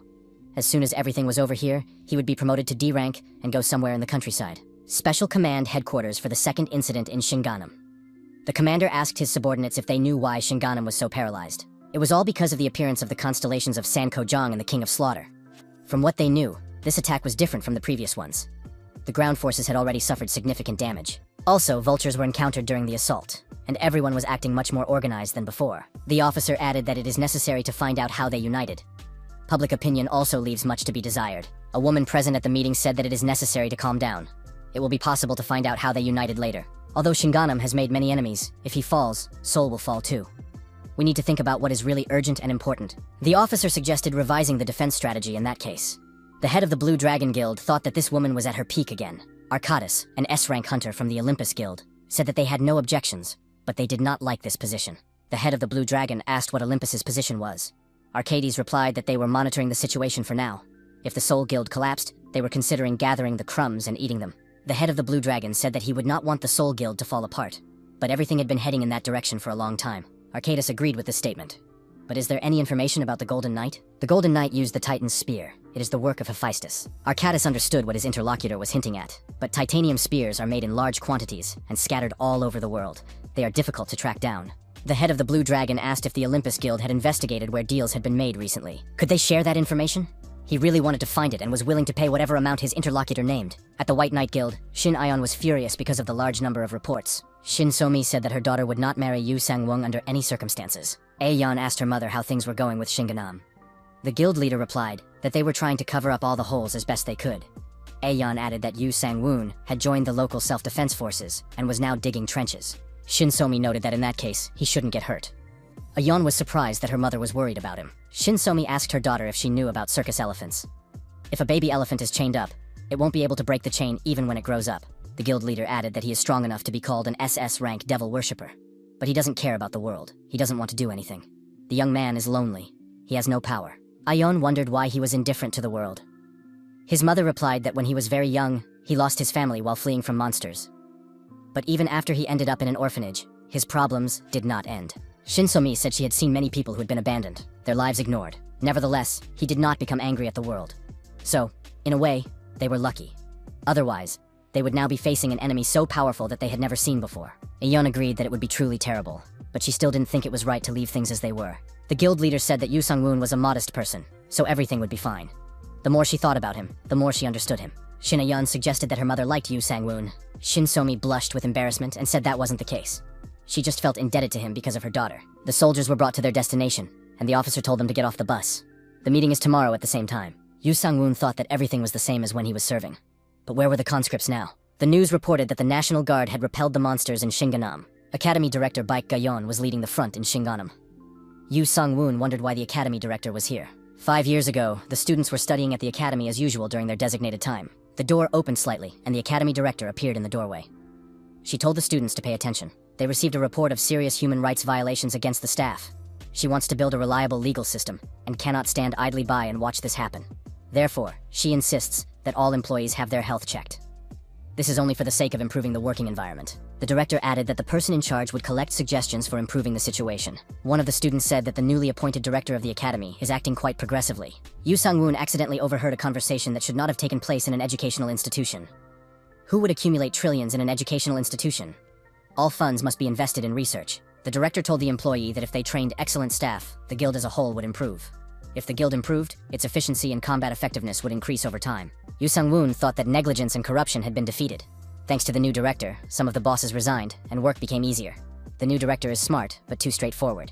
People around her hate that. Yu Sang-woon raised his hand and stopped a taxi. The protagonist got into the car and told the driver to take him to Shinganam. The driver was surprised because there was a war going on there. Yu Sang-woon said he was willing to pay double the fare. The driver agreed, but warned that he would not drive inside. Yu Sang-woon thought he would like to turn a blind eye to this, but he couldn't. It was very serious. The director had to stay alive until he returned. Shinganam, southern front line. Monsters with weapons in their hands are advancing, but the military is shooting them with automatic weapons. The soldiers were surprised that the monsters weren't decreasing in number even though they kept shooting. Magic stone bullets couldn't stop D-rank monsters and above. From that moment on, they became a problem for hunters. A monster jumped onto military equipment and destroyed a soldier with a swing of its sword. The soldier reported to the commander that the front line near the 3rd platoon had been broken through, and that there was no contact with the 2nd platoon. The soldiers used magic bullets, but they were still pushed back. It seems that the technology of magic stones has reached its limit. A military specialist reported that there are currently 1,000 D-rank monsters, and above, including Gurmak, who has an S rank. They are all subordinate to Sang-go-jun. The officer said that Sang-go-jun's constellation is determined, but they will not retreat either. The priority is to fire at weak monsters. An ally reported to Lord Gurmak that the humans were putting up strong resistance. The monster said there was no need to worry. This time, he was leading the raid. The sea monster admitted that the humans were foolish, which is why everything was going according to plan. Gurmak said it was time to leave. The military specialist reported that 3 large groups of monsters had separated from the mountainside where the Sang-go-jun constellation base was located. They had even split into 4 groups, except for Gurmak. The officer wondered if they were out of their minds. Were they not going to defend the base? The soldiers said that when a constellation is cleaned up, it is simply expelled from Earth. But they are risking their lives. The officer did not understand what they were thinking. The military specialist told the commander that a S-rank monster, Bahaku, had been detected. The officer reported by radio that the S-rank monster was heading for Suwon. The military specialist was surprised. Had even the apostle, who guards the main sanctuary, been sent? This was his first time encountering such a thing. The director didn't know how to deal with an A-rank, but an S-rank was no easy task. She said she was going to Suwon. Could they also call in an A-rank hunter for help? The knight replied that they had suffered heavy losses during the previous incident, so it would not be easy to arrange. The director thought that nothing had changed since then. They needed help from the Olympus Guild. The specialist reported that the Soul Guild was not responding, but in that case, who would help them? The director said she was going to Suwon, and they would manage without her here. The woman was determined, and called the officer an arrogant puppy. Only in this way could they win. The young man asked the director if they were leaving for Suwon right away. The woman replied that she would arm herself first. They needed to activate the trailer's defenses and leave. The protagonist greeted the soldier, and said that he was an employee of the academy, and had important business with the director. Could he go through? The officer replied that the director had left, but they could try to contact her by cell phone. Yu Sang-woon explained that there was an emergency, but the director was not answering. The soldier admitted that the director had left for Suwon. Rumor had it that an S-rank monster from the Sangojong constellation had appeared there. The director put on her armor and asked if there was any information about the basic skills of the apostle of the Sangojong constellation. The employee replied that the apostle was responsible for protecting the sanctuary and that little was known about him. Looking at the map, the director acknowledged that this was a difficult opponent who had appeared out of nowhere. The driver asked if everything would be all right. Although the director officially had an S rank, she had given up active training. The woman stated that she knew better than anyone else what condition she was in. At that time, she was studying information about the pirate-class monster. The director said that she had a better chance of winning than the beast-like servant of the constellation. They retreat when they realize that there is no benefit in fighting. But something was strange this time. The director was ready to leave the trailer. The employee opened the trailer doors and told the director to be careful. The woman found herself outside, assessed the situation with a professional eye, and immediately chose the most effective route to accomplish her task. The director saw an explosion ahead. What did that mean? Had the battle already begun? The pirate-class monster lost its balance and fell straight onto the rocks in the forest. It was Bohaku, the apostle of the Sangojong constellation. The Golden Knight said that these bandits were blinded by wealth and only attacked the weak. Following the knightly code, he intended to punish them. The Golden Knight ordered his assistants to make the villains taste the sword of justice. The director saw the knight and realized that he was the very same Golden Knight, a demon worshipper. The Golden Knight came face to face with the monster. Bohaku said that he would take everyone prisoner and keep the golden treasure for himself. Yu Sangwoon said that this monster was no different from a criminal. Bohaku declared that the right to desire and steal gold belonged to the strong. The Golden Knight declared that such thoughts were the reason why innocent people were overcome with grief. During the confrontation, Bohaku told his opponent that he was quite good. But what about his henchmen? At that moment, Bohaku's minions appeared with pyrotechnic weapons on their backs. Yu Sangwoon wondered if Eldraine could handle them. The dragon said that the opponents were large, so he was counting on dividends. The monsters fired simultaneously, and the energy charge from each weapon was directed at their opponents. The dragon absorbed the energy charge directed at him from the pyrotechnic weapons and responded by unleashing his fiery breath. Of course, the monsters were destroyed. Yu Sangwoon ordered his knights to attack their opponents. The battle began across the entire front line. Bohaku declared that this was not the end. Yu Sangwoon jumped high into the air, swung his weapon, and said that Bohaku could say goodbye to everyone. Bohaku asked the sea golems for help and shouted that they should save him first. The Golden Knight continued to strike his opponent with stabbing and slashing blows using his spear. Yu Sangwoon thought that his opponent was too strong. It was probably because he had the body of a squid. At the same time, the Golden Knight swung at his opponent once again. The protagonist realized that this was his second hunt for an S-rank monster. Bohaku begged for mercy.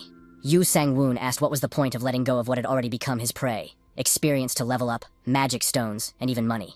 There were too many losses from a living monster. Bohaku said he was willing to compensate for all of it with money. The director, watching this scene from the sidelines, was surprised.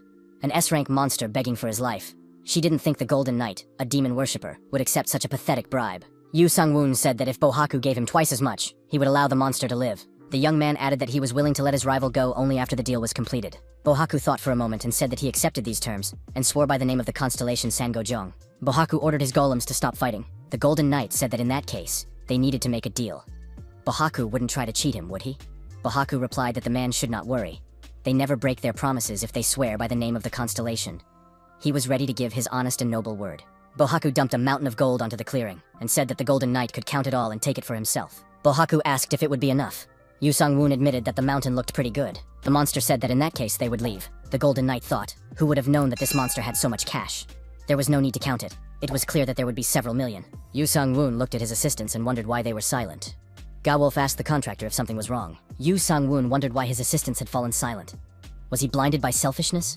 Or was he starting to lose his mind? Gawolf said that it was a reward received after fighting with honor, so everything was fine. The Golden Knight looked into the forest where the director was hiding and told her to come out. The woman came out of the forest and said that she was originally supposed to fight the bandits, adding that she was ready to introduce herself personally to the Golden Knight, the demon worshipper. Yu Sangwoon said that he already knew that she was the director of the academy, Baek Gayeon. The woman replied that this was quite unexpected. Did the Golden Knight really know her? Yu Sangwoon admitted that Baek Gayeon was quite famous. Gayeon stated that the money the Golden Knight had received was unusable. Stolen money, especially from banks, is protected by anti-theft mechanisms. In other words, this money is considered stolen. So according to all existing laws, it is impossible to take it. Yu Sangwoon was upset. Does that mean it's all just trash? Does that mean he was cheated? Baek Gayeon said that this S-rank monster squid most likely did not intend to cheat the Golden Knight. For a black market dealer, this is the most suitable commodity. Yu Sangwoon realized that he would have to settle for just the magic stones, so Eldraine burned all the counterfeits with his breath. The dragon didn't need to be persuaded twice. He breathed fire on the treasure, and the gold was gone. Baek Gayeon suggested that the Golden Knight was very interested in money. Could he listen to her request? Yu Sangwoon replied that he would not be a mercenary. It was time for him to leave. Baek Gayeon said she was very sorry to hear Mr. Yu Sangwoon's response. The protagonist was surprised. How did the director find out about this? Why did everyone know who he was in advance? Baek Ga-yeon replied that she herself did not think she would find out about it in this way. The director added that she thought the Golden Knight's armor was protected from magic, so she tried to buff him instead. However, no magic buffs were activated. Yu Sang-woon was surprised. Did it really not work? Baek Ga-yeon stated that she made a one-time attempt to give the knight the Hunter's Offering buff. However, a question popped up in the information window. Does she want to apply this to Academy employee Yu Sang-woon? Thus, everything became known. Yu Sang-woon was surprised. If someone wanted to apply a buff to him, would their identity be revealed? The protagonist asked what the Academy director was going to do now. Baek Ga-yeon said she would keep it a secret for now. Yu Sang-woon asked what "for now" meant. The woman said that if Yu Sang-woon was hiding his identity, there must be a good reason for it. Yu Sang-woon said that he did not want to get involved in any problems. Park Ga-yeon noted that the young man already had a lot of problems, so she could understand him. If his identity was revealed, the problems would be even bigger. Yu Sang-woon said he felt relieved after hearing her words. The protagonist looked at his smartphone screen and said that he had received a message. Bohaku was going to the new Gangnam. Baek Ga-yeon asked what the Golden Knight would do in that case. Are you going there already? Yu Sang-woon replied that he would collect all the magic stones and other available items before they disappeared for some reason. Yu Sang-woon told the director not to look at him like that. The wealthy people of Gangnam would take care of everything themselves. Besides, he had already made a deal with Bohaku. The Golden Knight turned around and said it was time for him to leave. He had a lot of important things to do tomorrow. Yu Sang-woon added that the director shouldn't get involved in battles too often either. Leaving the outpost was also dangerous. Baek Ga-yeon was surprised. Did the Golden Knight know where she came from? Maybe he also knew that she was going to fight Bohaku, so he came just in case. Waking up in his bed in the morning, Yu Sang-woon ordered coffee from the golem and thought it was time to head to the defense forces. Akalon brought him his morning pick-me-up coffee a minute later, an Americano without sugar or milk. Akalon noticed that his master had a guest. Yu Sang-woon was surprised. Who visits in the morning? It must be Shin Ayan or her mother. Akalon said it was Mrs. Beck, the director of the academy. Yu Sang-woon was surprised. Shouldn't Akalon have warned him in advance about her arrival? The golem replied that Mrs. Park was not an enemy and had arrived about 2 hours ago, but in order for the master to recover, he did not want to interrupt his sleep. Baek Ga-yeon acknowledged that Akalon brews excellent coffee. Akalon peeked around the corner and thanked the lady for the compliment. Park noted that, given his level of manners, he must have very sophisticated artificial intelligence. Yu Sang-woon asked why the academy director had come to see him. Surely it wasn't just to drink delicious coffee. The young man added that he needed to enlist in the defense forces, so he was ready to get straight down to business. Baek Ga-yeon said that the young man shouldn't worry about it. He could check his phone. There was a message on his smartphone screen saying that due to the situation in New Gangnam, recruitment into the defense forces had been cancelled. Park Ga-yeon added that the fighting had lasted all night. The people could have won, and they did. But the losses were great. Yu Sang-woon noted that he had advised the director not to participate in the battles, but she had done as she pleased. Park Ga-yeon remarked that it had been necessary. In any case, she had come to ask for a fair deal, given the recent situation. Yu Sang-woon did not understand what she wanted to ask for if the battle was already over. The young man said that he was ready to listen to her first. The woman said that it would be about the SS rank demon worshipper, Pastor Lee. Yu Sang-woon said he refused. He was sure he would be asked to save the people captured by the pastor, and he understood that, so he refused. Baek Ga-yeon was surprised. Shouldn't the young man listen to the end before giving an answer? Where is he rushing to? Yu Sang-woon said that there are too many things in the world that cannot be undone. Baek Ga-yeon said she was willing to pay a decent amount, even in cryptocurrency. Yu Sang-woon replied that he still refused. Yu Sang-woon wondered why Park Ga-yeon was trying to save people on her own. That's not what a director should be doing. Yu Sang-woon noted that even if the director saved them, the cost of treatment would make things harder for the victims' families. The young man noted that good intentions do not always turn out well for others. Yu Sang-woon advised him not to waste time on something so useless, and to have breakfast before leaving. He could offer breakfast absolutely free of charge. Baek Ga-yeon agreed. Bohaku, who was heading to Suwon, returned to New Gangnam, and the siege of the rear lines began. As the defense forces were on the verge of collapse, the Olympus and Blue Dragon guilds intervened and are currently fighting the monsters. The monsters looted the deposits and VIP storage facilities, then set fire to the buildings. Due to the enormous loss, it is difficult to say whether New Gangnam will be able to return to its former state. Yu Sang-woon praised the goblin for the delicious breakfast. Akalon was pleased. The shelters were also raided, and about 1,500 people were kidnapped. They were captured because of their connections to the King of Slaughter. This did not happen even when there were only awakened people. Yu Sang-woon noted that the noble constellations reward people according to their merits, while humans only speak beautifully, but do nothing themselves. Yu Sang-woon noted that when he first left the shelter and received his first money, he was insanely happy.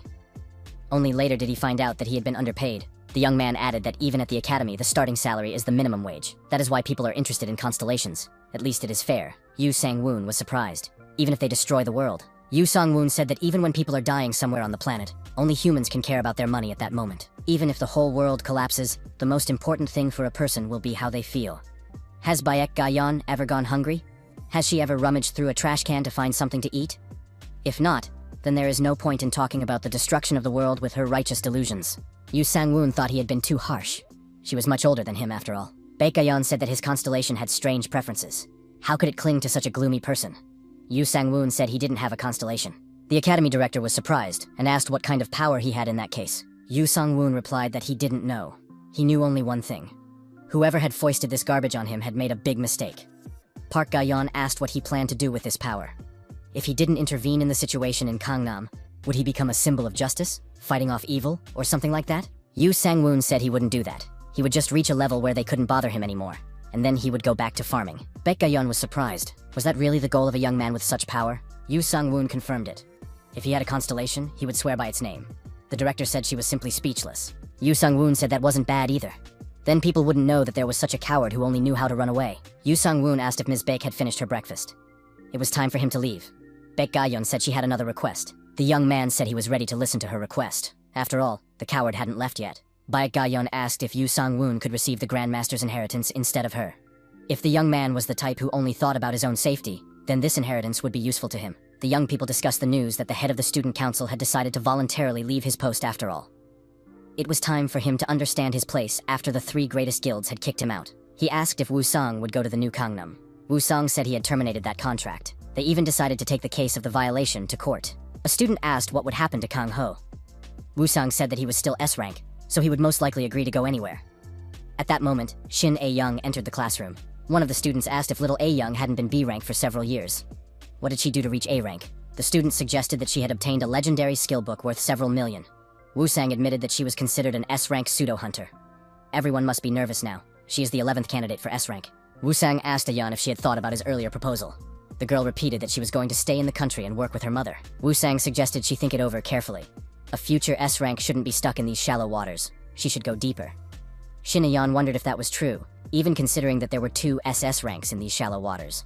If the Olympus Guild could persuade at least those 2, she would join. Woo-sang said that A-young was still naive, but she could contact him if she changed her mind. The student said that if he were in A-young's place, he would join Olympus, because it is one of the 3 largest guilds. The girl said that she didn't like these 3 guilds. They are arrogant, and there is no one there at her friend's level. Shin A-yeon was asked once again to consider Olympus's offer. It was actually quite decent. Shin A-yeon thought she was close to failure. I wonder what Yu Sang-woon is doing now. Shin So-mi asked in surprise if he had become a student of Baekgayeon. Yu Sang-woon said he just needed to take care of it. Baekgayeon clarified that it was more like the key to a chest containing the master's legacy.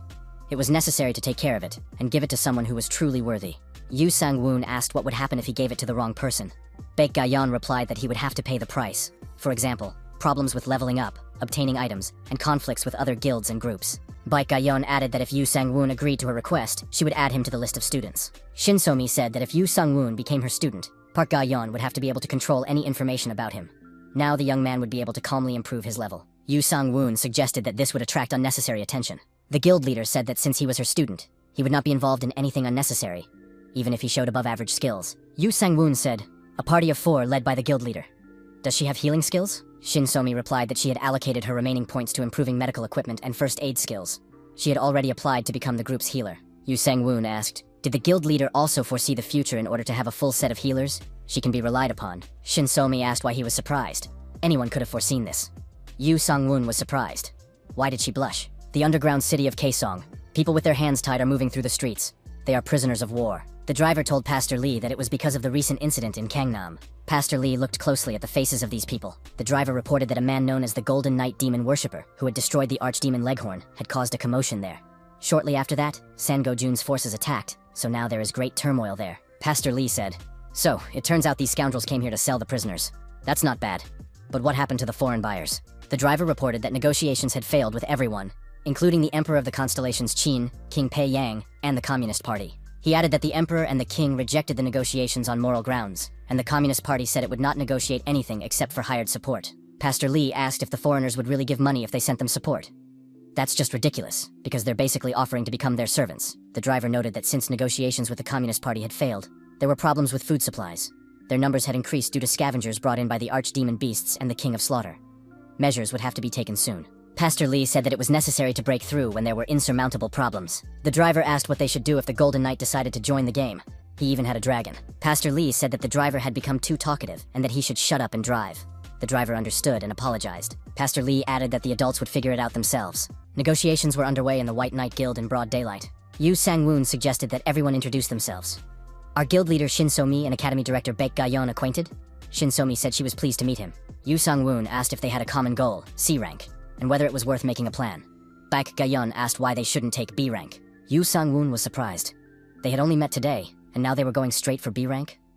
The academy director asked if they needed to waste time on C rank when it was still here, and what experience guild leader Shin So-mi had in B rank dungeons. Shin So-mi replied that she had been there once, but only because of the exam to advance to A rank. Baek Ga-yeon noted that if only B rank dungeons were taken into account, she had been in more than 300. The academy head added that if the White Knights Guild quickly cleared a B rank dungeon, it might raise suspicion. But if she was with them, there would be no need to worry about such things. Yu Sang-woon thought that if they went to such a dungeon with an S rank hunter, the difference would be quite significant.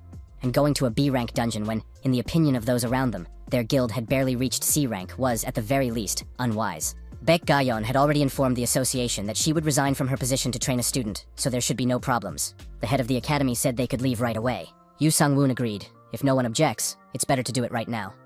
Park Ga-yeon knew the young man would say that, and expressed her delight that he was so curious. Shin So-mi agreed that they should go. She added that she would also go, as she needed to gain experience. Baek Ga-yeon got up from her seat and said that if everyone was ready, it was time to set off. The trailer arrived at the control area of the B-rank dungeon. Park Ga-yeon announced that they were almost there, and that everyone needed to check their potions and equipment. After the check, the trailer moved on. Finally, Park Ga-yeon said it was time to get out. The entrance to the dungeon was a little further away, but preparations had to be made here. The Golden Knight asked if there were any monsters here. The head of the academy said that these were traces left after the loss of the constellation. They would not interfere in any way, and there was no need to be afraid ahead of time. Baek Ga-yeon expressed confidence that the young man would cope, but in any case, they would follow him because she did not know the way. The Golden Knight said he would try his best. Yu Sang-woon, dressed as the Golden Knight, walked first, followed by 3 women, not all of whom were in armor. Yu Sang-woon unexpectedly found the entrance to the dungeon in the bushes. There was a hidden portal there. It was a B-rank dungeon, so it was a little scary. Suddenly, all the women were inside the portal. Baek Ga-yeon said that now the Golden Knight would have to go alone. A hunter must be able to explore the unknown and navigate crisis situations. At the same time, the hands of the guild leader's daughter were tied and taped. Yu Sang-woon did not understand what was happening. Meanwhile, the portal began to disappear. The protagonist could do nothing about it. Shin So-mi asked her companions if everything was really okay. Baek Ga-yeon said that being a hunter means that at some point you have to put your life on the line. This training was necessary for the young man if he wanted to continue living without problems. Shin So-mi stated that in B-rank dungeons, not only combat power was important, but also experience and mind control. That is why the Golden Knight will have to fight his way through everything on his own to a greater extent. Yu Sang-woon did not lose his composure and decided to call his support squad. However, there was a problem. Due to the size of this place, it was impossible to call his subordinates. Yu Sang-woon thought that in this case, he might go crazy. Baek Ga-yeon noticed that the Great White Swan Apostle was in the dungeon where they were going this time. It was an extremely cunning monster. Yu Sang-woon checked the literature and made sure that there was nothing in the book that was suitable for this situation. The Golden Knight thought that at least he would learn something. Even allies should not be lulled into a false sense of security. If he decided to settle here, he wouldn't have to leave, right? He was going to come to the village anyway. Even if he couldn't leave, it would be even better. The Golden Knight decided to take care of his future and began cutting down trees using his combat weapon. After a while, using his architectural skills and previously acquired knowledge, our hero was able to construct a semblance of a residential building. Building a house turned out to be easier than he had previously thought. The house looked a little shaky because it was made without drying the wood. Yu Sang-woon wondered if it would work, because he couldn't call his knights. The protagonist found himself in front of the auction house again. The same girl greeted him at the entrance again. She said hello and mentioned that she hadn't seen this customer in a long time. Yu Sang-woon asked if there were any blankets or other camping gear available. The girl replied that the entire range was currently in stock, so the customer could choose whatever he liked. The Golden Knight asked if there were any traps. A 3-headed bird, and a bird of prey at that. The bird was surprised. What was this man doing here? He hadn't been seen here before. Another head said that this man didn't smell of pain. He wasn't doing anything at all. We need to give him a nightmare, then he'll feel pain. Yu Sang-woon was resting on a soft blanket. Next to him was an empty container of an intoxicating drink and bones from the meat he had eaten. The 3-headed bird said that this golden armor was strange. Why was he laughing while on her territory? He should react differently if he was alone in the dungeon. A human should not consider this territory his home. All 3 heads decided to give this man a nightmare so that he would not have such a relaxed expression on his face. It was impossible to tolerate. The Golden Knight's house was attacked by the magical energy of the 3-headed bird. The bird wanted the man to writhe in pain. Yu Sang-woon opened his eyes and wondered where he was. The young man saw young people walking with their children in an amusement park. The boy saw a candy shop and said he wanted cotton candy. His father said he would bring him some candy, and that the boy could wait for him next to his mother. Yu Sang-woon was frightened and shouted for the man not to go there. The man saw people running away from the candy stand. After a while, the father returned to the child. He had cotton candy in his hand. Suddenly there was an explosion, and the candy stand was destroyed. A huge bloodthirsty monster appeared in the amusement park. The monster grabbed frightened people with its tentacles. The mother tried to take her child away from the monster to a safe place. The man tried to reach his child, but the distance between them was increasing. The monster pierced the woman's body with its tentacles. At that moment, she managed to push her child to a safe distance. The woman, bleeding profusely, fell to the ground and told Sang-woon to calm down. The mother hugged her son and tried to protect him with her body from the bloodthirsty monster passing by. The monster began to retreat, and the woman and child remained lying on the ground. The amusement park was deserted. The woman told Sang-woon that he must survive. The boy, with tears in his eyes, asked his mother not to talk so loudly. The protagonist watched all this as if from the outside. Thus, the boy lost his parents. However, thanks to them, he was able to survive in this hole and became who he is now, Yu Sang-woon. Yu Sang-woon did not understand where he was or what was happening to him. The Golden Knight heard someone telling him to wake up. The young man opened his eyes. A huge three-headed bird was circling above the forest. Yu Sang-woon came out of his hut and asked what kind of monster bird it was. Perhaps it had avoided the mines because it could fly? The bird thought that this man talked a lot. The protagonist said he was ready to face this representative of evil like a true knight. The bird declared that it did not want to fight the strongest. It was here to express its best wishes and ask him to leave. Yu Sang-woon was surprised. Why should he do that? The bird said that the Golden Knight had no place in this dungeon. It turned hope and happiness into despair. The knight had a pure heart, but he was not looking for happiness. The bird said that this knight was a desperate beast. Yu Sang-woon was surprised. Why should he leave? He would not fight if the bird did not. He would stay here and feel comfortable. The bird said that this was not possible. Life is painful, but it is also good. Instead of beauty comes pain, the fall of hope and despair. Yu Sang-woon wondered if only one head of this bird could speak. Why were there so many of them? The bird said that in any case the man brings no good to any of them by being here. This is not a refuge or a sanctuary. Yu Sang-woon admitted that the place where he had lived before was not a refuge or sanctuary either. It was a world of corrupt hunters and selfish people. The bird suggested that this was why they did not visit its prison. The Golden Knight added that he felt very comfortable here. Besides, if the bird was the only monster that came here, didn't that mean there were no other monsters here? The bird said that was true. They didn't quiet down during the day, but then returned at night to torment his dreams. However, inside, the young man was already on the verge of despair, so he couldn't hurt anyone. Yu Sang-woon acknowledged that this was the way of the world. The bird said that if the world outside the gate was filled with even more pain, then there was no point in existing. The winged monster noted that if the man left this place, it would be easier for him. So the Golden Knight must leave this place immediately. Yu Sang-woon asked what the bird was going to do. The bird said that the man had come here alone in search of paradise. He must protect his world and cherish it. When his heart is filled with happiness and hope, they will return. Yu Sang-woon was surprised. Did this bird want to blow itself up? The bird told the man to return when his heart was filled with happiness. After that, there was an explosion, and gold jewels appeared in the air. Yu Sang-woon said that the bird could not influence anything and would not be able to return. The young man returned from the dungeon and told the head of the academy that it was too easy. Baek Ga-yeon asked how he managed to break through the A-rank dungeon. She was sure it wasn't easy for the young man, because the King of Pain himself, the White Swan Apostle, was in that dungeon. Yu Sang-woon replied that it was his secret. Shin Ayeon said she was very hungry. Park Ga-yeon was surprised. Why was the young man so arrogant? How could he keep secrets from the commander? Baek Ga-yeon said that for the report, they would say that they defended the entire dungeon together. Yu Sang-woon must remember and tell what was problematic in the dungeon. Shin Ayeon asked if the commander could change the report a little. The girl asked either not to include her at all or to make her incapacitated in battle. She doesn't want everyone to know that she passed the B-rank dungeon without any problems. Otherwise, they will suspect that she raised her rank too quickly. Paek Ga-yeon suggested that she could fulfill this request. The head of the academy said she would leave the report as it was. She would try to complete the next dungeon in a week. Baek Ga-yeon noted that even if she helps the young man, she still doesn't want him to defend the dungeon so quickly, otherwise it will arouse suspicion. Ayeon asked what Yu Sang-woon would be doing this week. Yu Sang-woon said he needed to build a house. Baek Ga-yeon agreed that it wouldn't hurt to have a place to call home. She would look into different options. Yu Sang-woon thanked her. The head of the academy was glad that the young man showed no signs of becoming a hunter. Baek Ga-yeon asked the guild leader if she and her daughter would be returning. Shin So-mi confirmed that she still had business at the guild. Ayeon noted that she also needed to return to the academy. Baek Ga-yeon asked if Yu Sang-woon had already chosen where he would live. The young man replied that he was still thinking about it. The head of the academy said that she had conducted a full analysis of the young man's actions while he was in the dungeon. She added that she needed to predict the damage that could be caused by those who were following the trail of the Golden Knight, the demon worshipper, towards the White Knight Guild or the academy. Baek Ga-yeon added that overall things were not going very well. Running away is fine, but shouldn't the problems the young man created be fixed? Starting with Ko Sung-jun, then the S-rank demon worshipper, Jong Mi-soo, the attack on Seoul by the SS-rank demon worshipper Pastor Lee, and then the case of the new Gangnam.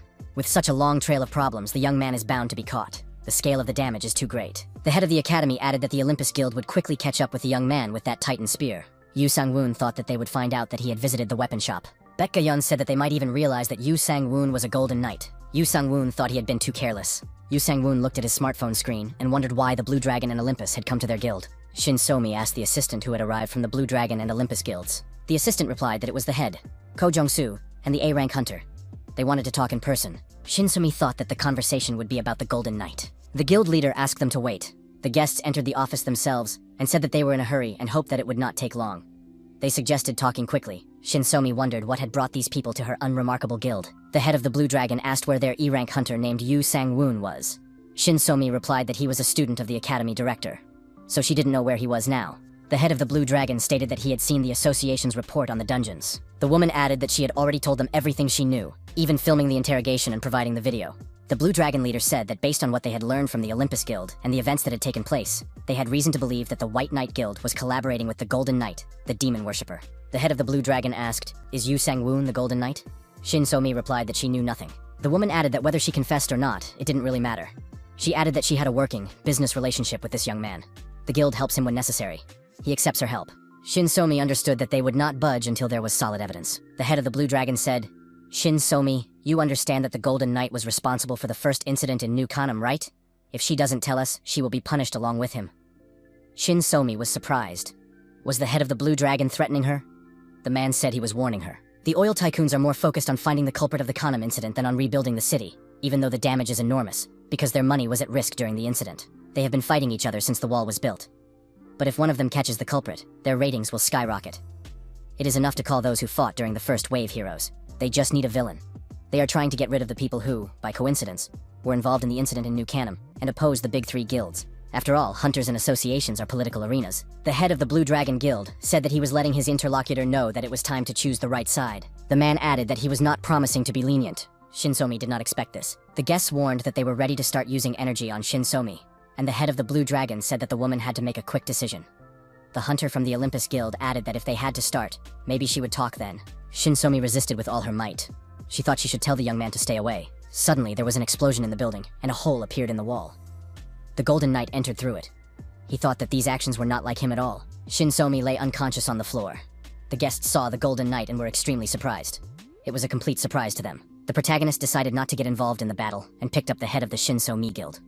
The head of the Blue Dragon thought that the Golden Knight wanted to escape. The guests decided that this demon worshipper must be detained. Yu Sang-woon ordered his assistants to destroy the two. The Golden Knight handed the guild leader over to the Steel Goblin and told him to take her to a safe place at any cost. Representatives of the Blue Dragon and Olympus guilds called their hunters and ordered them to give chase. The protagonist thought that even a serial killer would not go that far. The head of the Blue Dragon Guild asked the Golden Knight if he really considered himself less guilty than a serial killer. The guild leader called him by name, Yu Sang-woon. The young man realized that now this man knew who he was. It was all because of the Spear of Titan. The Golden Knight said he wanted to keep everything secret so that he and the White Knight Guild would be left alone. He reminded them that he wasn't the one who started it all. The young man added that he simply couldn't sit idly by and watch the scoundrels think that everything was going according to their plan. His opponent said that they had come with an offer. Yu Sang-woon said he didn't know what they wanted to offer, but he refused outright. The wolf would not bow down to the dogs. The head of the Blue Dragon Guild noted that for a man who wants to live peacefully, the young man has a very sharp tongue. Yu Sang-woon replied that he wants to live peacefully not because he is afraid of them, but because he does not need problems from people like them. The head of the Blue Dragon Guild thought that the stakes had been raised. It seemed that today he would finally be able to reach SS rank. The guild reported that all the troops he had gathered were ready for battle. The Olympus Guild hunter ordered all forces to arrest the Golden Knight. If necessary, he could be destroyed. Dozens of arrows flew at the Golden Knight. Yu Sang-woon activated his dome defense, and the arrows couldn't penetrate it. The guild leader ordered them to continue, and his hunters surrounded the Golden Knight, moving on to hand-to-hand combat. The protagonist felt no pain, but there were still too many enemies. Something had to be done. Yu Sang-woon decided to buy some time and changed his position. He jumped into a window of a nearby building. The young man thought that he could hold out for a while, but when his energy ran out, he could die. His assistants appeared near their master. Croakbane said that he was excited today and wanted to fight. Gawolf said he was waiting for orders from the contractor. Yu Sang-woon said that the enemies would probably set up a line of defense around this side and then start attacking. The Golden Knight added that as soon as the attack began, he would counterattack and try to break through the defenses. When the enemy's attention was focused on him, his assistants would strike the flanks. Gawolf said it was a very good plan. The master was developing quite quickly during the war. Yu Sang-woon replied that he did not want to develop in that way. There was an explosion in the building, and the wall cracked all the way up to the roof. Yu Sang-woon stepped out into the window opening and said he had decided to break through. The Blue Dragon hunters shouted that the Golden Knight was heading towards them. The guild leader ordered them to stop him at all costs, as he was trying to break through the encirclement. Yu Sang-woon jumped from the building onto a platform surrounded by his opponents. Everything indicated that the Golden Knight was ready for battle. Croakbane noticed that, as the master had said, they were approaching. Yu Sang-woon thought he needed to summon the dragon Eldrin. At that moment, the dragon was already nearby. Flapping its wings intensely, it approached the dangerous territory. The Olympus Guild hunter ordered his warriors to aim at the dragon. The warriors drew their bows, and dozens of arrows were aimed at the dragon flying by. The Golden Knight told the dragon to activate its protective magic as strongly as possible. The dragon replied that it also wanted many things, but the defensive functions were activated. The Olympus commander shouted for the archers to shoot at both of them. The Golden Knight said it was time to begin and prepared his sword for battle. The commander of Olympus asked his comrade, "Is there really no way to deal with the dragon?" The head of the Blue Dragon Guild said that the dragon was now S rank, but they could handle it. Yu Sung-woon looked at the mini-map and said that everything was just great. They were all gathered in one place. Our hero thought that if the mountain was suitable for the path, he would cut it down. If the river was suitable for the path, he would cut it down too. His path to uniting the world was through struggle. Suddenly a message came that both sides should immediately stop fighting. All military actions must also be stopped. A military aircraft appeared in the sky. Failure to comply with the order would result in legal and administrative sanctions. The guild commanders were surprised. Why now? The order was repeated. All military actions must cease. The protagonist's assistants understood that this applied to them as well. Yu Sung-woon decided it was time to leave and told his assistants that they were retreating. The commander of the Olympus Guild was surprised. Why was the Blue Dragon protecting him? After all, he was a Golden Knight. The head of the Blue Dragon Guild explained that administrative action meant that the government and the association were involved. The Olympus commander said that this was a great waste. The head of the Blue Dragon acknowledged that they had become a hindrance. The Golden Knight turned around and began to run away to hide from his rivals. The Olympus hunter said that the Golden Knight was leaving. His guild should pursue him. The head of the Blue Dragon agreed. The hunters of Olympus would pursue him, and they would keep an eye on it. Suddenly, the head of the academy appeared and said that there was no need for this. They would lose valuable people in a futile pursuit. The head of the Blue Dragon asked, "Did Baek Gayan report everything?" The woman admitted. Who else but her could have acted so quickly? They had to discuss it with the association, the Hunters Association. The briefing began. Park Gayan noted that too many events had been happening lately. The head of the Soul Guild asked, "Who is the Golden Knight?" Park Gayan remembered how the young man, looking at his smartphone, was going to join the White Knight Guild. Now the woman had to think about what to say when asked about it. Yu Sang-woon said that if everything was already known, then he definitely had nothing to hide. He planned to leave the country when they found out who he was. The Olympus Guild hunters said that they were able to trace the sale of the titanium spear to the Golden Knight, but the White Knight Guild interfered. The officer noted that the guilds had been given too much autonomy. A law would have to be passed to control them. The head of the Soul Guild said that they had not gathered for that purpose. The issue of autonomy could be discussed next time. The Olympus hunter reported that there was a detailed profile. The Golden Knight was Yu Sang-woon. He was 32 years old and single. He had no particular history. He grew up in an orphanage and got a job at the academy. The head of the Blue Dragon said that they did not know when he had awakened, because they did not have his entire history. Baek Gayan could fill in the gaps. The head of the academy asked where they wanted to start. The woman reported that his level is 45, class is Knight. All 4 of his stats are SS, and his armor is legendary. He can summon 4 knights and a dragon, and also has a wide range of mass skills. The commander-in-chief asked, "Don't these characteristics surpass those of the regiment of the Great Apostle of the Holy Throne?" The officer clarified, "Is he really an ordinary person? He has the power of a medium-level guild." Baek Gayan added that he does not belong to any constellation. This means he cannot swear by a constellation. The Minister of Defense was surprised. How can one be a knight without a constellation? Is this really about Yu Sang-woon? Baek Gayan asked. Don't they believe her? But the important thing is not how such a person exists. The question is why this guy takes on big things while remaining in the shadows. The head of the academy added that she would not even know of his existence if it weren't for the events in which he participated. Joining a guild seems like a glamorous and wonderful life, but there are fierce battles and political struggles. The commander of Olympus said that he could have stayed away from the battles, but he still did everything he could to prepare for them. Wouldn't it be even stranger if he avoided fighting? Baek Gayan said that the incident with Chairman Bei was the most troubling.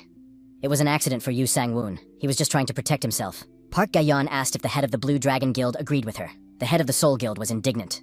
What was Park Gayan talking about? Wasn't it Chairman Bei who woke the sleeping lion?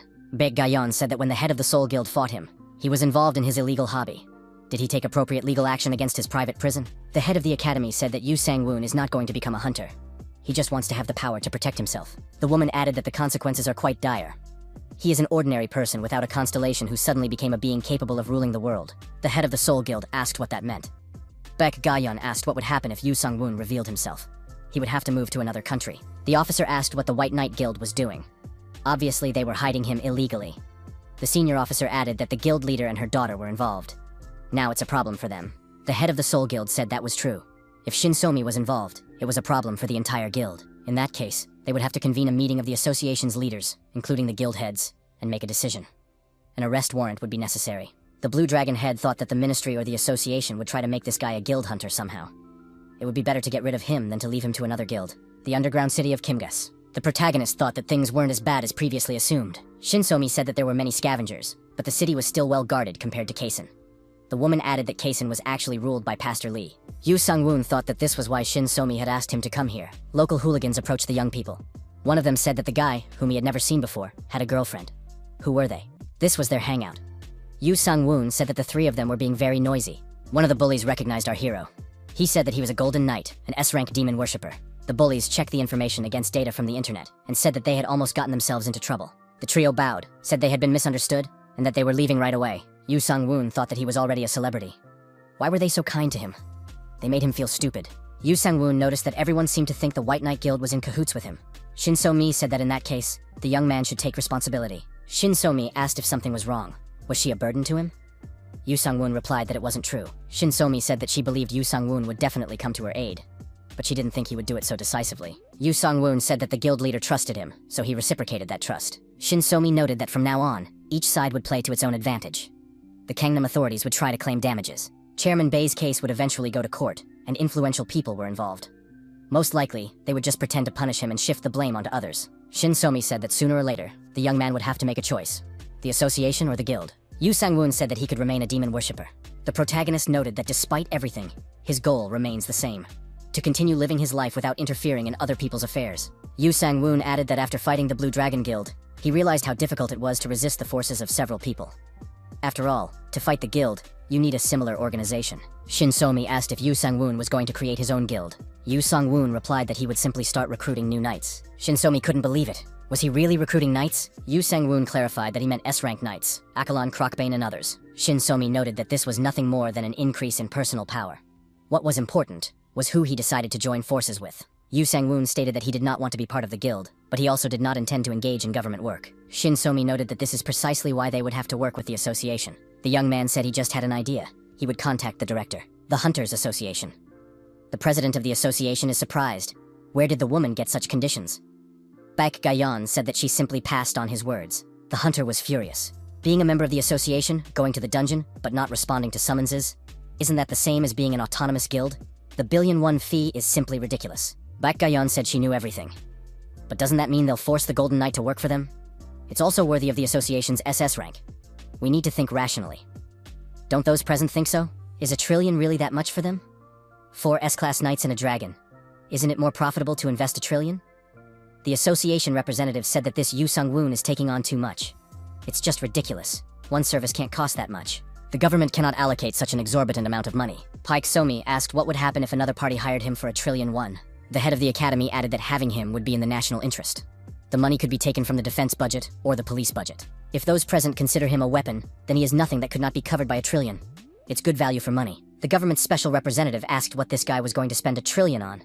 He's not going to do anything illegal, is he? Baek Gayeon said there was no need to worry about that. She guarantees that the funds will be used rationally, taking into account all interests. If the answer is yes, he will be ready to join. Shin So-mi and Yu Sang-woon decided to eat and drink at the same time. Grilled meat and red wine came in handy. The young man noted that this wine had a rather pleasant, mild aroma. Shin So-mi added that this wine was different from the one they had tried before. Yu Sang-woon said that it was his first time trying wine, so he didn't even know what to say. He had never been to a place like this before. Shin So-mi was surprised. Had he never even been with his girlfriend? The young man replied that he had been too busy with work and hadn't thought about relationships. The guild leader was surprised to learn that her conversation partner had never had a girlfriend. Shin So-mi added that in that case, she would be the first. The protagonist did not understand what he was doing or where it might lead. A phone call came in from Baek Gayeon. The young man asked how everything went. Baek Gayeon said that everything went well, as it should have. Yu Sang-woon asked what had been decided. Park Gayeon said that the association and the government agreed to his proposal. In any case, it would be beneficial for his reputation. The head of the academy said she had to stamp the contract. Did the young man want to meet in person? Yu Sang-woon replied that it would only be possible tomorrow. After the conversation ended, Shin So-mi asked what decision had been made. Yu Sang-woon replied that they had agreed to meet tomorrow. Yu Sang-woon got up from the table and said that when Shin So-mi was done, they would leave. He needed to recharge his energy before tomorrow's trip. Yu Sang-woon said that he had 2 skill points that he had accumulated and 2 options for rewards for saving his guild leader. This time, he wanted to summon a knight. He decided that he should have his own team while he was fighting the Blue Dragon. Yu Sang-woon asked his assistants to give him some recommendations. Golem said that Galactic Knights would be suitable for the Master. With a production sword knight and support drones, the Master would be well covered. Gowolf added that Abyss Knights were the best because they were always ready for battle. Samael noted the same thing about the Heavenly Knights. They believe that heavenly power, rather than the sinister power of the Abyss, is better suited to golden armor. Yu Sung-woon thought that everyone was trying to push their own agenda. Isn't there an organization that has a little more diversity, such as reconnaissance and destruction? The assistant said that they fight and battle because they are knights and are not afraid to take up arms. Yu Sung-woon said he understood everything and that the recommendations could stop there. The young man read about the essence of the fallen phoenix in the information window and understood why the Royal Guard and other similar organizations were taking to the streets. Yu Sang-woon said he needed forces that could do more. Shin So-mi said it didn't matter because the skills of his subordinates were very valuable in themselves. Yu Sung-woon said that he had 2 skills: the Blood Guardians of the Elemental Knights Cillian Forest Blade and the Heavenly Sword Army of the Knight of Devastation, Ryu Chen. Yu Sang-woon added that he had 1 more skill. Yu Sang-woon said that he would have to learn 1 skill and then choose between the 2. The young man decided to choose the Heavenly Swordsman. After pressing the corresponding button, the protagonist was surprised. Why isn't it working? After all, it's not magic. Som Mayol suggested that this happens when the owner supplies it with magic. Yu Sang-woon noted that troops are expensive in any case, and ultimately he thinks the price of calling them in is also high. At one point, our hero began to get nervous and shouted that everything was very expensive. Shinsomi didn't know what was going on, but she understood that the situation was not looking good. Yu Sang-woon decided that there was definitely a mistake in the information provided.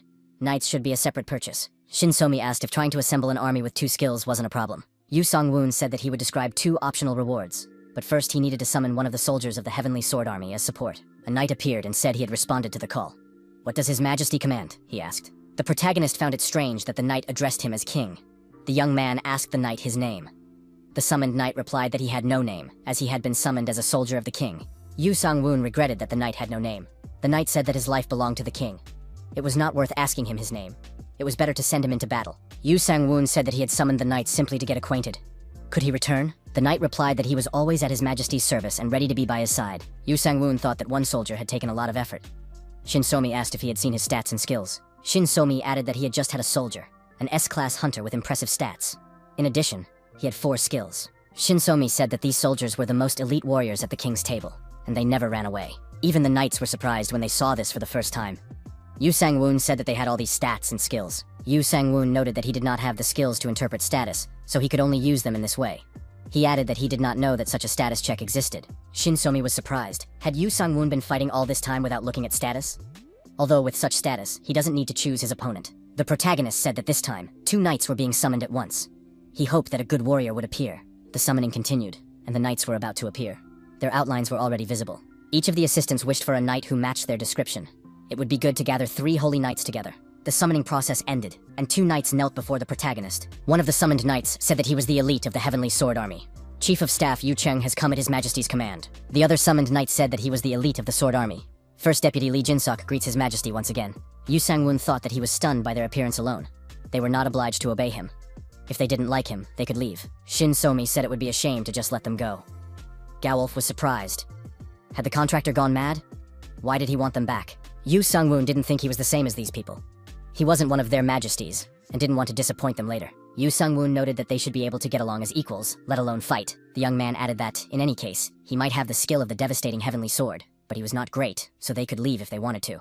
Lee Jin-seok said that at first he thought that anyone who dared to raise the flag of the Heavenly Sword Army was not stupid. What does V say about this man? Yu Chung stated that the real monk was either foolish or arrogant, but that was not the worst of it. This man knew himself, knew his enemy, and knew how to listen to his subordinates. He seemed to be a vessel full of the qualities of a ruler. The knights said that they would recognize His Majesty as the ruler of the Heavenly Sword Army, reborn in this time and place, and would serve him until the end of their days. Yu Sang-woon thought, will it really be like this?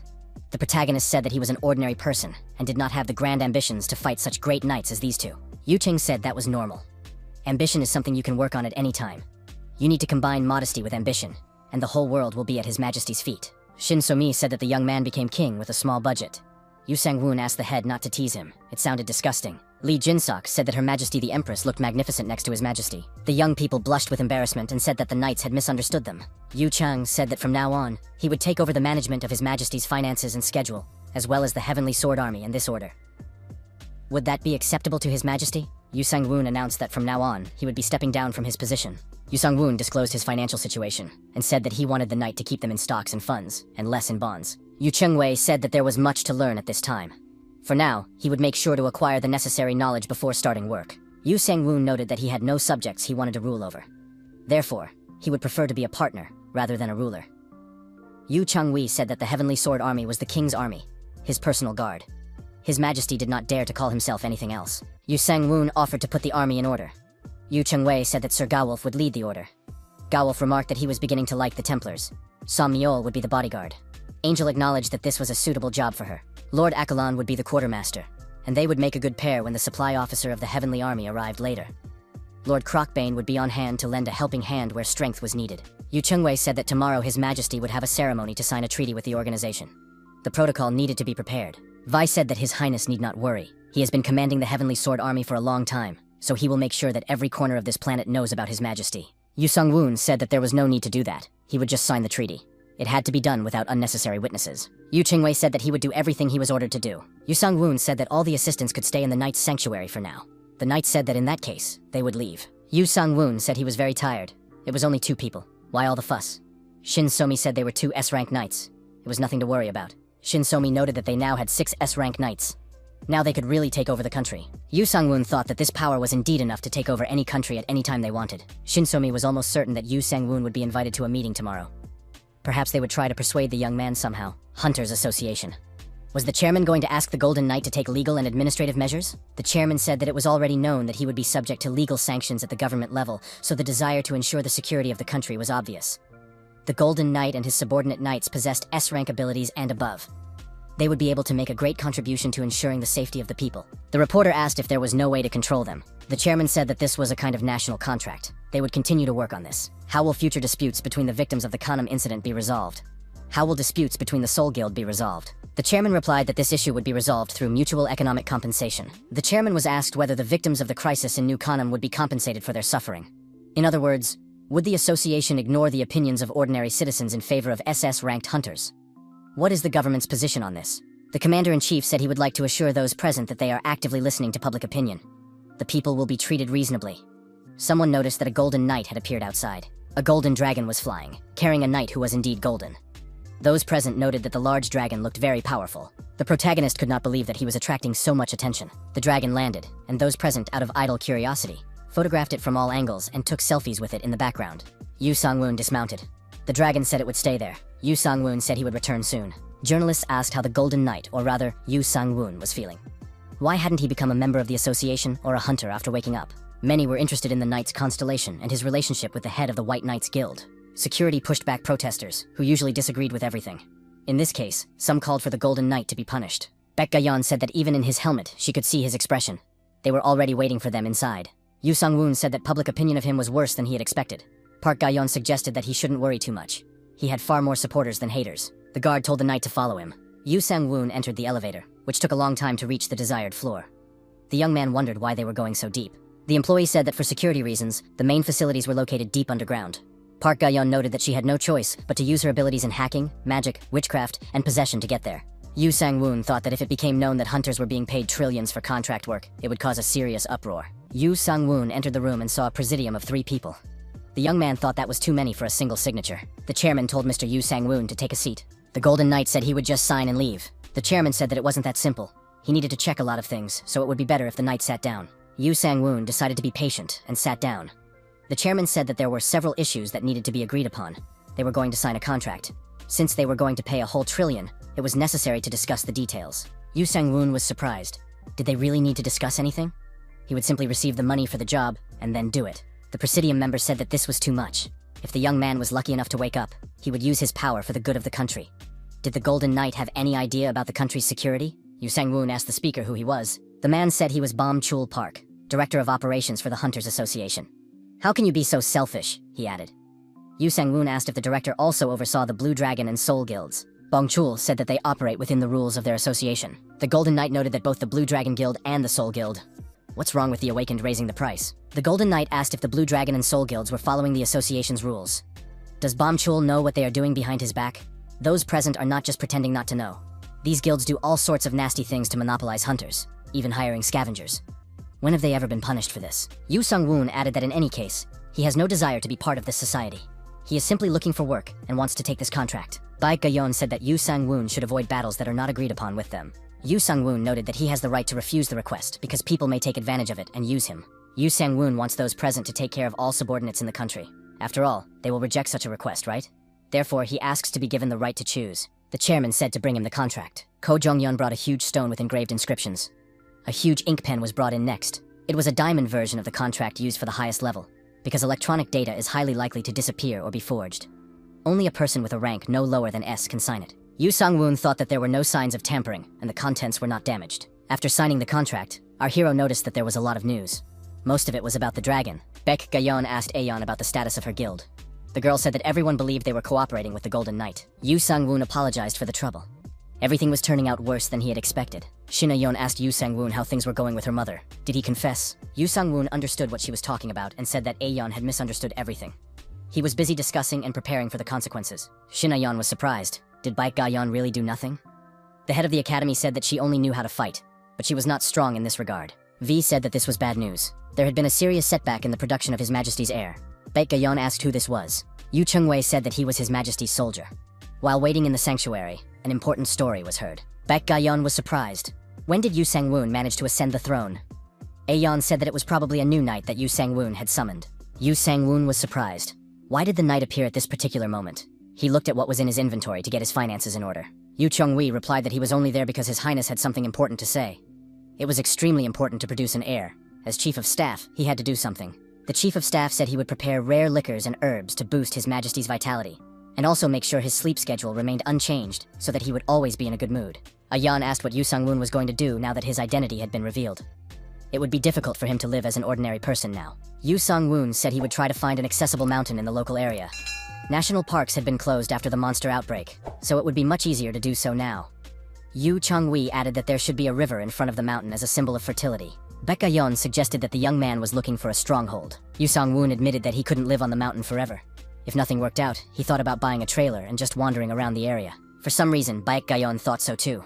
In fact, they were heading to the place where they were going to build him a house. The head of the academy reminded him how she had asked him to take over the management of the Order's estate. Yu Sang-woon reminded her that Baek Ga-yeon had promised to give it to Shin Aeon. The head of the academy said that Aranga was not enough to receive the inheritance. The trailer stopped near the Iron Fortress, the legacy of the head of the Order. Aeon said that the base was very large. Baek Ga-yeon noted that it was spacious, despite being located in the capital. The base could accommodate up to 2,000 people. It was originally used by the guild, so it had all the basic infrastructure. Baek Ga-yeon added that the base was flooded with offers from companies and guilds wanting to buy it, but it still wasn't sold. The driver synchronized the security system and opened the entrance to the secret base. Baek Ga-yeon told the young man to follow her. He needed to be registered and put on file. Baek Ga-yeon explained that the base was large and most of the processes here were automated, including security. Yu Sang-woon was surprised. Was really so much automated here? The system announced that environmental cleanup was beginning. The drones prepared to perform their direct duties. Yu Sang-woon was surprised. Hadn't this base burned down decades ago? Baek Ga-yeon said that it was once the largest base in East Asia, home to 3 guilds. It protected the world under the patronage of the head of the Order, even after the Era of Thrones. The head of the academy noted that after the Era of Thrones, everyone said it should be destroyed, but she took it under her wing and protected it. No one should have been able to destroy the largest stronghold in East Asia so easily. Our hero was surprised that the government or association had not touched this base. The woman admitted that it was called the legacy of the head of the Order, but he had left, not died. If he was found and returned, their power could be threatened. After the phone call, Aeon said she needed to go to the guild office urgently. The girl said goodbye and said she would be back soon. Yu Sang-woon was surprised. Why so suddenly? Baek Ga-yeon told the young man not to worry too much. If she needed help, she would call. Blue Dragon Guild headquarters. The leader was asked what he was going to do now. Leave everything as it is? The leader replied, what else can they do? Start a fight against an SS-ranked person? How can they defeat a guy who single-handedly destroyed an SS-ranked monster? The only one who can defeat him now is Olympus, which has an SS-class hunter of the same rank. The head of the Blue Dragon Guild asked if Arcades had received a response from his headquarters. Arcades said that they wanted peace to be made here, and a union to be created without question. The head of the Soul Guild asked if that was even possible. The damage was enormous. The Blue Dragon Guild leader asked what the point was. In this world, power determines authority. Arcadia admitted that the head of the Blue Dragon had gone so far because he was strong, and now he was crying because someone was stronger than him. He was looking at this issue from an overly political point of view. The head of the Blue Dragon said that it was better to admit that their positions were changing. The 3 great guilds, and the absolute power of the new canon, as well as the emergence of new forces that could challenge it. It was simple dialectics, historically and politically, from the ancient Greeks to the philosopher Hegel. Existing vested interests are fighting to suppress new forces. If they fail, the course of history will be on the side of the new force. Arcades said that other forces may be on the verge of a change in power. If the tide of history is on the side of the strong, it is wiser to be on the same side than to enter into conflict. The damage that they and the Golden Knight have inflicted on each other is obvious, so the dispute must be ended, and she is ready to act as a mediator. The head of the Soul Guild decided that he had to do something before everything fell apart. In the Iron Fortress, the temporary administrator, Yu Sang-woon, was welcomed with open arms. The system said that they were going to conduct a briefing on base management. They would start with Code Green. Yu Sang-woon thought that this briefing would be difficult. The system required Lord Accolon's identity to be registered, even though his database had not been extracted. Yu Sang-woon logged into the system as an administrator. Accolon was his subordinate, so he could register him. The subject said he would register Accolon as a summoned golem for a temporary administrator. Accolon corrected him. He was not a golem. Yu Sang-woon acknowledged that Accolon was a more advanced species, but they would have to be patient. Accolon agreed. The protagonist was glad that Accolon turned out to be a simpleton. Shin Ayan said that it was very clean here and that the place was simply huge. Shin Somi wondered what all the fuss was about. Yu Sang-woon greeted the guild leader and asked what had happened. Shin Somi said that her constellation had left her.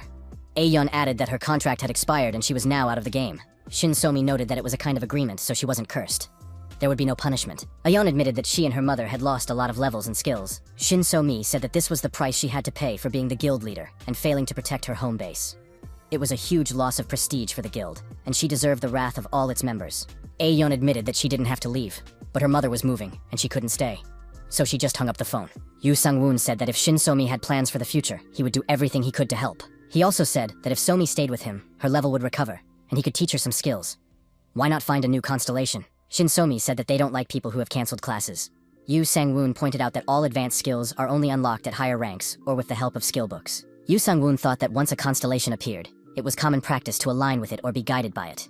Shin So-mi said she didn't see a problem with that. Yu Sang-woon and the mother and daughter were surprised. Why did Baek Ga-yeon say that? The head of the academy asked if they understood where they were. This was the Grandmaster's Iron Fortress. A skill tree was displayed on a large interactive map in front of everyone present. Shin Ayeon was surprised. Was this really not a dream? Ayeon said that there was a very long list of skills and a lot of information about ranks. In addition, a huge number of items were listed. Yu Sang-woon said that they shouldn't get carried away and should choose carefully. Shin So-mi noted that this information was even better than any throne.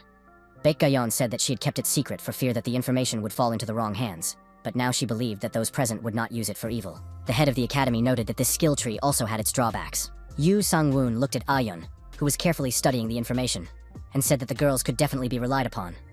This is not bad for the new owner of the Iron Fortress, Gyeongsan Namdo Hotel. The surviving archdemons discussed the situation at a round table. The hunter wondered where the scoundrel was hiding, since no one had seen him in a long time.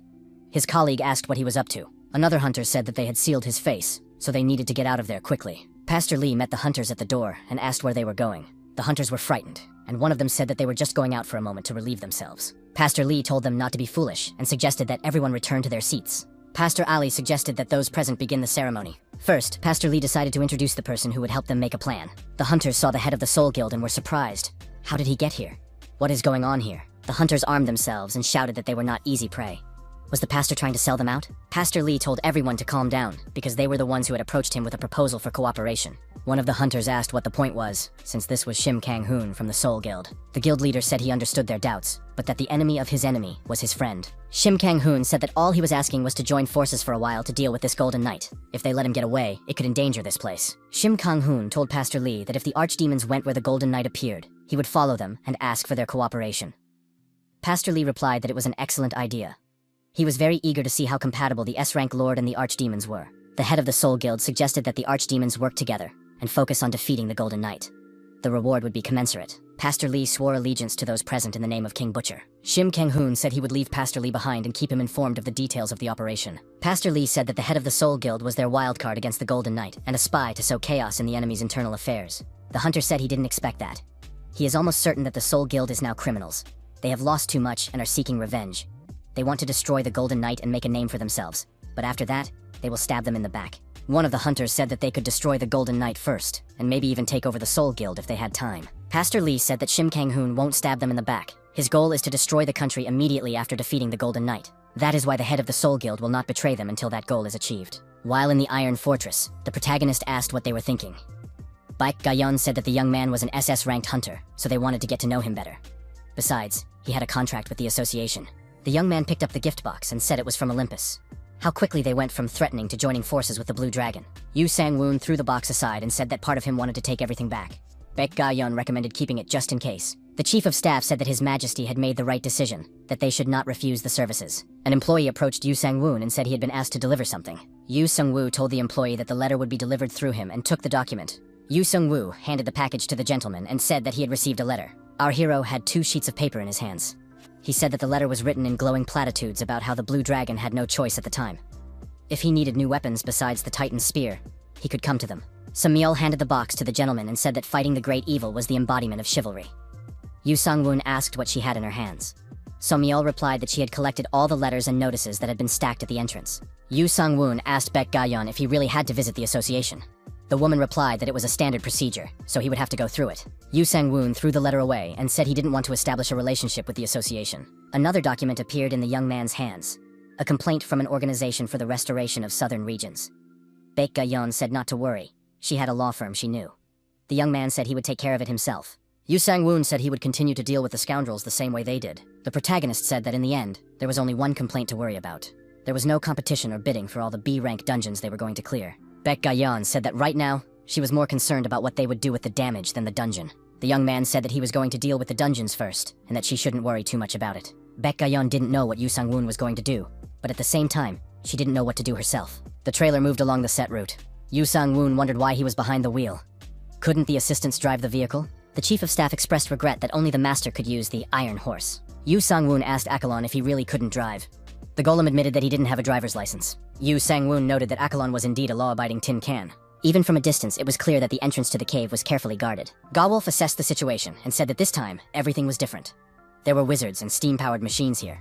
Akalon admitted that this was different from the dungeons he had encountered before. The Golden Knight said that the briefing was about to begin. Yu Sang-woon stated that B-rank goblins were no joke. They had an army, wizards, and civilization. Samyeol said that this was an exaggeration. They were goblins, so they could handle them. Yu Sang-woon pointed out that they were protected by a magic circle and had a huge army. There were about 400,000 goblins in the cities of the Goblin Empire. The Golden Knight showed a photo and said that with such a combat golem, the difficulty level was basic. If they managed to capture the Goblin Emperor in the main city, they could clear the entire dungeon. Samyeol said that then they could simply destroy the shields in front and quickly deal with the Emperor. Yu Chung-wei said that he could not disagree with His Majesty. It would be a massacre of the entire goblin population. Yu Sang-woon thought that if Wei's words were true, they would have to change their plan. The protagonist asked why the chief of staff thought so. Yu Chung-wei replied that even if they tracked down the Goblin Emperor, they would only be able to crown another king. He would never be truly pure. The Golden Knight said that the individual troops were B-rank, so they shouldn't be a big problem if they decided to fight. It would be strange if their strength couldn't break the goblins. The young man added that there were few tricks and mazes in this dungeon, but in any case, it was not worth rushing. The Golden Knight said that he would ride the dragon to break through the defenses, and his assistants would immediately enter the dungeon. The Golden Knight added that even B-rank goblins could be dangerous when they surrounded you, so you had to move quickly and destroy them. Croakbane told the master that the goblins seemed to have spotted them. Yu Sang-woon declared that they were frenzied demons who had invaded their world. The demons must drop their weapons and flee, or their lives would be worthless. Otherwise, they would not see the sun tomorrow. The Hunters Association discussed pressing issues again. They wondered, what does it mean to not be in control? What does it mean to refuse an inspection by the association? Baek Ga-yeon said that she would cooperate calmly, so there was no need to be too strict with the Golden Knight. A member of the association said that they were losing supporters of the guild, so they decided to respond to kindness with kindness. If they did nothing, it would be their own fault. Baek Ga-yeon asked what they hoped to achieve in this manner. If a lawsuit were to commence, it could be argued that they might have a bad history. The association employee said that there was nothing he could do about it. It was the best they could do at the moment from their point of view. Baek Ga-yeon said she would have to figure it out herself. Something was definitely wrong with the Soul Guild. In any case, the Golden Knight was open to cooperation. Leaving the Hunters Guild office, the head of the academy said she had to trust him. The guild representatives said they would monitor the situation. Baek Ga-yeon thought that as soon as an SS rank hunter appeared, the guild immediately wanted to control him. It was no surprise that the Grandmaster left. The Golden Knight studied the scale of the dungeon and the goals set before him, and realized that there was much to be done. The goblins here had a highly organized army. That was why they were ranked B. The goblin army, armed to the teeth, rushed towards the humans who had invaded their territory. Lee Jin-suk raised his sword, led his troops, and said that they had much to destroy. Gawolf declared that blood was calling him. Samyeol said she would show them the right way. The opposing sides clashed in a fierce battle, and the goblins began to suffer irreparable damage. The Golden Knight's troops rapidly went on the offensive and began to press the enemy army. The Golden Knight acknowledged that there were many goblins. The work was endless. Nevertheless, it was invaluable experience for his subordinates. The protagonist recognized that even he needed to gain experience and grow. Everyone needed experience points. With his indomitable actions, the Golden Knight left no stone unturned. Our hero initiated a powerful explosion, and the shockwave scattered the goblins in all directions. A month passed. Iron Fortress. Shinsomi thought that all this was taking too long. Could it be that events were not going according to plan? Paik Gayon suggested that it was because the Goblin Empire was too large an underground labyrinth. Such long campaigns were not uncommon. Expeditions into large dungeons took months. There was no need to worry too much. Baek Gayon handed her the letter and said that this was what she should be concerned about. Shinsomi studied the contents and asked, "Is everything settled? Is the trial postponed when something like this happens to a hunter in a dungeon?" Baek Gayon said that most guilds have legal representatives or contracted law firms, so there are safeguards in place. But this guy had nothing, so it's just a matter of public opinion. The head of the academy said that it was useless anyway. The only sanction was a ban, which would not do much good. Shinsomi was surprised. What were they thinking? Baek Gayon replied that she didn't know.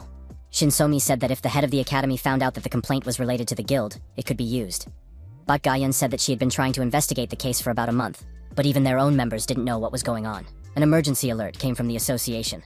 Hunters must gather there immediately after receiving the message. This meant a crisis of epic proportions. The fate of the nation was at stake. Baek Gayon said she had to go to the association immediately. Yu Sang-woon was to contact her as soon as he left the dungeon. Shinsomi was extremely alarmed. What was really going on? A television commentator reported urgent news. North of the capital, Pastor Lee, an SS-ranked demon worshipper, is heading south again with his monsters. At the same time, a group of irreconcilable scavengers has also initiated a movement across the country. The monsters of the Evil Tendencies constellation simultaneously left their territories and headed for every city with their hordes. Shinsomi was surprised. Could it be that the scavengers and monsters had joined forces? Experts suggest that they have formed a close alliance for the offensive. This has never happened before in the history of the Hunter's world. Most constellation powers rarely unite due to conflicting interests and merits. In this case, everything is different. Gangnam Soul Guild. Guild leader Shim Kang-hoon said that the time had come. The guild leader thought that since he had made an unbreakable agreement with Pastor Lee, Gangnam would be completely safe. Besides, the Golden Knight is not there now. The only ones who can stop him are the Blue Dragon and Olympus. The TV announcer said that the whole country was under attack by monsters. The Blue Dragon Guild's Artificial Island and the Olympus Guild's Sky Island were also under attack. The two S-ranks in the provinces are busy defending their territories. Shim Kang-hoon remains the only S-rank hunter who can be mobilized. Below the capital, the S-rank monster Bahaku is rising and will threaten the city. When the time comes, he will hand over the lesser monsters as agreed and join forces with Pastor Lee. As a result, Gangnam will only have to deal with weak monsters, making it safer. The rest of the capital's residents will flock to him as the damage increases. Gangnam will become the only cradle of the country. Shim Kang-hoon thought it was the perfect plan. Even without the Golden Knight, there were no unforeseen circumstances or distractions. The Golden Knight continued to destroy monsters in the dungeon, spreading his justice. The antagonist saw that the hordes of monsters were not diminishing. Several living ones appeared in place of those destroyed. The Golden Knight wondered, why are there so many of them? Yu Chung-wei, attacking another monster, said that Lord Achelon had conducted a scan and said that the estimated population, including those hidden, was over 1 million. The Golden Knight now understood why no one before him had wanted to invade this place. The Chief of Staff said that this dungeon was a war, rather than a battle. Therefore, it was difficult for the entire guild to pass through it. Croakbane reported to his master that he could hear mechanisms. Something was rising from the dungeon's basements. Sawmill suggested that reinforcements were already on their way. Yu Sang-woon was surprised. What reinforcements could he be talking about? The protagonist thought that they would stop filling him with experience and start marching on his home territory. Yu Chung-wei said that in that case, they would not touch the tunnel, but simply block it. The Golden Knight said that they would make their way to the main building, trying to stay close to the walls. The Steel Goblin and Gawolf said they liked that plan. Yu Sang-woon suggested dealing with the mechanical goblins that had appeared first. An unregistered squad appeared before the Golden Knight and his assistants. Who were they? Sawmill reported that enemy soldiers were coming out of the cave. The Golden Knight decided to act more decisively because he was already tired of all this. Sawmill reported to the boss that a white flag had been raised ahead.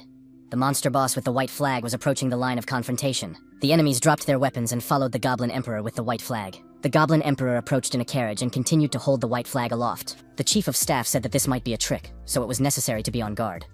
Under no circumstances should they remove their armor. The Goblin Emperor left the carriage and approached the Golden Knight. The ordinary goblins knelt down. The Goblin Emperor said that he would no longer fight and was surrendering. He declared that he could no longer bear to see his soldiers suffer for nothing. He had made his final decision. The goblins decided to surrender to the High Golden King and entrust their fate to him. Yu Chung-wei said that the Goblin Emperor was giving the kingdom to His Highness. The Golden Knight was surprised. What should they do now? Was this even possible? Yu Chung-wei said that it was up to the king to decide. Sawmill declared that they would obey the Lord's decision. The Steel Goblin said that everyone was waiting for the king's order. The protagonist thought about what would happen if he gained this power. At this moment, a system window should appear to give him advice, but it is not there now. The Golden Knight informed the Goblin Emperor that he agreed. There was no point in fighting anymore. He accepted the Goblin Empire's surrender. The system announced that the Goblin Empire was now under the Golden Knight's control, and he would be able to control the goblins. Yu Sang-woon thought that he now had a vassal state. The Goblin Mage said that he worshipped the Great Golden King and would follow him. The Golden Knight looked at his assistants and said that he respected their first conquest. He was happy about their victory. The assistants congratulated the king on his victory. The Golden Knight thought that now he had truly become a king. The hordes of goblins lined up in neat rows and paid tribute to their new king. The Goblin Mage said that he would call the Great Golden King His Majesty and carry out his will. The Chief of Staff said that this goblin had become one of his servants, but he was not entirely reliable, so caution was necessary. The Golden Knight said that they should not be sent outside the dungeon yet, but should remain where they were. Yu Sang-woon thought that the goblin's human speech was still poor. It was surprising that they could speak human language at all. After showering, the protagonist thought that life was getting back on track. The young man lay down on the sofa and said he needed to sleep. He was ready to devote a whole month to it. The outer front of the capital, the Blue Dragon Guild faction. The guild leader said that something had changed in Pastor Lee's attack this time. The defense systems and unmanned turrets on the city walls were not working as they should. The attacks were focused on the generators that powered the defense systems. The military wondered how this could have happened. The location of the generators is always classified. They don't understand how he got out, but they are targeting Pastor Lee. Even if the main assault is stopped, there will be big problems if the mole inside is not found. The military officer asked guild leader Gao Tianshu, "Are A-rank monsters really that difficult to destroy?" The officer added that he needed to defeat the elite monsters before deploying his troops. He cannot fight because he cannot defeat them. The guild leader replied that everything is happening quickly, which is why they are experiencing difficulties. The officer noted that if the war of attrition continued, it would create problems for the supply line. Gao Tianshu said that they had formed a strike force and were taking them out one by one, trying to do it as quickly as possible. The officer recalled the guild leader's words that the country was prepared for any crisis. "If they are so good," he said, "then I can give up my 3 guild titles." The guild leader said that now they need to work with the military to fight. This topic can be postponed for the next negotiations. The Olympus Guild is discussing sending troops to hold the front line in Northeast Asia. They are also discussing the arrival of an SS rank hunter under the protection of Hercules. This needs to be discussed as soon as possible. If the beast archdemons had entered the battle, many strongholds would have already been lost. The gaps in the province's defenses have become a problem because the S-rank hunters are concentrated in the capital. It was too obvious. Gao Tianshu said it was time to stop talking and go out onto the battlefield. The officer on duty did not know how to report this to his superiors. Large-caliber machine guns installed around the perimeter of the fortress fired continuously. There were casualties among the attackers, but the survivors continued to advance. The monster ordered the bombing to begin and the walls to be demolished. The invaders opened fire with hand grenade launchers. Ko Qianyong, using his unique abilities and magic sword, began to effectively repel the enemy attack. The attack was repelled and Qianyong was unharmed. An order was given not to allow the enemy to break through the defenses. Air support must be increased. The knight on duty reported that there were already casualties at the airbase. The enemies were terrorizing the hangar, and there was no time to waste. Ko Cheon-young flew into a rage. What are those hunters doing? A report came in that a supply convoy delivering crystal ammunition had been attacked by the Citadel's minions. A-rank dragon slayers were arriving from all over the continent. Requests for help were pouring in. The head of the Blue Dragon Guild said that this meant he might have to leave the country. Gao Tianshu asked how Ko Cheon-young was doing. The hunter said that they had many fours, but they were not falling behind. The A-rank people set up a shield barrier and are directing them. They have to collect the bodies of the prisoners and the fallen. The guild leader asked, "How crazy does Ko Jong-yong have to get for it to get easier?" The hunter said, "To destroy this thing, you'll need S-rank firepower. He's not even close to that." Gao Tianshu told the hunter to calm down and rest a little. Yu Chengwei told the goblin that he needed to learn the language as quickly as possible, for it was the name of the king. Now they would study ideograms. The goblin thanked him and began studying the necessary material to meet at least the minimum requirements. Croakbane and the deputy chief of staff measured their strength and came to the conclusion that they both met the necessary standards. The knights noticed that they had a guest. Indeed, Shin So-mi was approaching them. Croakbane, continuing to pull on the rope, shouted that he had almost won. The deputy chief of staff let go of the rope and asked in surprise, "Is Ms. Shin So-mi really here?" The woman asked how they had escaped from the dungeon. She had no news, so she came to inquire. The chief of staff said that His Majesty was unharmed. Shin So-mi was delighted and asked if she could see him. Yu Chengwei said that if it was not urgent, the lady could sit down and wait until His Majesty woke up. Shin So-mi said it was very urgent. The woman contacted the head of the academy and said that Yu Sang-woon was safe. He had been fighting for a month and fell asleep immediately after leaving the dungeon. Baekgayon reported that the government wanted to hire him. They should contact him as soon as he woke up. The protagonist finally woke up, stretched, and said that his high status had caused him muscle pain. He would have to learn some regeneration and physical recovery skills. Yu Sang-woon noticed that Shin So-mi was present at the base. The chief of staff had just reported this. Ms. Shin So-mi had come to visit. Yu Sang-woon asked how Shin So-mi got there. The woman said that a very serious and urgent situation had arisen, and that she was ready to get down to business immediately. The woman got behind the wheel of the trailer. Yu Sang-woon was surprised. "Where are they going?"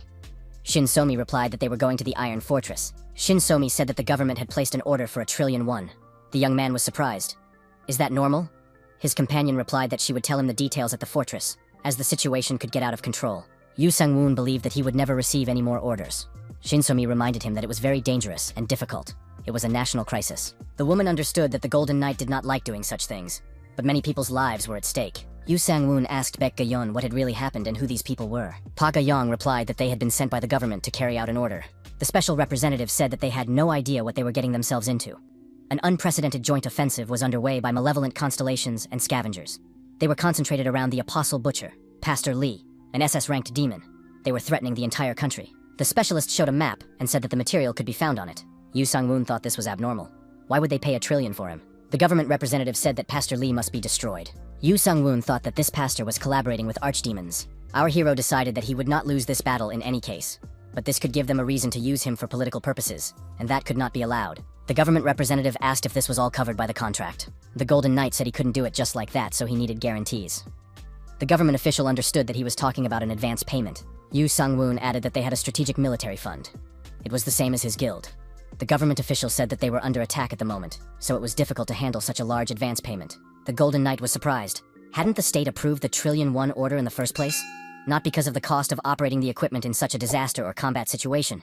If you calculate the cost of the losses of tanks, fighter jets, and troops, it would be more profitable to give half the amount as an advance payment and speed up the resolution of the situation. Moreover, this war is against powerful enemies, so it will affect neighbors and even the Pacific Front. For the sake of international relations, they will have to put up with it. The young man added that if they decide to use Section 1 as an emergency fund, they will pay from it when possible.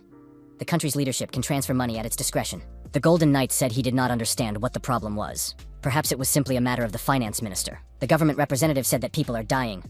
How can we talk about such a large sum of money at a time like this? They promised to give in advance as soon as possible, as soon as they can. Yu Sang-woon said that in that case, they would have to hurry. The government representative asked, "Doesn't the Golden Knight care about people's lives?" The young man replied that he didn't want people to suffer. The Golden Knight added that it was the government that was taking advantage of this. There was no need to make him feel human guilt for no reason. It would only make the situation worse. The interlocutor said that in that case, they needed a little time to prepare a report. Baek Ga-yeon told the Golden Knight that there would be huge problems if they let things take their course. Yu Sang-woon replied that he understood that. But if the government gave him freedom of action, they could later use it for political purposes. Baek Ga-yeon said that there was no time for that now. Yu Sang-woon said that he was tired of this cursed world. Yu Sang-woon noted that if they really didn't have time and were in a hurry, they would start by paying in advance, even if it meant delaying the process. Obviously, they understand this. Yu Sang-woon suggested that a difficult battle lay ahead. When checking the status, the SSS rank of the Golden Knight was confirmed. Shin So-mi asked if the young man had had any success in the B-rank dungeons. The Golden Knight replied that he had made some progress, although it was very difficult. "How is Aeon doing?" he added. Shin So-mi replied that her daughter had obtained some materials, and then went to the dungeon to level up and change classes. She entered the dungeon 3 days ago, so she should be coming out soon. She might already be close to level 45. Yu Sang-woon suggested that once people reach a high level, they recover quickly after falling. The woman said that before that, instead of going to the dungeon, she had restored her skill tree. Shin So-mi said that next time they could go to the dungeon together. Shin So-mi noted that she now had a different rank. Yu Sang-woon was surprised. Did the woman really have a rifle? In that case, she could provide some support. Shin So-mi said that she chose a rifle because it has good basic detection ability. It was a support weapon, but it would definitely help an attack. Yu Sang-woon admitted that it was a good choice. Now the commander needed to find a real healer. Shin So-mi noted that they could use medical facilities, potions, and other medical supplies, so there was no need to look for a healer. Baek Ga-yeon said that the government had approved a $500 billion advance, so they could continue the conversation. The government representative said that they could not pay immediately, so they would open a temporary account to which the money could be deposited. They hoped for understanding. Baek Ga-yeon suggested leaving everything as it is. Yu Sang-woon said he was considering agreeing to this. He added that he did not like the idea of allowing people in power to do whatever they wanted. People at the bottom cannot rise up no matter how hard they try. He was the same until he woke up, so he wants to take revenge on other influential people in power. Yu Sang-woon added that when he saw that his demands had been approved, he thought, great power is no joke. All this time, they had been going with the flow. What should they do now? The chief of staff said it was a good idea to distance themselves from the corrupt and foolish and make them pay. However, human life is the most precious thing, so he believes that His Majesty must act quickly. Yu Chung-wei added that it would be good to find another force that could stand with them and act as a deterrent to both sides. It would be good to have their enemy's enemy on their side and show them a letter expressing sympathy. Yu Sang-woon noted that if they strike Busan and Gwangju, they will definitely be able to catch the enemy off guard. Since the attacks are concentrated on the capital, if they strike the provinces, the enemy will focus their attention on the provinces because it will be unexpected for them. Baek Ga-yeon said it was a good idea. They think they will defend the capital with strong hunters, so they are concentrating their forces there. The Golden Knight thought that if he could destroy the provincial army very quickly, the main enemies of the metropolis would be taken out of action. Then the large guilds would come into play, and the enemy of the enemy would find an opportunity to attack. The negotiator said that if the Golden Knight was going to act, he had to move quickly. They were holding feasts to boost morale. Things would only get worse with time. Bite Gayon noted that it was not worth saying that they were holding a cannibalistic party, sacrificing prisoners and fallen soldiers. The Golden Knights said it was time to get to work. They would strike the provinces, join forces with their allies, and then lay siege to the archdemon monsters. The Golden Knight said he would introduce Shin Somi to his chief of staff, Yu Chengwei, and they would join later. The city wall of Guangjia. The monsters continue their siege. The knight declared that he had run out of silver bullets. What is that scoundrel Han Jong-ho up to? I'll have to use my gun and spells. The commander of the attackers wondered, is it really that difficult to take over one small city? It was Han Jong-ho, leader of the A-rank scavengers' destructive sting. He said he had even recruited Chinese and Japanese mercenaries. Chu Chun-sung, an S-rank hunter, told the cowardly scavenger to come out and fight him. The mercenary asked, how long will this go on? The insects are bothering me. Han Jong-ho raised his staff and called on the dead to rise up. The hands of the dead appeared from under the ground. The call was heard. Han Jong-ho drank the potion and said that Choi Chun-sung could fight him if he had time. The mercenary said he was willing to give as much as his opponent wanted. The opponents drew closer, and the hunter jumped high into the air to strike. The mercenary acknowledged that the S-rank hunter had a strong exoskeleton. Nakamura had to do something. Nakamura said he was putting debuffs on his opponent, but for some reason, it wasn't working. Chu Chun-sung told the mercenaries to leave immediately. However, Choi Chun-sung was outnumbered, and his opponents tied him up. The mercenary decided to intimidate the S-rank hunter and stabbed his spear into his armor. The mercenaries raised their blades and rushed at the bound Choi Chun-sung. However, the S-rank hunter managed to free himself from the ropes and struck his approaching opponent. The mercenaries were disoriented and had to retreat. During the battle, Choi Chun-sung was wounded and, losing his bearings, fell to the ground. After a while, the enemy soldiers said that it was much quieter now. Chu Chun-sung, wounded and stripped of his armor, lay on the ground. The mercenaries said that this hunter looked pitiful. Choi Chun-sung thought that at this rate, the city would burn down. The mercenary said that it was time for him to gain experience. The hunter looked up at the sky and saw a dragon soaring overhead. The golden dragon was indeed flying over the battlefield along the fortress wall at that moment. The Golden Knight couldn't help but notice the wounded S-rank hunter surrounded by enemy mercenaries. The dragon abruptly changed its trajectory. The mercenary approached the wounded hunter and said that he did not have the strength to fly, and would now be destroyed. The rivals found themselves in a shadow that was growing larger by the second. It was the shadow of the dragon coming in for a landing. The dragon landed in close proximity to Choi Chun-sung, who was lying on the ground. The Golden Knight descended from the dragon to the ground and expressed hope that he had not arrived too late. The mercenaries were frightened. Who is this? How long has he been here? The wounded hunter said that the golden dragon had arrived. Now there would be no salvation for the mercenaries. The Golden Knight said that he had come here to destroy this gang of ministers. The mercenaries were frightened. Is this knight always so terrifying?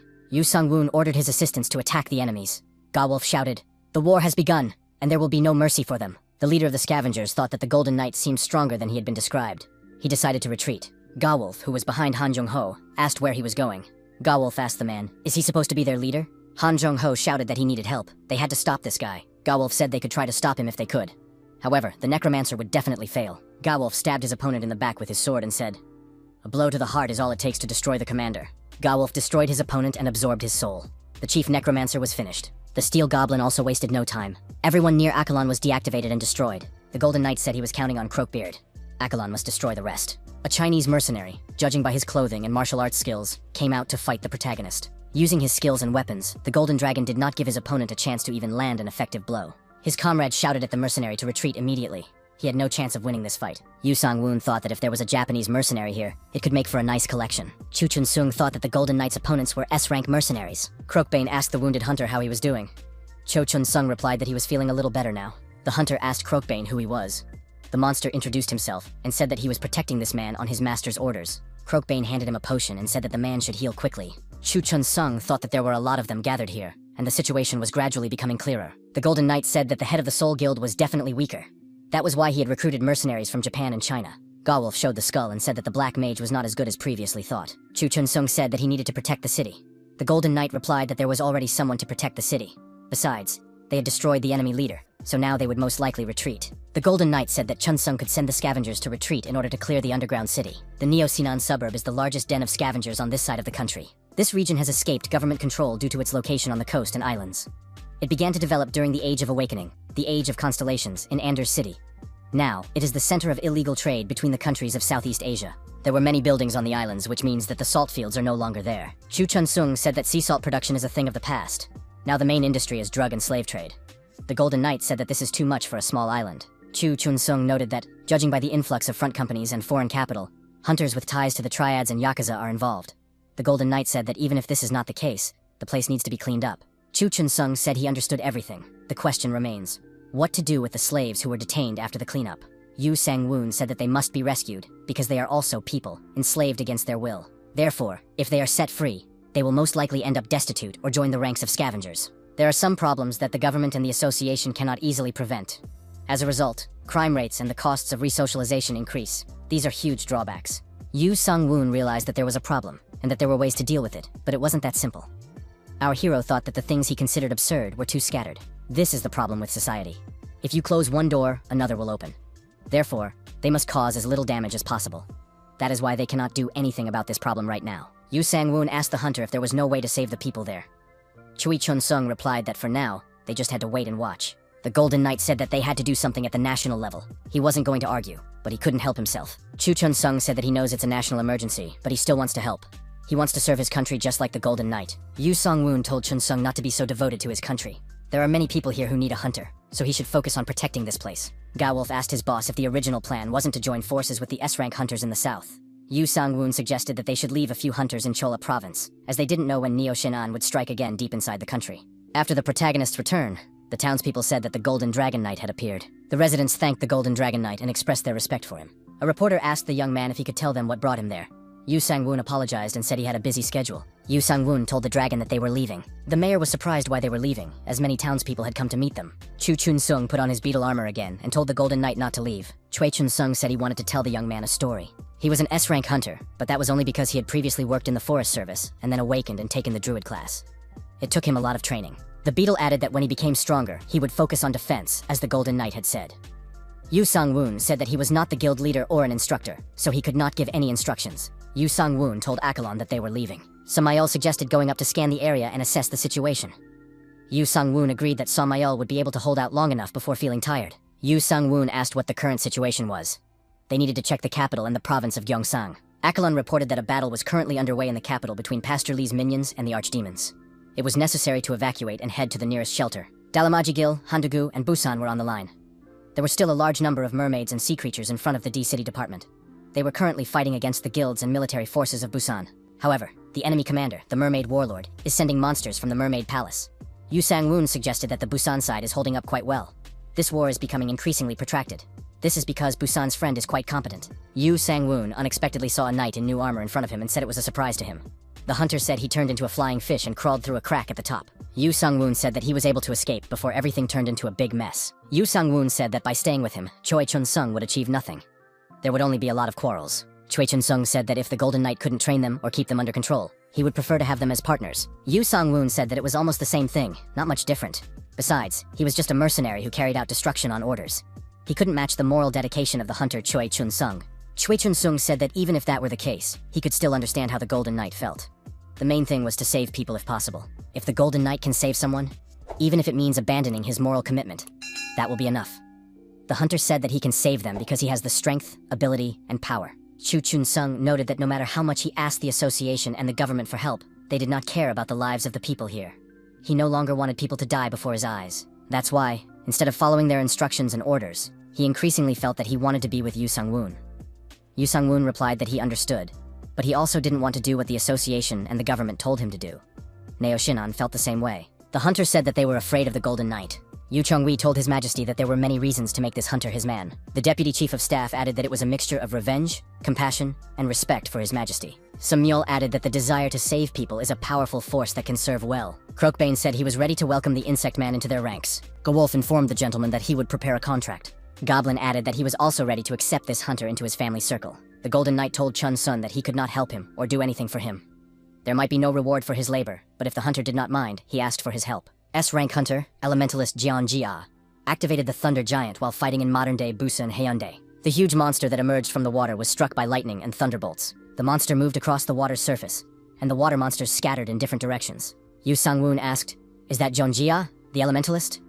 Chun Sung confirmed that she specializes in spirits associated with thunder and lightning. That is why she poses a huge threat to mermaids. The Golden Knight asked, "Do they need help?" It seemed they were outmatched. Firepower alone can take them very far. Chun Sung pointed out the location of the A-rank mermaid dungeon. The boss of the dungeon is the commander of the Tritons, an A-rank monster. If the enemies attack him with their weapons at the ready, even Hyundai will collapse in an instant. It looks smaller than the B-rank goblin underground empire. Yu Sang-woon told Akalon to pick up the pace. The car sped up. Jian Jia ordered them to fall back to where they came from. The A-rank Triton commander was a decisive and confident monster who knew his own worth. Zhang Jia wondered what the commander was thinking at that moment. The officer shouted for Miss Zhang to take precautions. Zhang Jia thought that his health was deteriorating and that something needed to be done. One of the officers noticed that something seemed to be leaking. What did that mean? The group of armed Tritons continued to approach. The officer said it looked like plastic or rubber debris. Could the monsters be making armor out of it? He wondered. Most likely, he was wearing it for protection against electricity. The order came, open fire to kill. The Tritons used individual protective equipment to deflect the bullets and advanced effectively. The military sniper was surprised. Why aren't the bullets doing any damage? What's going on? Chan Ji-A suggested that the plastic armor was enchanted. A message came in that the honor guard was approaching. The officer was attacked by a Triton approaching from behind. The monsters used a cunning plan to get close enough. Zhang Jia thought they were losing strategically. It was a deliberate war of attrition to see if reinforcements were coming. A huge thunderous monster was approaching the Triton army. Zhang Jia issued an order across the entire line of contact. All forces must retreat to D-City. The monster boss Merman mounted a starfish and began approaching the city at hypersonic speed. The Merman soldiers engaged in hand-to-hand combat with the humans, inflicting irreparable damage. Zhang Jia watched the movement of the combat forces from a safe place. She reported that the Triton commander was approaching. Armed with automatic weapons, the soldiers did not know what to do, as the bullets were blocked by shields and did not reach their target. Human resources continued to dwindle. An order to retreat was given. All soldiers were to hide behind the fortress wall. The commander said that the defense was collapsing. It was necessary to urgently return to the secondary defense. If they reached the second line, they would be able to get reinforcements. If the line was broken, the second and last defenses would also suffer. The commander reported to the guild leader that Dashil would fall in a few minutes. Zhang Jia cursed, not knowing what to do next. They needed reinforcements. Another message was sent to the guild leader saying that D-City would fall in a few minutes. The commander said they had to start a rescue operation immediately. They had to retreat and then think about what to do next. Zhang Jia reported that they had already brought all the rear troops into battle. If they lost here, it would be the end of Busan. An officer reported that the defenses on the 20th floor had been breached. The senior officer said they could no longer remain there. They must immediately evacuate Jia Yang and prepare the helicopter. Zhang Jia said she would defend this place to the end. The general must retreat and call for reinforcements. The commander ordered preparations for retreat. There were no objections. Zhang Jia watched the helicopter fly away. Now there was no one to hope for. The hunter asked the guild leader if the government would send reinforcements. Zhang Jia said she could only hope that the general was different from other high-ranking officials. The members had to retreat and regroup. The hunter said he couldn't do that. He would go with the Thunder Giant and circle around the other side to distract the Tritons.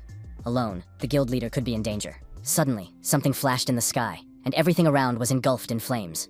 Zhang Jia and the hunters loyal to her showed some surprise. The guild leader ordered the hunters to retreat because the enemy was approaching.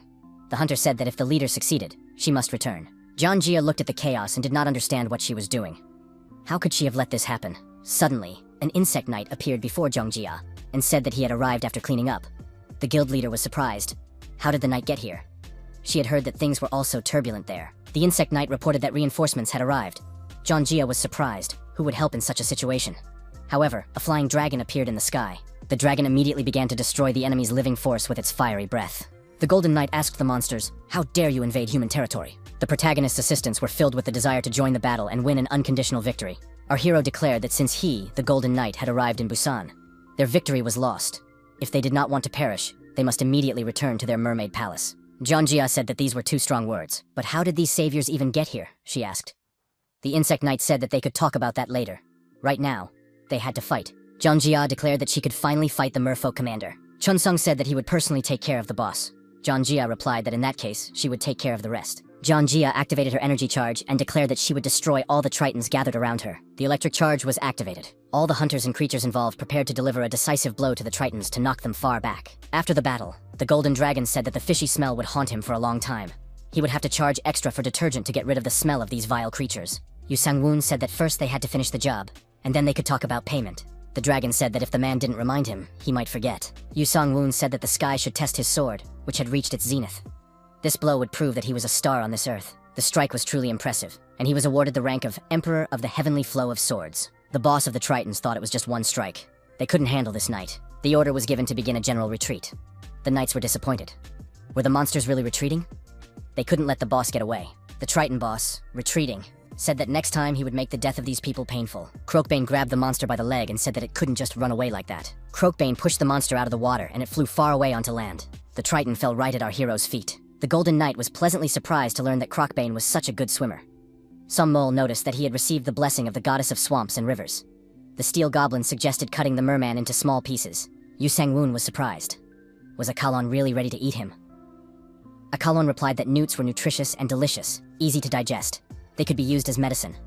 The newt thought they were crazy. The monster said that he was the commander of the newts and declared his surrender to the Golden King. The newt declared that he was ready to give up all the trophies stored in the palace in order to save his life. Yu Sung-woon said that he had been watching this commander from afar.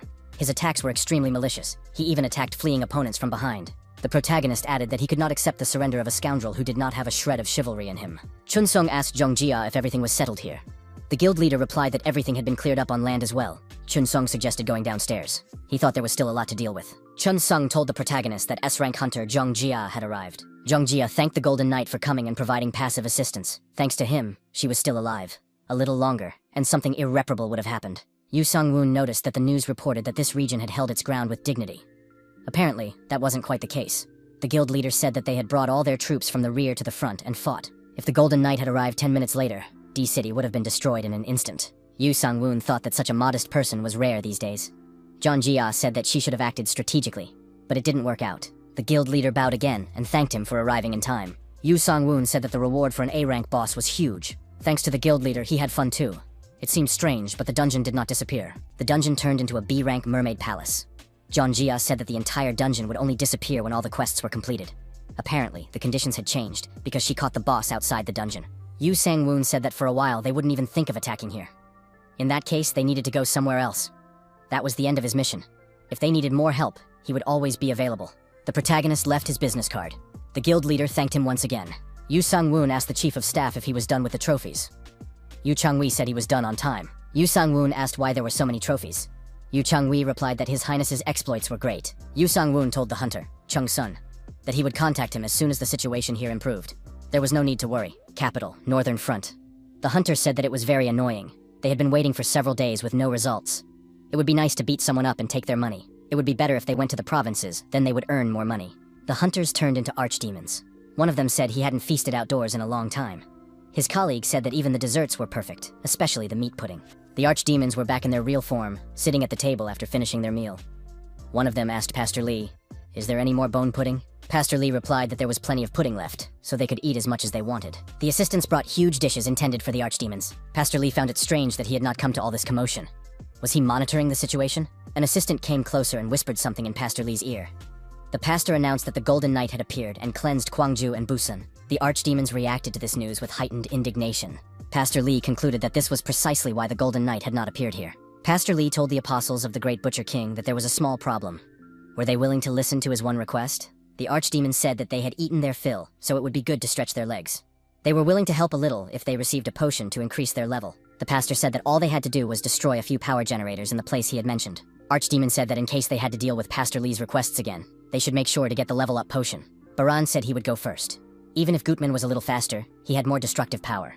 Gutman objected that this was against the rules. Pastor Lee thought that they would attract attention if they attacked the province. He would never be fooled by such a cheap tactic. Now, he would show the incredible power of the Butcher King. Capital North Wall. Warning received. S-rank monsters, archdemon beasts, Ram and Gutman are approaching the North Wall. A second warning has been received. The approach of S-rank archdemon beasts has been confirmed. The military is ready to repel the attack. The guild leader has ordered all troops to prepare for battle. Ji Yeon-yi must be summoned. The association must also be contacted to find out when support from Olympus will be available. The head of the Blue Dragon Guild said that it is necessary to check the expected route of attack and send A-class hunters there. It is necessary to distribute the platoons so that there are no gaps in the front line. The military spread out across the entire line of the expected contact. The message received from the military stated that the Blue Dragon Guild must fight to the bitter end. An order was received to report on the current supply situation. The machine gunners were on standby. However, the patrols outside the wall had not yet returned with their report. Goutman, the beast archdemon, said he would wipe everyone out. The military received orders to return behind the fortress wall. However, they were unable to do so in time, and Gutman attacked the military with a series of unexpected explosions. Ram, the archdemon beast, also approached the area of confrontation. A report came in that the archdemon army was advancing. The head of the Blue Dragon Guild ordered them to hold out until the end. If they succeeded, and if they managed to capture the archdemons, the reward would be great. The knights loudly praised the Blue Dragon Guild. The guild leader said that the archdemons would not be able to easily take over the capital. At the headquarters of the Hunters Association, the deputy said that since the president of the association had gone to the North Wall to provide passive assistance, he would be speaking today. The Battle of the Blue Dragon Guild began at the North Wall. Enemies appeared. S-rank monsters. They were identified as Ram and Goutman. The deputy president suggested that the opponents had begun to deploy archdemon beasts. When would support from the Olympus Guild arrive? The representative said that the Apostle of Athena, Diomede, would arrive within 3 hours. The side receiving the patronage of Heracles reports that a problem has arisen in the province under its jurisdiction, and they will deal with it first. The assistant president said that no help should be expected from them. The head of the academy noted that Tritonus, an S-rank hunter from the Pacific Front, would also arrive within 5 hours. Baek Ga-yeon thought that apart from the 2 S-rank hunters, there would be no further support. But even they would arrive too late. The vice president asked about calling hunters from Busan and Gwangju. The general said, Blue Dragon has 3 people, Olympus has 2 people, and the Soul Guild has 1 person. Including the association president and 2 other people, that makes a total of 9. If we take into account the A and B rank people, it might be possible to repel the attack somehow. A member of the Presidium said that Hunter Cho Song-so from Gwangju had rejected the association's call. The representative said there were rumors that the military had joined forces with the Golden Dragon Knight. The officer replied, Does that make sense? How can we defend the territory then? The assistant president said that due to the refusal to respond to the call, it is not possible to maintain the necessary number of troops in the province. Therefore, he wrote that he would continue to control the provinces with the help of the Golden Dragon Knight. Thanks to this, he became a hero among provincial hunters. The general said that his head was already aching. This means that the Golden Dragon Knight is uniting even the local forces. Baek Ga-yeon thought that Yu Sung-woon definitely had a charm that attracted people. A member of the Presidium asked what the association had been doing all this time. The vice president said that the Ministry of Defense and the government, which turn a blind eye to illegal activities, cannot object to anything. Wasn't it the government that created such a reputation that there is no support from the province? The vice president reminded everyone that this was confidential information. It was not worth discussing now. Park Ga-yeon stated that the choice was up to those present, so a decision had to be made. The general said that a response had come from the Soul Guild. They would not be able to help, as there was currently a battle going on in the south. The officer reported to the Minister of Defense that they had just received a call informing them that one of the power generators on the north wall had been destroyed. The scavengers reported that the evacuation line had been captured. They said that the head of the guild responsible for supplies had been killed. The Minister of Defense said that this was not a situation where they should be shifting responsibility onto each other. They needed to consider signing an additional contract with the Golden Dragon Knight. The vice president said that, judging by the situation, it was time to take action. Funding issues should be referred to the Ministry of Strategy and Finance. An additional contract must be concluded. The vice president said that a request should be sent to set aside $500 million. The remaining amount will be paid in full after the task is completed.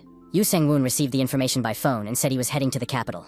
The protagonist told the driver that they were going to the northern wall of the capital. Our hero announced to his assistants that when they arrived in the capital, there would be a battle with the archdemon beasts. Capital North Wall. Ram took the front line. The military reported that the archdemons had broken through. Ram said that he would be considered the winner if he simply destroyed the structure. The military received orders to defend the generator at all costs. The knight rushing toward Ram suddenly stopped. The archdemon was surprised. Does he really want to live?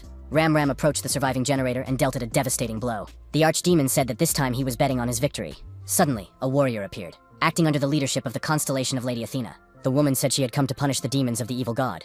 It was Diomede, an S-rank hunter. The knights rejoiced. The apostle of the constellation Athena was the S-rank hunter Diomede.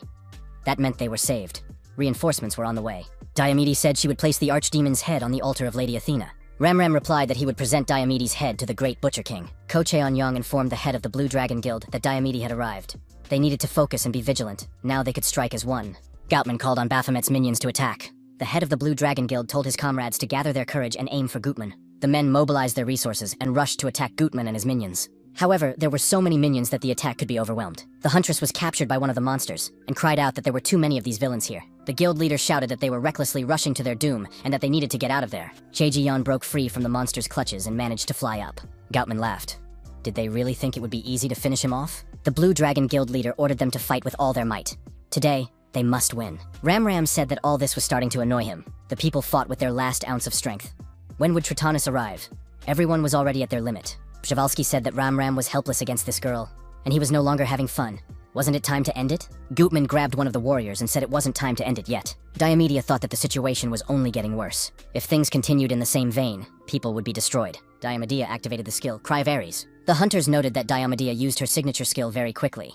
Ram activated his attack reflection skill. He said, "The stronger the attack, the stronger the response will be." Ram grabbed his opponent and said that there was a downside to this. It was a good try, but he'll have to take advantage of it, he thought, and threw the girl far back. Diomede fell to the ground. The archdemon said he was now ready to have some fun. Przewalski asked if Pastor Lee hadn't said to spare the lives of the higher-class hunters. Ram silently grabbed the hunter by the leg and lifted her up. Ram threw the girl aside again and said that in that case, they would have to eat the poor wretches who were going to Gutman's side.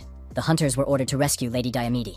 The hunters said that these monsters looked very strong. The monsters, minions of the archdemons, attacked the hunters and inflicted local damage on them. An order was given for the hunters and the military to begin their retreat. Ram gave chase and said that people cannot retreat whenever they please. The Golden Knight appeared in the combat zone on this section of the front. The hunters shouted that the Golden Dragon Knight had arrived. Now they were definitely saved. Yu Sang-woon scanned her and noted that Diamedia's pulse was very weak. The protagonist told Eldrin to take care of the girl. The dragon replied that such treatment was not covered by insurance. Ram, having lost part of his horn, was angry and declared that he thirsted for revenge. The Golden Knight gripped the Titan's stake tightly and said he was ready to play with this archdemon. Ram said that he would not forgive his opponent for his horn and was ready to punish him. Yu Sang-woon was surprised. This scoundrel had taken many lives, but was enraged over a single horn. Ram, waving his weapon, shouted that he would definitely not forgive the knight and rushed to attack. Yu Sang-woon asked, "Has Eng arrived yet?" Eng replied that due to an urgent call, he had barely managed to get there. Ram thought that since Eng had also arrived, the battle could be left to others. The man suggested that it could be an earthquake. Apparently, it had already reached S rank. But wasn't it said that where Media was, the reduction had taken place? The man told his comrade to bring the magic stones. The girl watched these two suspicious people from around the corner. The man asked, "Where can we sell this body?" His colleague said that it was the body of a hunter from the Giant Guild, so it would definitely be sold somewhere. But they would have to take it to Neo-Sinon. The suspicious men acted quietly. One of them said that he was on Pastor Lee's side, as he now had the advantage. Suddenly, the man received a devastating punch to the jaw. Shin Ion, who had jumped out from around the corner, attacked the strangers. The girl said that these scoundrels lived off theft. The man said that she was an S-rank hunter, and that they needed to run away immediately. Our hero's assistant chief of staff asked, "Isn't she going to finish the job?" The girl replied that she would spare the scoundrel's life, but that it was necessary to report the situation to her colleagues. Because of their greed, not only the lives of others were in danger, but also their own. Knights scanning the area after the battle determined that there were wounded on the battlefield. The assistant told Shinayan that local fighting was continuing on the front line. The girl asked where Yu Sang-woon was now. The assistant replied that the gentleman was engaged in a fierce battle with a beast archdemon. The assistant added that he was eager to end the unrest and bring the war to a close. Aeon said that the battle was not over yet, so there was no point in relaxing. The assistant said that he would run as fast as the wind and become a shield to protect her from danger. Aeon was surprised. "What kind of words are those?" The assistant replied that the more colorful the expression, the more sincere it sounds. Aeon thought that among the knights summoned by Yu Sang-woon, Jin Seong and Yu Chung were the strangest. Jin Seok said that he was no worse than Akalon and Erebine. Nin Ayan noticed that Yu Sang-woon himself was a very strange person. Yu Sang-woon asked Ram. He rushed into battle with such courage, but has he already decided to end it? The Golden Knight thought that dealing with this archdemon was much easier than he had previously thought. Ram couldn't understand how he couldn't defeat this knight, since he was just an ordinary human. The Golden Knight said it was time to end it, as he had a lot of unfinished business. Yu Sang-woon asked Przhevalsky, "Does he want to intervene too?" Przhevalsky replied that Ram had done well as bait, but now it was time for him to step forward. The protagonist was surprised. "What kind of magic am I hearing?" A group of armed orchid men approached our hero. The young man said that many friends had been invited to this party. The man stated that this was the only way to capture the Golden Dragon Knight. Pastor Lee bowed and said he wanted to formally introduce himself. Pastor Lee said that he was a servant of the Butcher King. Yu Sang-woon said that he was a heartless man who kidnapped and ate people. The pastor replied that these were sacrifices to the constellation and could not be considered a sin. The pastor noted that serving the constellation meant giving it what it wanted. Yu Sang-woon suggested that the pastor had no intention of stopping this practice. The pastor said he wanted to make a deal. The essence of his service to the constellation of the Butcher King was perfectly clear. He had also heard about Yu Sang-woon, who did not serve the constellation and worked as a mercenary. The pastor said he needed several lives for sacrifices. If the Golden Knight did not interfere, they would give him all the goods they obtained from hunting. In that case, the Golden Knight, who wanted to earn money, and he, the pastor, would get what they wanted. Pastor Lee pointed to the destroyed hunters and said that their money, weapons, and magic stones would go to the Golden Knight. Yu Sang-woon noted that the offer was tempting, but if there was nowhere to spend the money, it was useless. The protagonist said that previously he didn't care what happened to this world, but now there were people he had to protect. He made a deal with the government. The Golden Knight added that what he disliked most was the world that Pastor Lee wanted to create. The pastor asked, "What kind of world am I creating?" The knight replied that this world was right behind the pastor. It was exactly the world the pastor wanted to create. The pastor said that this was the first time he had seen someone behave this way in the face of proposed wealth. Yu Sang-woon said that if the pastor simply disappeared quietly, he could save his life. The pastor replied that he had heard a lot about his mission during all this time, but this was the first time he had been so insulted. The Golden Knight said that if the pastor did not want to lose all his followers and end up in disgrace, it was time to flee. It was said that the knight was using tricks because he was afraid that if they fought here, people might get hurt. The protagonist said that if they fought for any reason, the pastor would end up on the floor anyway. The pastor declared that these negotiations had broken down. Behind Pastor Lee stood huge archdemons. Behind our hero, his assistants also appeared, ready for immediate confrontation with the archdemons. Przhevalsky said that Gutman had been injured.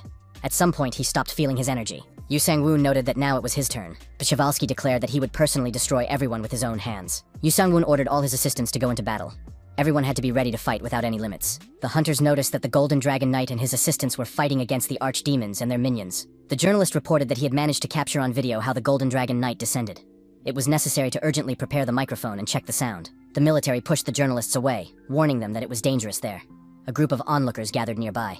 Cameramen launched special drones into the sky. Thanks to the video broadcast from the drones, the composition and location of the archdemons was visible. Observers noted that the Golden Dragon Knight had finally arrived. Now they were definitely saved. The residents wanted to express their gratitude to him. Everyone present dreamed of seeing him with their own eyes at least once. Among those present was a man hiding his face under a hood. It was the leader of the Soul Guild. He declared that the time for revenge had come. The reporter said he was near the northern wall of the capital, where a battle had broken out between the Golden Dragon Knight and the archdemon beasts. Judging by the dire situation, victory would not be easy to achieve. The head of the Soul Guild entered the room with the resting hunters. A soldier with an automatic weapon said that outsiders were not allowed to enter. The hooded man used his unique magical abilities and activated a huge burst of energy. The soldiers and hunters in the room were destroyed. The head of the Soul Guild said that Yu Song-woon was cornered and added that he would enjoy watching him fail. The Golden Knight would die by his hands. Yu Song-woon continued his active resistance against the advancing archdemon beasts and their minions. Ram asked the Golden Knight, "Is he really going to fight with only what he has in his hands?" Przewalski added that it was better to fight with everything you could hold in your hands. Yu Sang-woon replied that it didn't matter. Whether he fought with a wooden stick or a banana, if the archdemons were frightened, they had a chance to surrender. The Golden Knight stood his ground and fought off all the enemies who tried to defeat him. Przewalski was surprised. Is there really such a strong person? Ram replied that it was basically impossible. The Golden Knight said that it turned out to be much more boring than he had expected. Yu Sang-woon added that he was not one to enjoy tension. Compared to the chaos that the archdemons had caused here, their skills were quite mediocre. Przewalski shouted for the Golden Knight to shut up immediately, or he would shut his mouth himself. Przewalski added that he would now cut and swallow every cell of the Golden Knight. The protagonist suggested that his assistants first destroy at least one archdemon beast, so that the others would not be tempted. Immediately, a massive attack ensued, the result of which satisfied the protagonist. He said that it was quite good. If they went a little further, their endurance would decrease. Przewalski shouted that he would no longer tolerate such lawlessness. Unexpectedly, the archdemon's endurance, strength, and agility quickly increased. Przewalski delivered a powerful blow to the Golden Knight, but at the last moment, he managed to dodge it. Our hero noted that his opponent had suddenly become much stronger. Information came in that the archdemon beasts had begun to receive buffs. Shin So-mi said that they were constantly being given buffs that increased their combat effectiveness. The Golden Knight wondered if any of them had the skill to buff.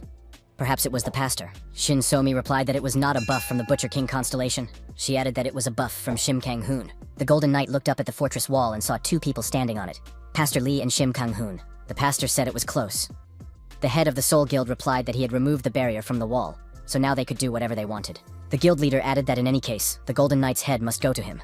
The pastor replied, "As Shim Kang-hoon wishes." Przewalski, looking at the Golden Knight, said he was ready to fight for real.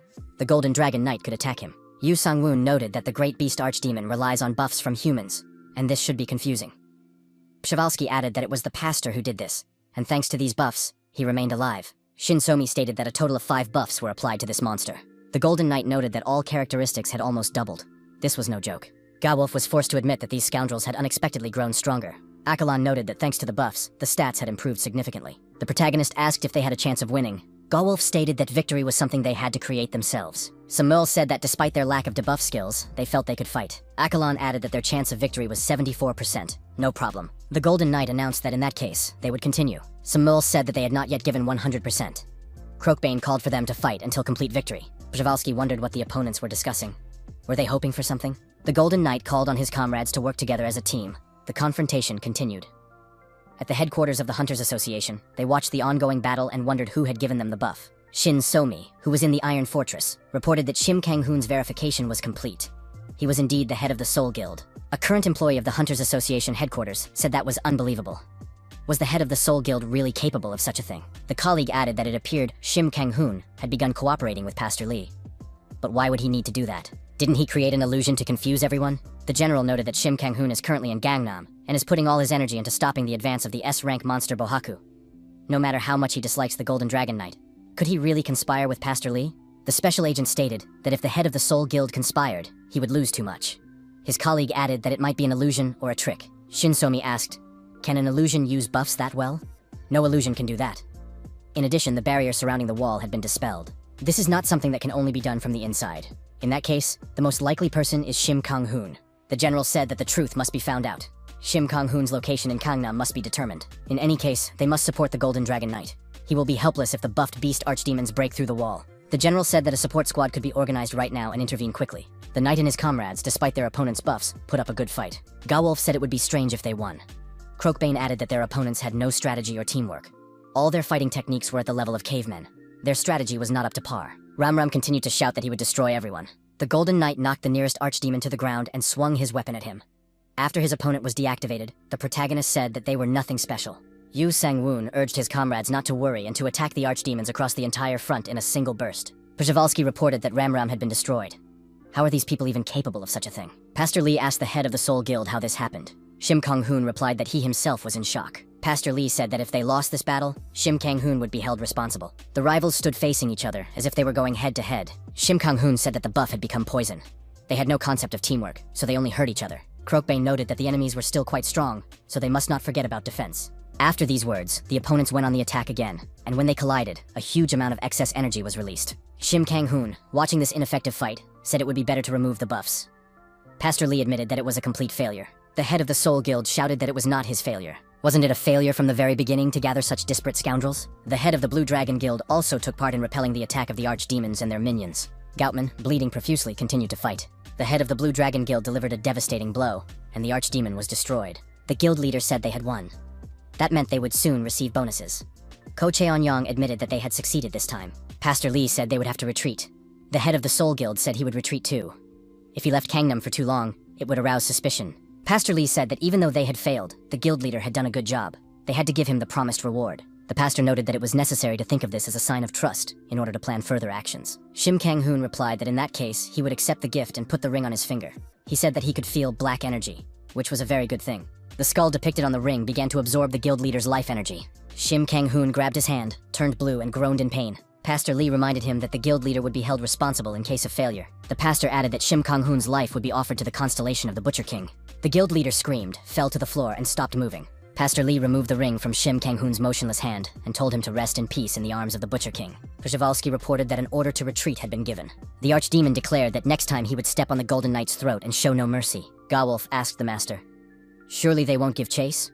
The Golden Knight suggested forgetting about them, because there was much to deal with here now. Perhaps the structure of the association would change radically. Even the guild's passive response to Shim Kang-hoon's betrayal would lead to a huge number of casualties. In addition, if monsters invade again and a battle begins, the wall may not hold. The Golden Knight added that this was the most difficult part, from the dungeons of Gwangju and Busan to these places. Akalon said he would collect the loot. Yu Sang-woon said they would have to hurry. A knight ran up to our hero and asked if they could talk for a moment. The protagonist replied that he was very busy and tired. Yu Sang-woon turned around and said that it wasn't over yet. Several days passed. Iron Fortress. Yu Sang-woon, remote control in hand, tried to find something interesting on TV. Shinsomi entered the room and, making sure that the young man was awake, suggested that he eat first. Yu Sang-woon replied that he would have breakfast later. The woman was unyielding. She told Yu Sang-woon to get up immediately, make his bed, and go have breakfast. Yu Sang-woon replied that he was too lazy to even move a finger. All his muscles were sore from the battle. Shinsomi examined his body and said that Yu Sang-woon was now well enough to get up and go to breakfast. Shinsomi told the academy head that he would eat later. Baek Gayeon suggested that it was because he had fought a lot. Nevertheless, given the situation, she wanted him to get back on his feet as soon as possible and settle some matters. Shinsomi expressed confidence that Yu Sang-woon would get up sooner or later. Even if he looks weak, he is an SS rank Golden Armor Hunter, commander of the Knights, and ruler of the Goblin Empire. Baek Gayeon admitted that she had no idea what the young man was thinking. There are so many things that need to be sorted out. Shin So-mi suggested that the political activities that Yu Sang-woon disliked so much might begin. Baek Gayeon stated that the head of the Soul Guild had been declared dead. Pastor Lee nearly destroyed the entire capital. The Olympus and Blue Dragon guilds have joined forces. They will even join forces with Yu Sang-woon to protect the capital. Baek Gayeon suggested that negotiations were underway regarding the aftermath of the battle. They are determining who will bear responsibility for the human casualties and material damage, and who is most at fault. Of course, the talk will turn to Yu Sang-woon. Thanks to this incident, the power of the Golden Dragon Knight has become known throughout the world and beyond. This guy will be used for political purposes. Chun Sung noted that this is exactly what the boss hates the most. Baek Gayeon said that she could handle it on her own to some extent. Chun Sung noted that many reporters had gathered at the entrance to the Iron Fortress. Now it was impossible to simply go out and breathe fresh air. Baek Gayeon suggested going to the Dragon or the Goblin Empire. There, they could have a good discussion. Yu Sang-woon was surprised. Are they really offering him a picnic? Shin So-mi noted that this was the manager's suggestion. She suggested getting some fresh air, as there would be a lot of work to do later. The young man asked, "Is it possible to breathe air and live without things to do?" Shin Aeon suggested putting off all the work and going on the long-awaited picnic. Shin So-mi noted that Baek Gayeon had suggested going on a dragon or to the Goblin Empire. Journalists gathered near the entrance. The Goblin Mage suggested doing it in the Goblin Empire. If the gentleman goes to the B-class Dungeon Empire, it will not arouse suspicion. Safety is guaranteed there. Yu Chungwei said that he did not trust goblins, so if necessary, he could attack the dungeon immediately. Krokbane remarked that hunting was interesting. Proper rest was the way to become stronger. Song Mayol noted that the gentleman really needed a rest. Yu Sang-woon said that he understood everything, but only listened to Song Mayol. The chief of staff stated that, according to tradition, the king must never neglect state affairs. Even during rest, one cannot let work slip from one's hands. Yu Sang-woon was surprised. Can't Yu Chong-wee do everything himself? The chief of staff noted that His Majesty occupies the throne, and he is simply providing whatever assistance he can. Chun Sung said that everything was ready. Shin Ae-yeon suggested that they leave as soon as possible. Bak Ga-yeon wished them luck and advised them to have fun. The head of the academy was informed that the government had asked the bank to freeze the Golden Knight's accounts. Baek Ga-yeon was surprised. Is this despite all the effort he put into the operation to defend the capital? The response was that the government was trying to obtain compensation. The interlocutor said that the chief district prosecutor and the judge's wife, as well as So Jun, were members of this organization. Several employees of the Ministry of Strategy and Finance were also involved. Park Ga-yeon noted that people from the government had infiltrated everywhere. The head of the academy asked how much they were asking for. The woman was told that the amount of compensation was $500 million. Baek Ga-yeon was outraged. That's the remainder that the government has to pay, not including the contract commission. Park Ga-yeon noted that the Golden Knight did not destroy the pastor, but the operation to protect the capital was successful. He has the right to claim part of the amount. It is necessary to contact the government and ask it to resolve the issue with the partnership in exchange for the remaining amount under the contract. The underground city of Kaesong, a special class hotel. Pastor Lee said he did not expect so many followers to come. Przhevalsky said that it was time to take responsibility for what this worthless pastor had done. Pastor Lee said that the head of the Soul Guild, Shim Kang-hoon, who was responsible for the failure, had taken responsibility. The Butcher King constellation was also satisfied. Shim Kang-hoon's soul was given to him. Przhevalsky said that this was not enough. After all, they had suffered enormous damage. Pastor Lee said that to thank the remaining apostles and victims, he had prepared a small gift. All kinds of jewels and decorations appeared before the pastor. He said that he had prepared the trophies left behind by Shim Kang-hoon after his death. The beast archdemons immediately began to divide the items offered to them. Przhevalsky accepted the potion offered to him, and declared that he now possessed fantastic power. Each of the orchid monsters also drank the same liquid, and noted that their powers had indeed increased significantly. The archdemons declared that they were experiencing a wonderful feeling. Unprecedented delight. Pastor Lee calmly watched what was happening from the sidelines. The pastor bowed to the great constellation of the Butcher King, and said that because of his shortcomings, he had lost 3 of the Butcher King's apostles. The pastor noted that if he were given a little more strength, he would definitely take revenge. He wanted his weak voice to be heard. The pastor asked to be allowed to become the sword of the great constellation of the Butcher King. The archdemons observed the unnatural changes in the pastor and were surprised. Had the King Butcher really descended at the call of a human? An image of a man descending to earth appeared in the sky, with lightning flashing above him. Przhevalsky said that the Butcher King had descended from heaven, responding to the call of a human voice. How could this have happened? The image of a man turned into the image of a huge archdemon. Could this really be the Butcher King? The Butcher King said that the constellation still had work to do, so he decided to lend him his power. Those present were surprised. Had the pastor really converted? The Butcher King said that the constellation had given him the strength to resolve the situation. This would be another chance and a weapon of revenge for them. He was ready to accept the oaths of all those present. Now that the constellation itself had descended, he would once again present them with this world. If those present obeyed him from that moment on, it would be considered an oath of allegiance to the constellation. The archdemons recognized that he was strong, so now they would not lose. The archdemons promised to serve faithfully and gave their word of honor. The lake in the dungeon of the Goblin Empire. The protagonist decided that now he could take a well-deserved rest. It was as if he had come to live in the countryside. Ion asked how long they would be resting. She wanted to level up some more. They came to rest, but there was nothing to do here except study. They couldn't even watch TV or movies. Yu Sang-woon agreed that there were some drawbacks, but they could be ignored. Shin So-mi brought sandwiches and offered them to everyone. Shin So-mi added that she had wanted to go on vacation for a long time. Shin A-young said she would go train alone. Yu Sang-woon said that he was spending his time exactly as he wanted to. Shin So-mi noted that when things get tough, you have to put things aside and rest, like now. The woman added that she understood the young man. Her old wounds had not yet healed, so she tried to avoid major upheavals. But since the young man had tremendous strength, he was needed in many places, and he had more and more things to do. Perhaps the young man needs rest more than anyone else. Yu Sang-woon was surprised. How could Shin So-mi take on all the responsibility? She was involved with the White Knight Guild and even took care of her daughter. She was doing quite well. Besides, this time the rank has changed. Shin So-mi is now best suited for the role of support. The woman added that she and her daughter had acquired skills that were a priority for their team. Yu Sang-woon acknowledged that this would be much more useful than the unrealistic Yu Chang or Gawolf. Yu Sang-woon noted that if Shin So-mi didn't look after him, he would feel anxious. He asked the woman to continue taking care of them. Our hero noted that he had lived alone and was used to doing everything on his own. Therefore, he tried to work with the knights more than with people. He never imagined that he would have a family. However, then people began to appear and even change ranks for his sake. He began to feel strange because there were people with whom they helped each other and received help. He was a person who had always avoided this. Shin So-mi said that Yu Sang-woon was an innocent man who was afraid of being hurt again. The protagonist noted that in that case, he wanted to remain indebted to Shin So-mi. The woman said it was time for her to take care of some unfinished business. She got up from her seat and left. The young man was surprised. What had he said? Was she offended? Ayeon said that Yu Sang-woon was indeed very stupid. Ayeon added that, judging by her mother's reaction, she was embarrassed. The girl said that her mother had a habit of getting up from her chair when she was embarrassed. Yu Sang-woon said that it wasn't just because she was embarrassed. She had no choice but to behave cautiously, no matter what their relationship was. Ayeon asked what the problem was with her mother. Yu Sang-woon noted that it was not the kind of relationship that could exist solely on romantic feelings. It is difficult for her to accept affection or to feel affection for someone herself. Her personality is such that she is more comfortable being alone. Yu Sang-woon asked what would happen to Shin So-mi if he left because he didn't like restrictions. He should be more reasonable. Shin A-young said that she supports them both in any case. Yu Sang-woon wondered if Ayeon had changed her stance. The girl replied that she was looking for a position where she could make up for her shortcomings and not cross paths with the knights. The young man said that made sense. What did she need? Ayeon replied that she was interested in Yu Sang-woon's armor. After being cut off from the constellation, she cannot properly upgrade her armor. Ayeon said that Yu Sang-woon hardly ever uses his armor during battle. The young man noted that if the Golden Dragon Knight did not wear his golden armor, he would simply become a Dragon Knight in everyday attire. Ayeon added that her armor is poor, so it is difficult to catch high-level monsters because she cannot use the Phoenix Flame dance. Yu Sang-woon and Shin A-young went to the auction house. As usual, a girl greeted the young people at the entrance. She said she hadn't seen Mr. Yu Sang-woon in a long time. Ayeon was surprised. Who was this fox girl? Was Yu Sang-woon cheating on her?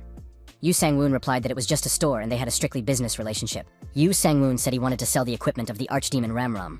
The girl said it could be done right away. 6,500 points were offered for the items presented, plus another 10,000 if everything was added up. Yu Sang-woon said he was fine with that deal. The young man noted that the girl was cut off from the constellation, and therefore could not control the Phoenix Flame dance. Were there any skills or equipment that could help with this? The fox girl suggested taking a look at the items on display. Shin A-young said she liked everything here and asked how many items she could buy.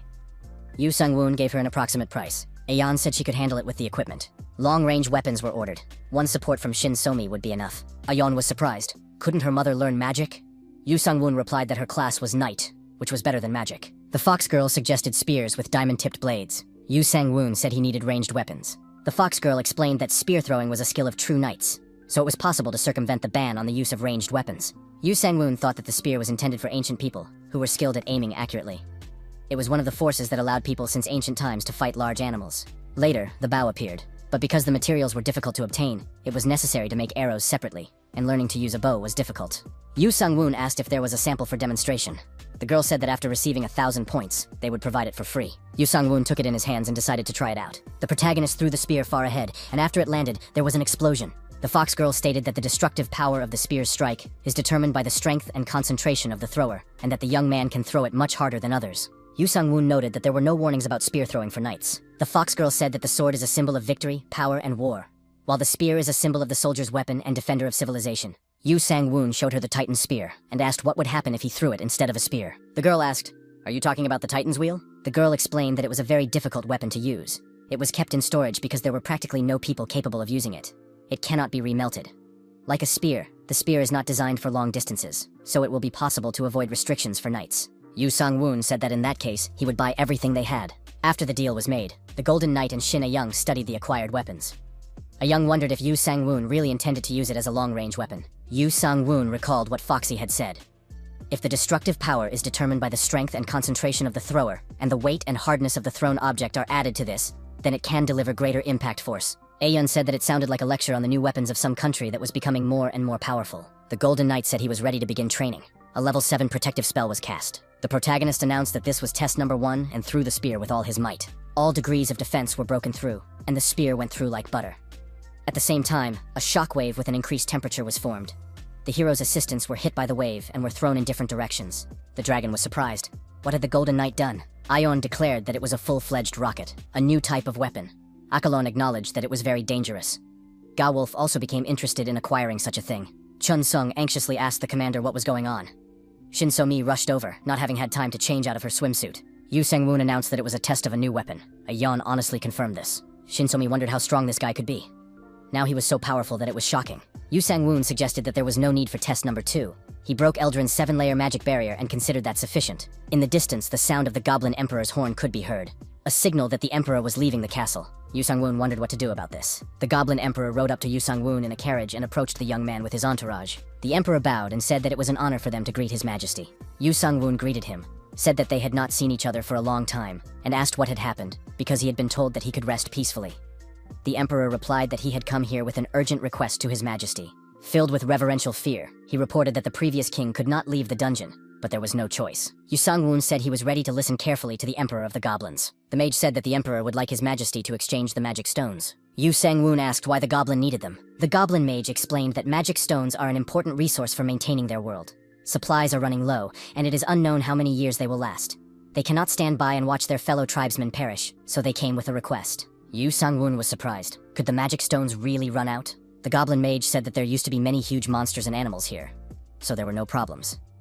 But due to an unknown phenomenon, the ecosystem's balance was disrupted, and magic stones became rare. Our hero asked what the goblins did with the magic stones.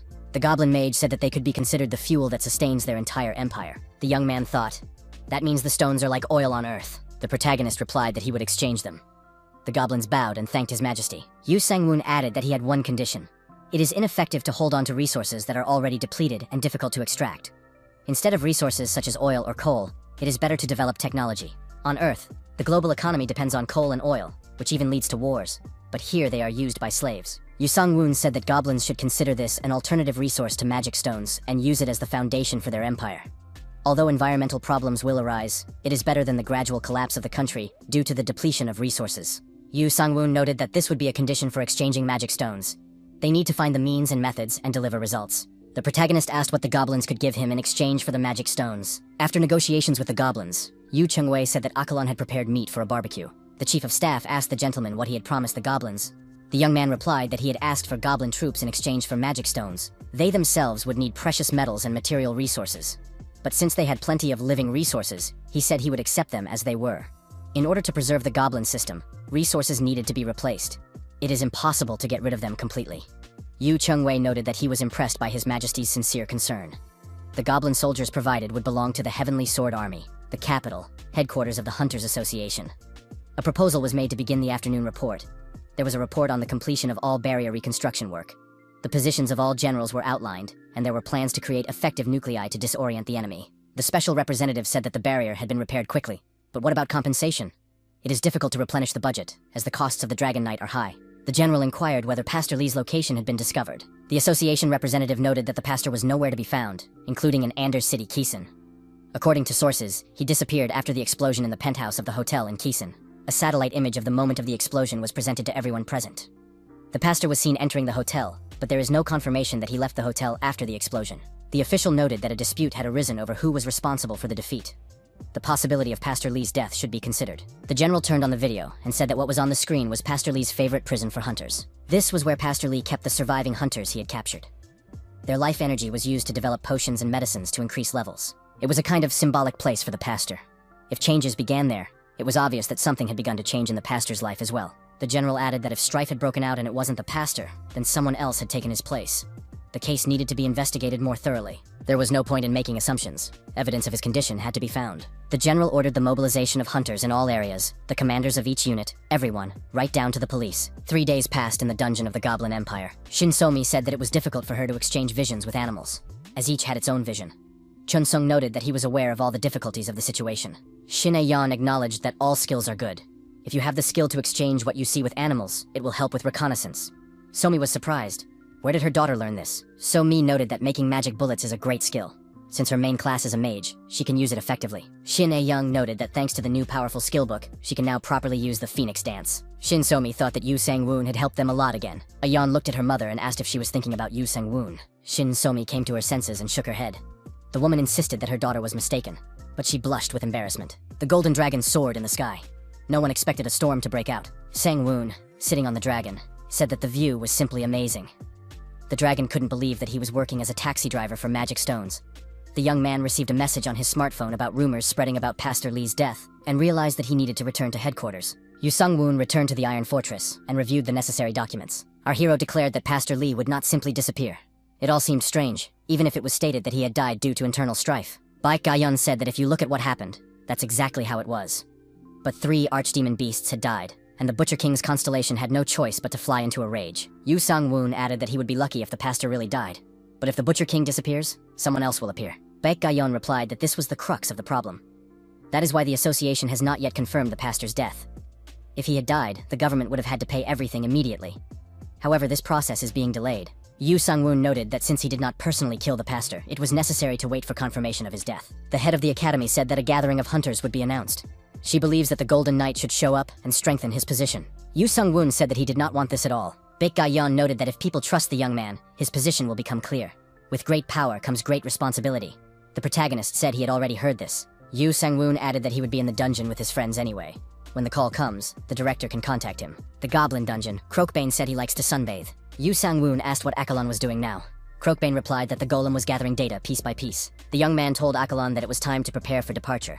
Chun Sung appeared at the trailer door and announced that an outing was planned. Yu Sang-woon said that they needed to prepare thoroughly first. Chun Sung said that the battle with them was not over yet. Shouldn't they advance while they still had the strength? So Mi said that in this sense, she agreed with Gawolf. Yu Sang-woon said he couldn't act on his own. Had everyone forgotten how he became a Golden Dragon Knight? The protagonist warned everyone to be ready. The return could happen at any moment. During the formation, Sok ordered the Goblin Squad to stand at attention. Yu Chung carefully checked their combat readiness. Yu Sang-woon said that he was pleased with this. The Chief of Staff turned away and asked in surprise how His Majesty had ended up here. Yu Sang-woon announced that they might have to take action soon, so it was necessary to remain alert. Journalists gathered near the Hyperion Tower Hotel in the capital. They recorded the appearance of the guild members. The knights paused for a moment and posed for the journalists' cameras. However, the press representatives wanted to see the Golden Knight first and foremost. The governors of the provinces of Gangsan and Chola also arrived at the hotel for the meeting. Journalists asked about the hunter Choi Chun-sun, who had defected to the province of Chola. Is it true that the hunter joined the Golden Dragon Knight? The journalists noted that the governors should have treated him well from the very beginning. There is terrible unrest in Neo-Sinan right now. Someone reported that the Golden Dragon Knight's trailer had arrived, and representatives of the press rushed there. The protagonist was greeted at the hotel and asked to go inside in the indicated direction. An employee said that they, the hotel representatives, were awakened and received the patronage of the constellation Apollo. The administrator explained that the meeting would take place in the VIP conference room on the 145th floor. Mr. Yu Sang-woon would be staying in room 144. Yu Sang-woon asked if it was possible to stay here. The administrator replied that she did not know the topic of discussion at the meeting.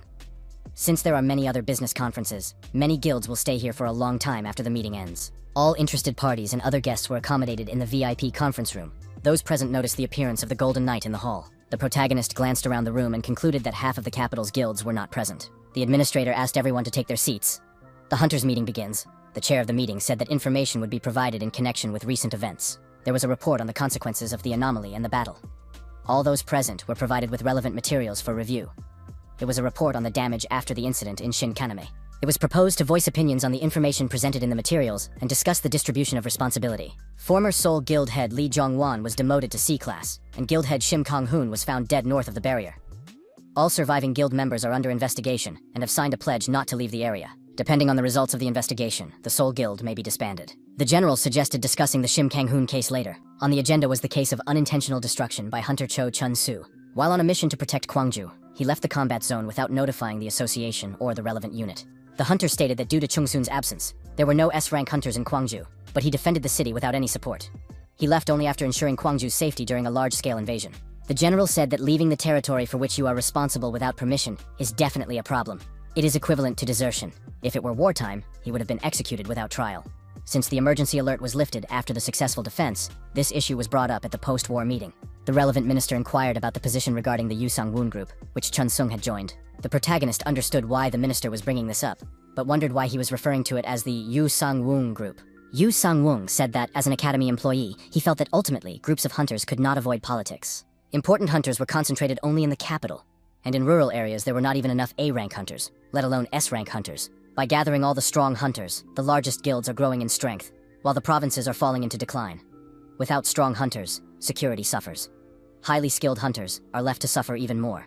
In summary, while everyone is striving to increase the power of their guilds, provincial hunters are falling further and further behind. Yu Sang-woon acknowledged that Chun Sung was definitely guilty of leaving his post, but his reasons must be taken into account. If those present punish Chun Sung, the reaction of the provincial hunters will exceed expectations. Yu Sang-woon added that if those present were concerned about the safety of the knights, they should discuss the deaths of Shim Kang-hoon and Pastor Lee. The head of the Blue Dragon Guild said that Yu Sang-woon was right. Until now, the greatest power of the government and the association had been authority. Attempts to preserve it had led to an imbalance of power. After problems arose due to this imbalance, another force emerged. Attempts to resist it were met with criticism. And even now, no one wants to admit that the power of the association and the government has begun to wane. The participants who join him are driven by a new force. If it weren't for Yu Sang-woon, they might have been drawn to Pastor Lee, like Shim Kang-hoon. All that remains for them is to flee or join someone stronger. The head of the Blue Dragon Guild said he didn't want to thank Yu Sang-woon, but thanks to him, the the invasion was stopped. This is a major contribution that hasn't been seen in decades. The minister said he would check the situation a little more and talk to Yu Sang-woon. The Minister of Defense reported that unusual information about Pastor Lee had recently been discovered. Rumor has it that he died due to internal strife, but it is safe to say that the Butcher King and the Apostles have suffered serious damage and are in disarray. Now is the best time to attack and cut off the power of the Butcher King. The general added that this is why the Ministry of Defense is sending an official request to the Hunters Association, asking for their assistance in advancing north. If Yu Sang-woon and the 3 major guilds join forces, it will be a significant help. Yu Sang-woon reminded him that he was a mercenary. The general said he understood, but that this issue was directly related to security. If it wasn't nipped in the bud, such an invasion would happen again, and people would die. Yu Sang-woon remembered the day when he was almost caught by a monster at the amusement park, and the moment when he lost his parents. Baek Ga-yeon said that if he didn't want to follow orders, he should ask for his opinion. What did he think about the advance to the north that the minister had mentioned? Yu Sang-woon replied that it was the right thing to do, that the time was right. Even if the situation was difficult, the archdemons were very strong. Even if one of them were released now, half of the people would already be dead. The Golden Knight asked if anyone present had fought an archdemon beast. Were there any among them who could refute his words? They had the skill Ascent and their own skill Counterstrike. They didn't even use Ascent properly in this battle. One person was injured by a counterattack strike. The protagonist did not deny that now was the time to attack. But if they did not study everything carefully, they could suffer serious consequences. A victory in which all allies perish cannot be called a true victory. It can only be a victory for ministers in the government who like to argue at their desks in their offices. The Palace of the Sun, Kimsus. The senior command staff and the honor guard company lined up to greet the country's leaders. The governor of Pyongyang province, Pak Suk-ja, was surprised. Is this really Pastor Clay? They said he ascended to heaven, but he became a beast archdemon. Pastor Lee said that his body had changed, but his soul remained the same because he served God. These words were addressed to the half-demon beast, Pak Suk-ja. Pak Suk-ja asked what had brought Pastor Lee here. To prove her loyalty, she sacrificed one eye, one arm, and one leg to the Butcher King. As a result, Pyongyang effectively took control of Undercity. Park Suk-ja said that Pastor Lee had attacked Seoul, Busan, and Gwangju, and was severely repelled. She heard that several apostles were injured as a result. Could Pastor Lee be saying that these scoundrels are going to attack the Butcher King? Their main target is Kaesong, which they consider their base. They also intend to attack Pyongyang, where the Butcher King's temple is located, considering it their second target. The enemies believe that their strength is weak. If they invade Kaesong, they will go all the way to Pyongyang. Pastor Lee said that all major hospitals, subway stations, and school buildings located there need to be fortified. Park Suk-ja said that it is enough for the pastor to continue working on the prison for hunters. Why make waves on the shores of Pacific Lake? Pastor Lee said that if Park Suk-ja helps him, he will give her all the potions and weapons he has. Hyperion Tower. The Golden Dragon inquired about intelligence information from Undercity. It was confirmed that Park Suk-ja's power was still great. The general said that Park Suk-ja had been building a close relationship with Pastor Lee for a long time. If the pastor runs away somewhere after being defeated, that is most likely where he will go. The hunter said that he had recently been moving around the area to catch a group of fleeing scavengers. The line of defense turned out to be better fortified than previously thought. It would be extremely difficult to break through it. The head of the Blue Dragon Guild said that the line of defense was strong and the enemies were powerful. Was there a suitable strategy for this? The general stated that the lands controlled by Pastor Lee and Park Suk-ja would ultimately remain their territory. If the operation was carried out on scorched earth, the human casualties would be enormous. The general added that the troops are exhausted from the recent battle. During World War II, it all started with aggression in Germany. We need to use the strategy employed by the Soviet Union. This is Operation Deep Breakthrough. The head of the Blue Dragon Guild said that Operation Deep Breakthrough requires a large amount of resources.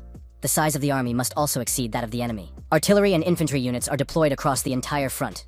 The goal is to push the main forces back to Pyongyang. The general said that the 7th Corps, equipped with magic stones, must be assigned as the strike force on Pyongyang.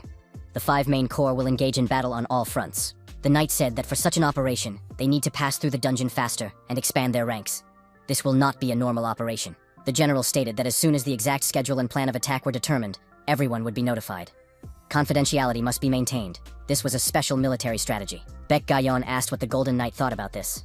Yu Sang-woon replied that he did not know who they were going to surprise using a military strategy that was more than a century old. The reason the Soviet Union was able to carry out such an operation was because of its huge production system, unique to communist countries.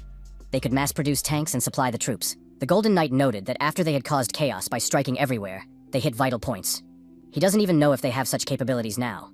Could Pastor Lee fall victim to such a strategy? Baek Ga-yeon said that it could bring in a lot of resources, including the support of the Olympus Guild. Yu Sang-woon said that he had no intention of participating. The head of the Blue Dragon Guild said they were going down. Ko Jong-yeon followed him. Ko Jong-yeon asked why the boss sided with Yu Sang-woon. The leader replied that he did not think it was logical to quarrel for no reason. Yu Sang-woon was involved in an incident that killed his son. One day he will be destroyed, but right now he is too strong.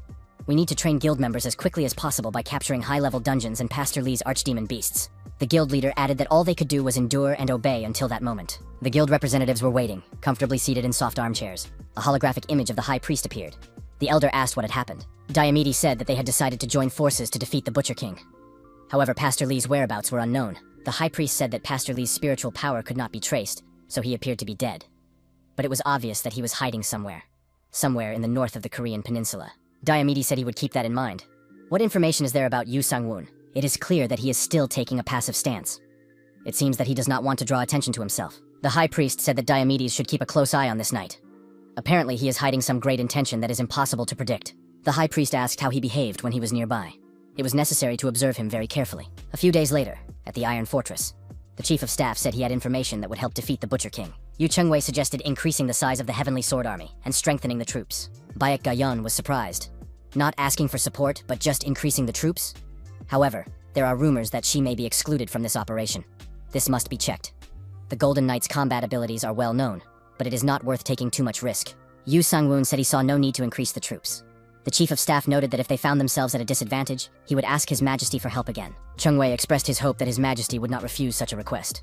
It is very wise to prepare for battle in advance. Yu Sang-woon asked what the others thought about this. Everyone decided that it was better than just reading manhwa. Baek Ga-yeon suggested that something important might happen soon, so they should be prepared. It was not worth giving in just like that. Il-san, Joint Command for the Conquest of the Butcher King. The officer reported to the head of the Blue Dragon Guild that Cho Pil-seong had been appointed head of the Joint Command. The guild leader said that Ko Jong-soo of the Blue Dragon Guild was in charge of the guild union. The head of the Blue Dragon said he had heard about the commander's heroism. Last time he fought pirates in the southern Pacific Ocean. The officer replied that this was nothing compared to capturing the Beast Archdemon. The guild leader reported that only 17 guilds were participating on the hunter's side. The relevant documentation needed to be checked to clarify the levels and classes. The officer added that there would be a total of 5 corps attacking on all fronts, and the 7th Corps would attack Pyongyang. The officer said it would be good to share the strategy with the hunters in general terms. The guild leader stated that they would fight while sharing real-time information with each other. Although Operation Deep Breakthrough is fast and effective, is it really possible? In fact, it is widely used in modern warfare. The officer on duty said he wanted to give a brief report on the current situation.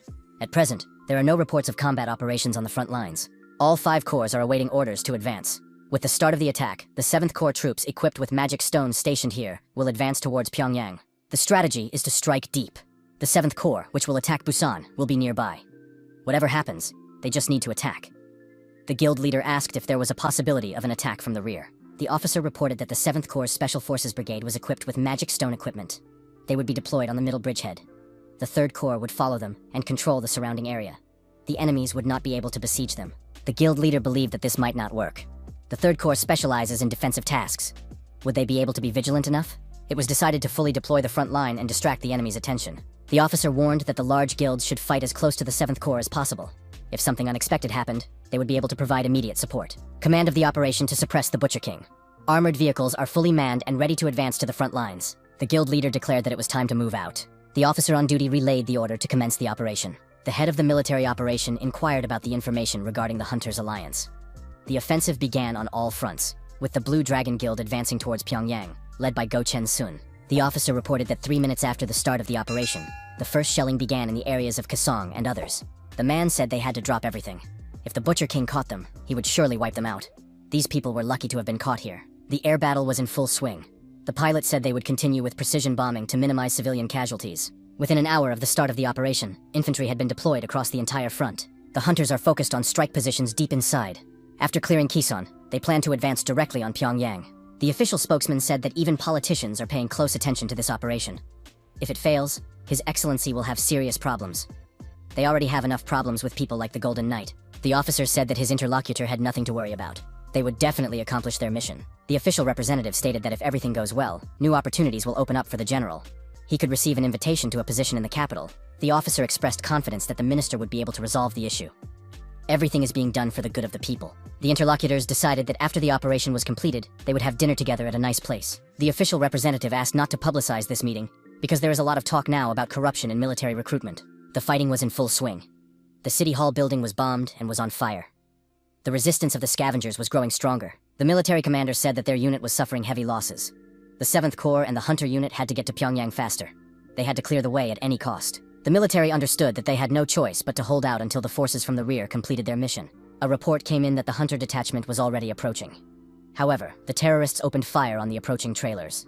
A report came in that the Deep Strike unit was passing through Kaesong. The 7th Corps and the Hunter unit are passing through Kaesong. The damage is serious. The resistance was stronger than previously expected. Pastor Lee received information that the military had entered Kaesong. This means they will soon reach Pyongyang. Park Suk-ja said that advancing towards Pyongyang would allow them to catch up with them. Pastor Lee said that was obvious. As they capture areas, they will encounter difficulties. The rulers of Undercity appeared, Won-sun and Hammon, Kwak Won-ho and Ri Mi-ju. They said they had come for an interesting job. Kwak Won-ho asked about Pastor Lee, who had previously prepared potions. He was ready to start with a few. The pastor said he didn't have time for that. Przhevalsky was already clad in knight's armor. Przhevalsky grabbed Kwak Won-ho by the shoulders and said that the Olympus Guild was moving towards Wonsan. Ri Mi-ju asked if they were definitely heading to Pyongyang. Pastor Lee said that they wanted to distract the enemy from the line of defense. Przhevalsky said that Iberico was there now. They would not be able to resist the ascended Iberico. The ascended archdemon Vayu prepared to battle the weakened Golden Knight, Huang, about 50 kilometers south of Pyongyang. The head of the Blue Dragon Guild was informed that an attack on Pyongyang was beginning. The guild leader replied that the report had been received and that he was continuing to monitor the situation closely. A volley of fire was fired, inflicting damage on the enemy's equipment and manpower. Pastor Lee calmly continued to await the outcome of events and enjoyed drinking his exclusive tea. Kwak Won-ho said that fighters were stationed in every bunker. They would defeat Keeson with the help of archdemon beasts, including Przewalski. Pastor Lee acknowledged that everything was going according to plan. He suggested enjoying the entertainment. The pastor said that it was necessary to repel Keeson and cut off the Deep Strike group's retreat. The ascended archdemon Przewalski was ready to drive a wedge into the coordinated ranks of the advancing military and hunters. The military reported to headquarters that Keeson was being attacked by beast archdemons. The officer realized that if the archdemon beasts had appeared, the enemy had noticed their operation and was attacking. If they lost Keeson, the Deep Strike group that had advanced to Hwanju would be isolated. The lives of the members of the Blue Dragon Guild and the entire 7th Corps were in danger. The officer wondered if Olympus could provide support. His assistant replied that it would be very difficult, as the battle in Wonsan was in full swing. The general asked which of the remaining 5 corps could provide support. The officer replied that at the moment, only the Golden Dragon could provide support. Kwak Won-ho stepped into the middle of the road and prepared to meet the approaching vehicles. The driver noticed the approaching man and slammed on the brakes. Kwak Won-ho continued toward the trailer without slowing down. Kwak Won-ho hit the car with all his might, and it flew up, flipping over in the air. The head of the Blue Dragon Guild ordered all vehicles to stop. The trailer stopped on the roadway. Kwak Won-ho chose another target and moved towards it. Representatives of the Blue Dragon Guild appeared in front of Kwak Won-ho and prepared for battle. The soldiers took aim at the criminal and shouted for him not to move. Kwak Won-ho said that he was facing the Blue Dragon Guild and the military. He hoped that this time he would have an interesting confrontation. Ri Mi-ju told her rivals to give her their blood. The girl had huge swords in her hands. The head of the Blue Dragon Guild said it was just a joke. He would not let it go. The appropriate conclusions had already been made. Park Suk-ja said that she assumed they were very strong if they broke through so easily. Could it be that with this strategy, which is over 100 years old, their rivals were going to make fun of them? The head of the Blue Dragon Guild said that, judging by her appearance, it was Park Suk-ja from Pyongyang. Park Suk-ja said that she was ready to give the newcomer from the Blue Dragon Guild a choice. The first was to die quietly and painlessly. The second was to fight to the end and die a horrible death. The Beast Archdemons had already captured everything behind the Blue Dragon Guild. They had no chance of survival. The guild leader couldn't understand how this could have happened. Was there really no other hope for them besides Yu Sang-woon? At that moment, the Golden Dragon was preparing to battle a huge monster that surpassed it in strength and size. The Golden Dragon, located in the B-rank dungeon, realized that this monster was very resilient. The protagonist was in the barbarian city of Wild Dream. Shin A-young, who was watching the clash, said that the boss would be twice as strong as Yu Sang-woon. The Golden Knight inquired about the location of the final boss. Shin So-mi suggested going further beyond the forest, where the final boss of the Dungeon King, would be. Shin So-mi said that Baek Ga-yeon was trying to call her. This call was definitely urgent. If it wasn't something really important, she probably wouldn't have called while the Golden Knight was in the dungeon. Could something have happened? Shin A-yeon asked if they needed to leave urgently. The protagonist said he would try to clear everything as quickly as possible. The system prohibits leaving things half done. Baek Ga-yeon, who was in the Iron Fortress, said that the other person knew very well that it was difficult to abandon a cleanup halfway through. At the moment, the 7th Division and the Blue Dragon Guild were under attack on their way to Pyongyang. The captured Kaesong was also in danger of being recaptured by the Archdemon Beasts. If the knight helped them buy some time, they would be able to reorganize their troops. Baek Ga-yeon said that this is very difficult. Yu Sang-woon's squad was also preparing to deal with the Butcher King and Pastor Lee. They unilaterally refused to do so and are now asking for help. What will happen to Yu Sang-woon's unit? The interlocutor said he regretted what had happened, but this was an emergency. He hoped for understanding. Baek Ga-yeon replied to the irresponsible officials that Yu Sang-woon would not listen to her. For starters, she would make an emergency call, and then she would see how things went. It was necessary to send Hunter Chu Chun-sun as soon as possible. Heavy fighting continues in Keeson. The archdemon beasts have surrounded the area around the city hall. The officer assessed the situation and said that if this place was captured, the loss of Keeson would only be a matter of time. The commander added that Keeson was already lost. The commander reported that they would have to retreat to save the soldiers. The assistant approached the commander and said that the commander had called him on the radio and wanted to discuss reinforcements. The officer took the radio and introduced himself. He said that they were currently cut off from the forces near the city hall, and that 12 soldiers needed to be evacuated urgently. The officer added that they were being attacked by several monsters. The soldier waited eagerly for news of the arrival of help, looking at the commander. The commander said that orders had been given to hold out until the 7th Division and the Blue Dragon Guild passed through Kaesong. It was necessary to defend this place until the troops that had left for Pyongyang retreated. Hwanda District, Hwaju County. Rimiju dealt with her opponents and asked if they were really done so quickly.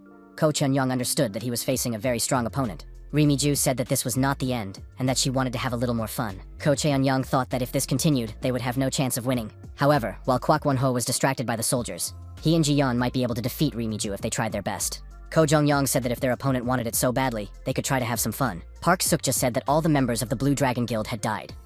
She couldn't believe that the guild leader was such a weakling. The guild leader said he would kill her if she didn't shut up. Park Sukja suddenly appeared behind the master and said that he could try to do that. The guild leader was attacked and ended up lying face down on the ground. Suddenly, there was an explosion. The guild leader disappeared and reappeared on the side.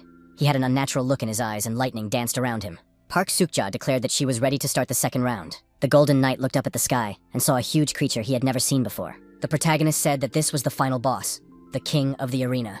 Our hero did not like long conversations, so he immediately went on the attack and struck the final boss directly in the face with a titanium crowbar. After a short but very effective series of repeated blows, the boss was defeated and fell to the ground on his back. Shinsomi was surprised. The young man had defeated the final boss of the B-rank dungeon in just 3 blows. Shin Ayan was also impressed and couldn't contain her excitement. Yu Sung-woon suggested that there would be a good reward for this boss. He needed to add some resources for the Heavenly Sword Army. Shinsomi suggested they return quickly. Apparently the matter was so urgent that they kept calling from the Iron Fortress. Yu Sung-woon said he roughly understood the essence of the urgent call. The young man added that it was definitely related to the Butcher King. The protagonist and the girls returned to the Iron Fortress. Baek-ga-yeon was delighted to see them arrive. Yu Sang-woon asked if a request for help in the operation to destroy the Butcher King had been received. The resistance was stronger than previously expected. The archdemon beasts had been upgraded, so a bloody battle was unavoidable. Yu Sang-woon noted that they had made so much noise throughout the country that the archdemon beasts could not have been unprepared. Shin Ayan said that the archdemons had become very strong after the upgrade and wanted to fight them at least once. Seo Mi told her daughter to keep her cool. Baek-ga-yeon said that first of all, the hunter Choe Chun-sung had been sent to Kaesong. They had to clear the way for the retreat of the group that had advanced on Pyongyang. The Golden Knight suggested starting this military campaign from there. The military transport plane and the Golden Dragon took off simultaneously. Baek-ga-yeon said that this whole incident was created unilaterally. They want to resolve it without any compensation. Officials looked down on the Golden Knight. Yu Sung-woon said that for some reason, a night notification window suddenly popped up. It is necessary to convey the order to the Olympus Guild to converge on Kisan. They will clear the city and open the way for the troops retreating from Pyongyang. When the Deep Strike Squad reaches Kisan, the attack on the main dungeon of the Archdemons will begin. Baek-ga-yeon was surprised. The Golden Knight wants to enter the main dungeon? The Golden Dragon said that a counterattack should not be expected in the main dungeon. The opponents are winning. We must concentrate our forces on Kisan to cover the retreating units, distract their attention, and strike at vital points. Baek-ga-yeon noted that this was a very bold operation. Shinsomi said that the operation could be carried out. The strategy was strong. The protagonist said that Olympus would need time to reach Kisan, so it was necessary to contact him as soon as possible. The battle site was Hamju. The head of the Blue Dragon Guild was struggling to stand and was spitting blood. Park Sukja, surrounded by her comrades, said that it was time for the guild leader to surrender. No matter what he did, he would not be able to defeat them. Ji-yeon supported the guild leader so that he would not fall. Park Sukja added that they were willing to spare his life if the guild leader agreed to join them. However, he would have to beg and kneel. A message arrived about the Golden Dragon Knight's appearance. The military and the Blue Dragon Guild, advancing towards Pyongyang, must immediately retreat to Kisan. The troops are being reorganized. The guild leader said that he would probably use his secret. Ji-yeon must withdraw the remaining troops. The guild leader added that while he was using his secret, Ko Chun-young should help gather the troops. Fierce fighting continued in Kisan. Insect Knight Cho Chun-sung ordered the second platoon to attack and the third to remain in position. Chun-sung looked up and saw a dragon soaring in the sky, followed by a military transport plane. The dragon used its fiery breath to destroy a significant portion of the enemy's forces. All of our heroes' assistants arrived to liberate Kisan. Archdemon Przewalski announced that the Golden Dragon Knight had arrived. One of the archdemons said that the enemies from the Olympus Guild were moving in the same direction, so they had also arrived here. Przewalski said that he would deal with the rivals in the sky. The rest could take care of those on the ground. The protagonist realized that he would have to deal with the ascended archdemon Przewalski. Baek-ga-yeon was surprised. Was this archdemon now some kind of paladin? The Golden Knight was surprised. This paladin looks very sad. Yu Sang-woon said that he was not a paladin, but just an unfortunate pony. Park Sukja said, no matter what technique the Blue Dragon Guild leader uses, it won't work on them. Doesn't he understand that yet? If such a person is the guild leader, then they should have attacked earlier. The guild leader summoned an energy beast, and a huge blue dragon appeared before their opponents. Kwak suggested that this opponent was stronger than they had previously thought. Ji-yeon told the guild leader that all the troops were retreating. The guild leader couldn't stay on his feet and fell to the ground again. Ko Cheonyong lifted the boss and said that in order for him to wake up, they needed to retreat. Park Seokja wondered if their opponents were using their special technique just to distract them. Kwak said that the opponents had fled and pointed in the direction they had gone. Park Seokja told Kwak to leave them alone. The Golden Knight again called Przewalski a short pony. The archdemon took offense and went on the attack. Pak Ga-yeon reported that the Olympus Guild had arrived. They must immediately join the Hunter Chun's son. The Olympus Guild immediately began attacking their opponents. Yu Chungwei reported to Hunter Chung's son that the Olympus Guild had arrived as backup. The leader of the Olympus Guild ordered his warriors not to leave a single opponent alive. The archdemons determined that the army of the Golden Dragon Knight was fighting against them. They were angry and intended to eat everyone. Przewalski was surprised. Why were their minions falling en masse in a deactivated state? The Blue Dragon Guild and the soldiers who were marching on Pyongyang returned to Kisan. Yu Sang-woon's Heavenly Sword Army and the Olympus Guild attacked the south and east of Kisan. All the beast archdemons in Kisan head to the front lines. The head of the Blue Dragon Guild said that only good things happen with Yu Sang-woon and the Olympus Guild. They head north of Kisan, hunting monsters. They are not only leveling up. The Golden Knight on the Golden Dragon approached the ascended archdemon Przewalski. The protagonist grabbed his opponent by the neck and squeezed his fingers tightly. Blood gushed from his neck. The Golden Knight asked if the pony was going to continue resisting. Przewalski told the Golden Dragon Knight to come to the main dungeon of the Butcher King. There, he would be shown who was who. The dragon said that the archdemons and their minions were fleeing. Yu Sang-woon replied that there was nothing to be done about it. The protagonist said that first they needed to find other people. The dragon began to fly around the city, scanning the coastal area. The monsters were detected and set ablaze by the dragon's breath. Armed soldiers were ordered to destroy the retreating monsters. Not a single one of them could be allowed to escape alive. Yu Sang-woon dismounted from the Golden Dragon and surveyed the surrounding area. The monsters in the vicinity had been eliminated. The system announced that the Great Knight had won the battle against Przewalski. As a reward, he was given the spear and weapon of the ascended Przewalski. Baek Ga-yeon reported that all the beast archdemons were fleeing. Olympus and the Blue Dragon were pursuing the survivors. The Golden Knight said that they had failed to capture Pastor Lee and the Butcher King, but at least they had managed to save the lives of the soldiers. Chun Sung declared that the enemy had been defeated. The leader of Olympus said that Kisan had been liberated. The general asked, "What is the extent of the damage after this operation?" A report was received that about half of the personnel of the 7th Corps were classified as non-combat losses. The general waited for a separate report on the damage. If it weren't for the support of Yu Sang-woon, the Deep Strike Force and the soldiers in Kisan would have been defeated. The general was informed that a message had been received from the minister.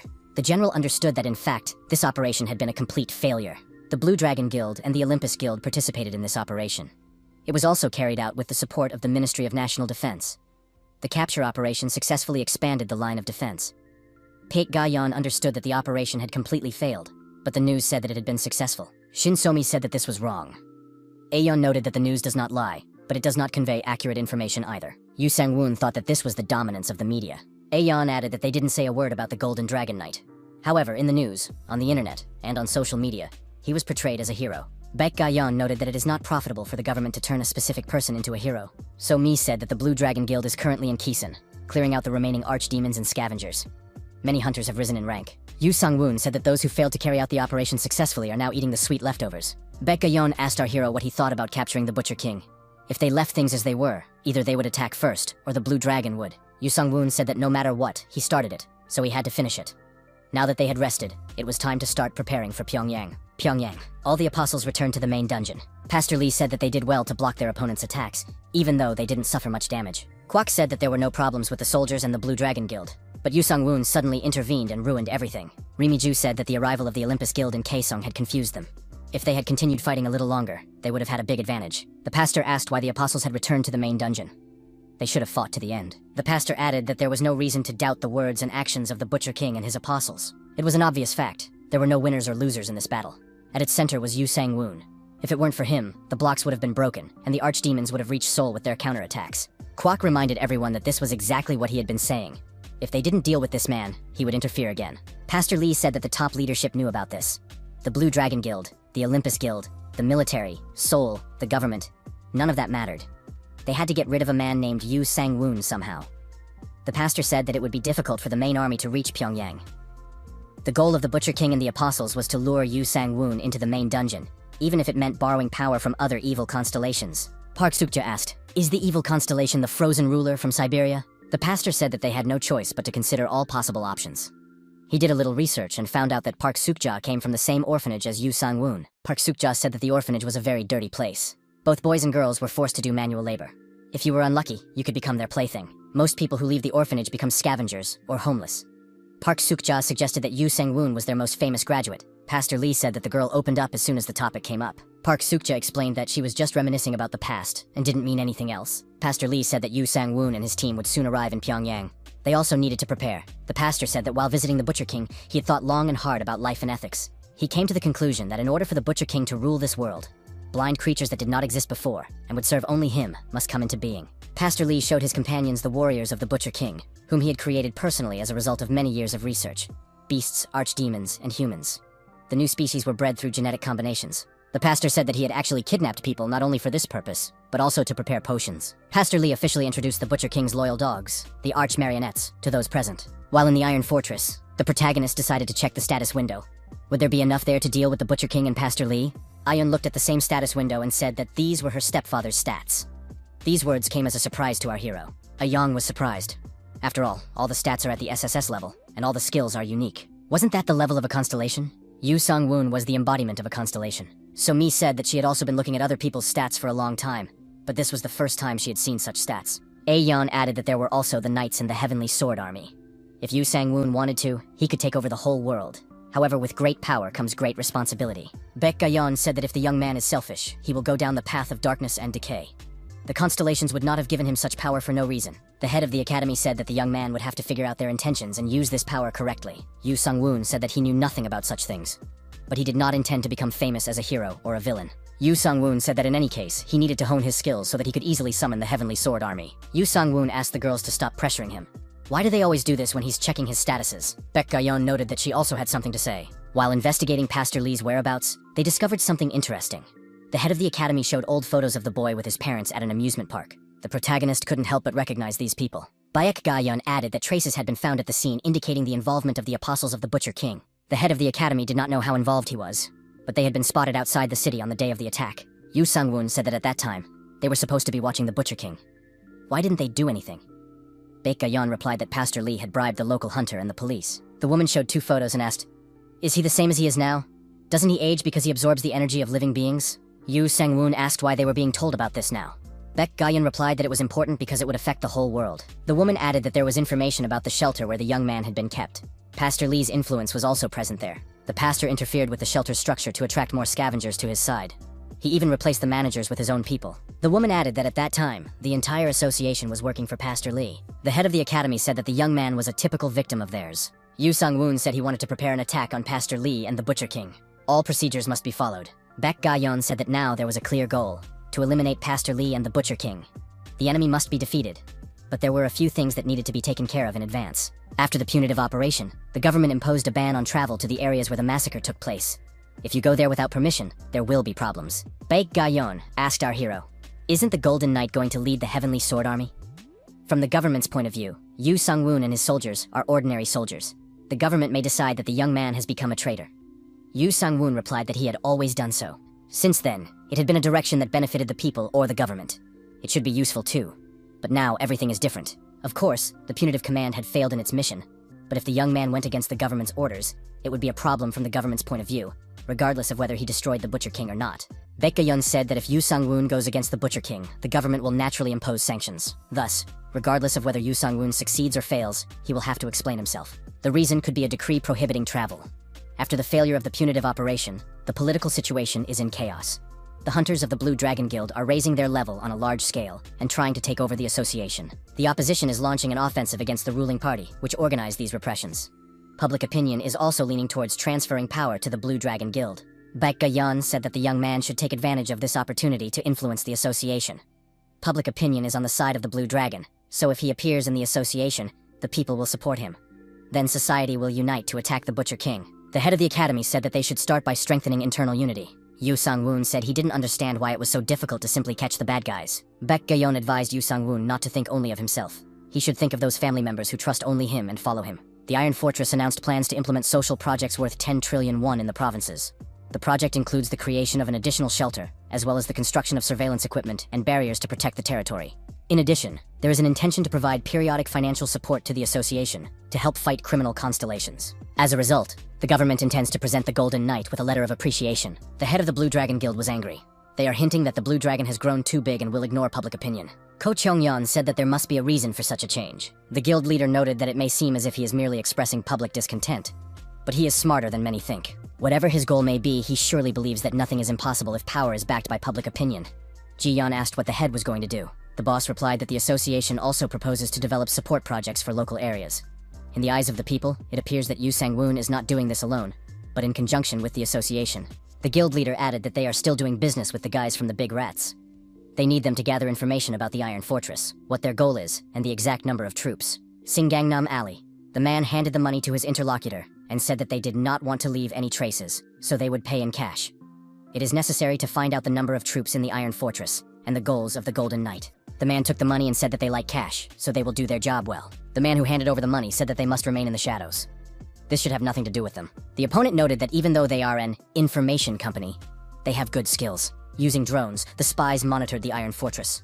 The man obtained the necessary information and received money for it. He discovered that there were not only knights in the fortress, but also goblins. The information obtained in this way was supposed to satisfy the customers. The spy turned around and saw that his colleague had been deactivated and was lying unconscious. Yu Sang-woon, who was nearby, asked who they were. Was this a drone club? The man said that they were indeed from the club. They had lost control and were now looking for where the drone had flown. Yu Sang-woon was surprised and said he thought they were spies. The man explained that it was a mistake and apologized for the misunderstanding. The protagonist didn't believe him. Yu Sang-woon stuck a titanium stake into the ground in front of the man and asked who had sent them. Yu Sang-woon said that if the man obeyed, he would be able to return home alive. The spy repeated his story. They were playing with a drone and got carried away. Yu Sang-woon suggested that the two knew where they were. Was he really going to remain silent? Yu Sang-woon poked the spy in the nose with a stick and asked if that would make him talk. The protagonist said he wasn't going to take what this man had filmed. He could deliver the video to the customer. No one would mind. The spy confessed that they had been hired by the Blue Dragon Guild. He was from an information-gathering organization. The spy asked that this guy not harm him or his organization, the Big Rats. Shin Ayan looked at the business card of the Big Rats organization. The girl thought the design of the business card was terrible. Bayek Gayon said that the Big Rats was a company created by garbage collectors. Somi was surprised. Could garbage collectors really create an entire organization? The head of the academy noted that any scoundrel could create a company. Even criminals were citizens. So Mi asked the protagonist where he got the business card. Yu Sang-woon replied that some time ago, on a cliff near the Iron Fortress, he felt a strange energy, went there, and discovered that their fortress was being secretly filmed. The Blue Dragon Guild is behind this organization. Aeon was surprised. Did Yu Sang-woon just let that man go? The young man replied that he had escorted the man back and told him to take everything he had filmed and get paid for it. Baek Gayon noted that it was a good job. Even if that man had been destroyed, another swindler would have taken his place. It is much more effective to find the main link and strike at it. Yu Sang-woon said that he was already at his limit because of Pastor Lee and the Butcher King. But these guys from the Blue Dragon were just mocking him. First, we need to put pressure on them with the help of the Heavenly Sword Army. If we're lucky, they'll start cleaning up themselves. The Big Rats are needed to spread rumors.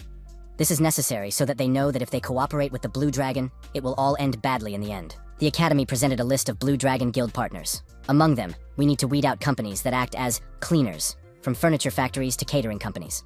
There are all kinds of organizations there. Shin Somi said that the guild's management is like a school and a business at the same time. There is a very long list of IT companies. There is no need for so many. An order was given to gather all information about illegal activities related to the Blue Dragon Guild. The knight informed the guildmaster that they had begun receiving complaints from companies that traded in information. They were increasingly being attacked by unknown assailants. The guild leader asked what exactly the companies were saying. The assistant replied that they would not be working with them in the future. The guild leader thought that if any of them disclosed information about the deals, they could suffer.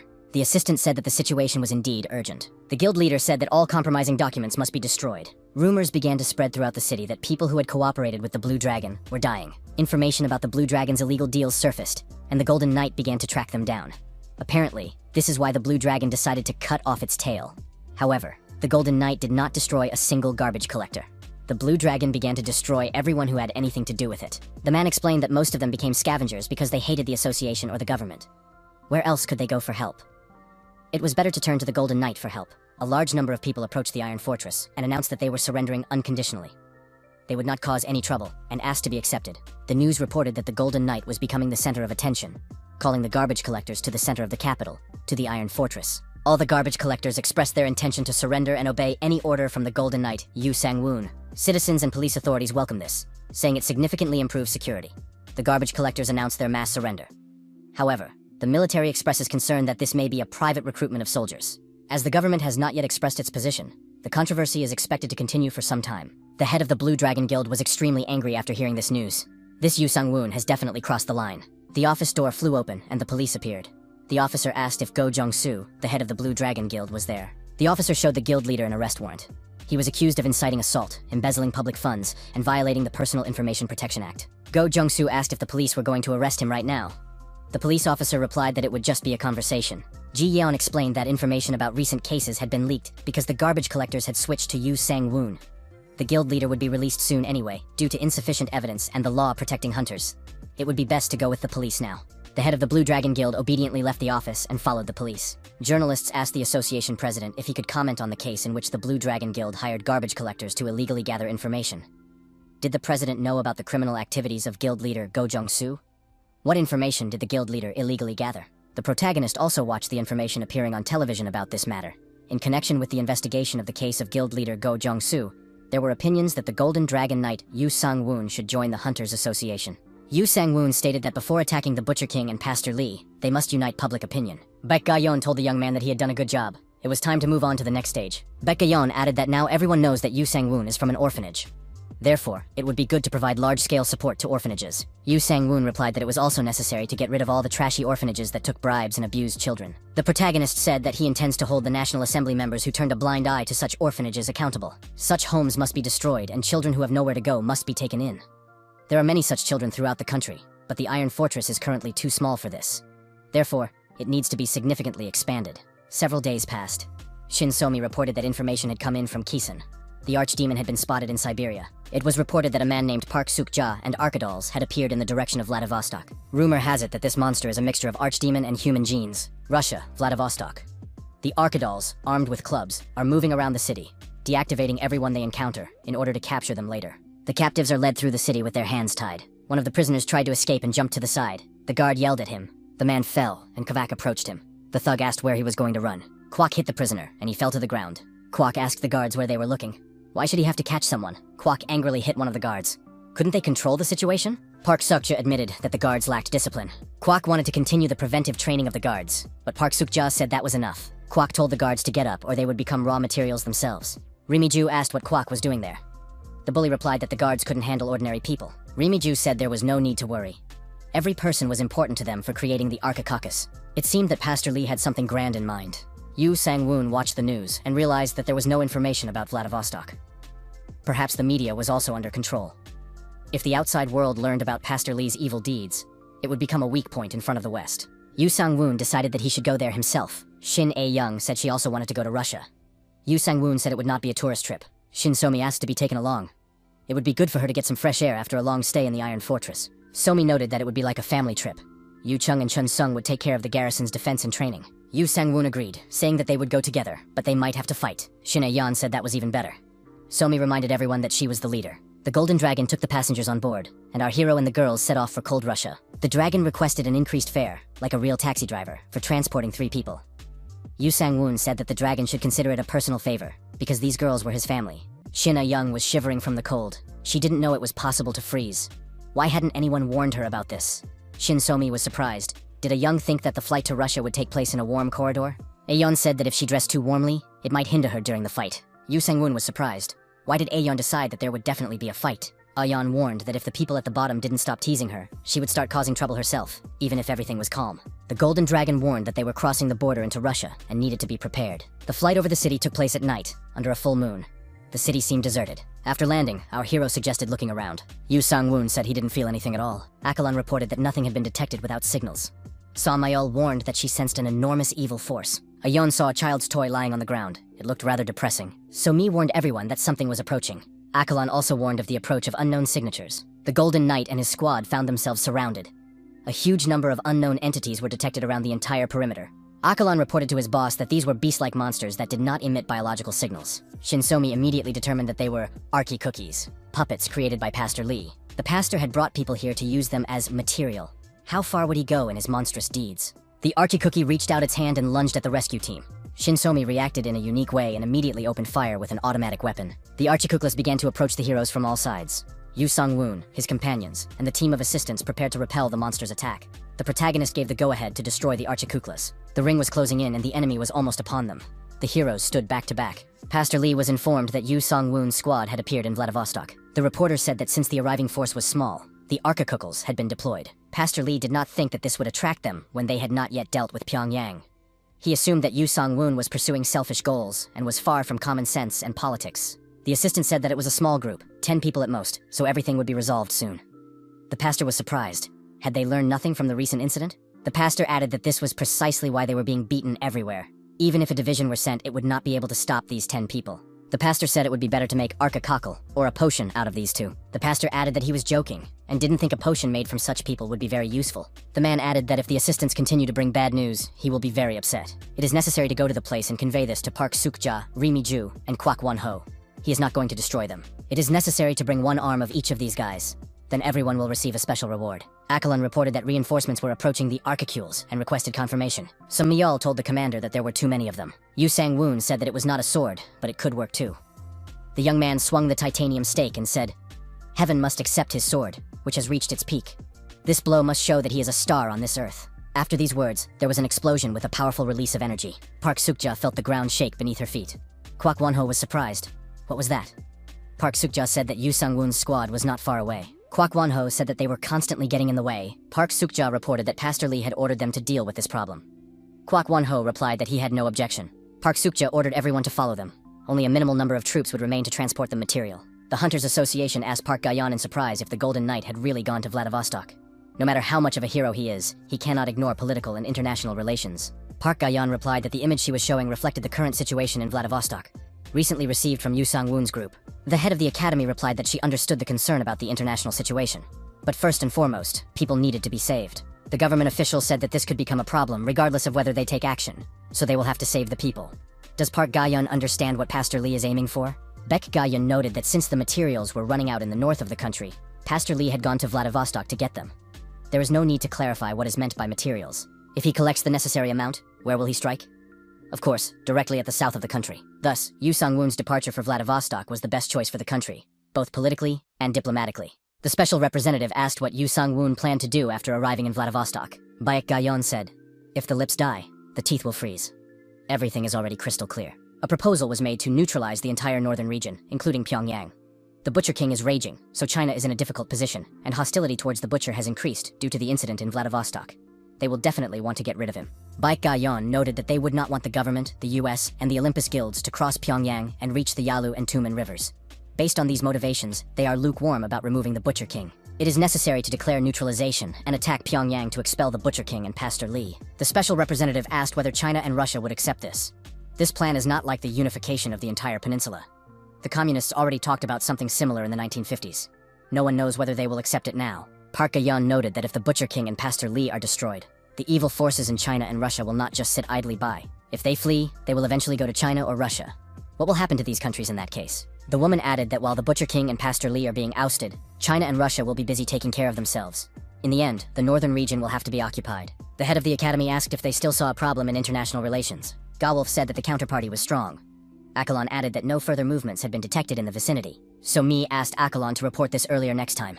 At this point, the Archikuklas were finished. The Golden Knight studied the information in the status window and realized that he had not received any rewards. Probably because the Archikuklas were not alive. The dragon reported that something was approaching from the southwest. It seemed that the beast archdemons were approaching. The dragon added that the first three seemed to be quite strong. Kwak Won-ho, Park Suk-ja, and Lee Mi-ju arrived at the site of the expected battle.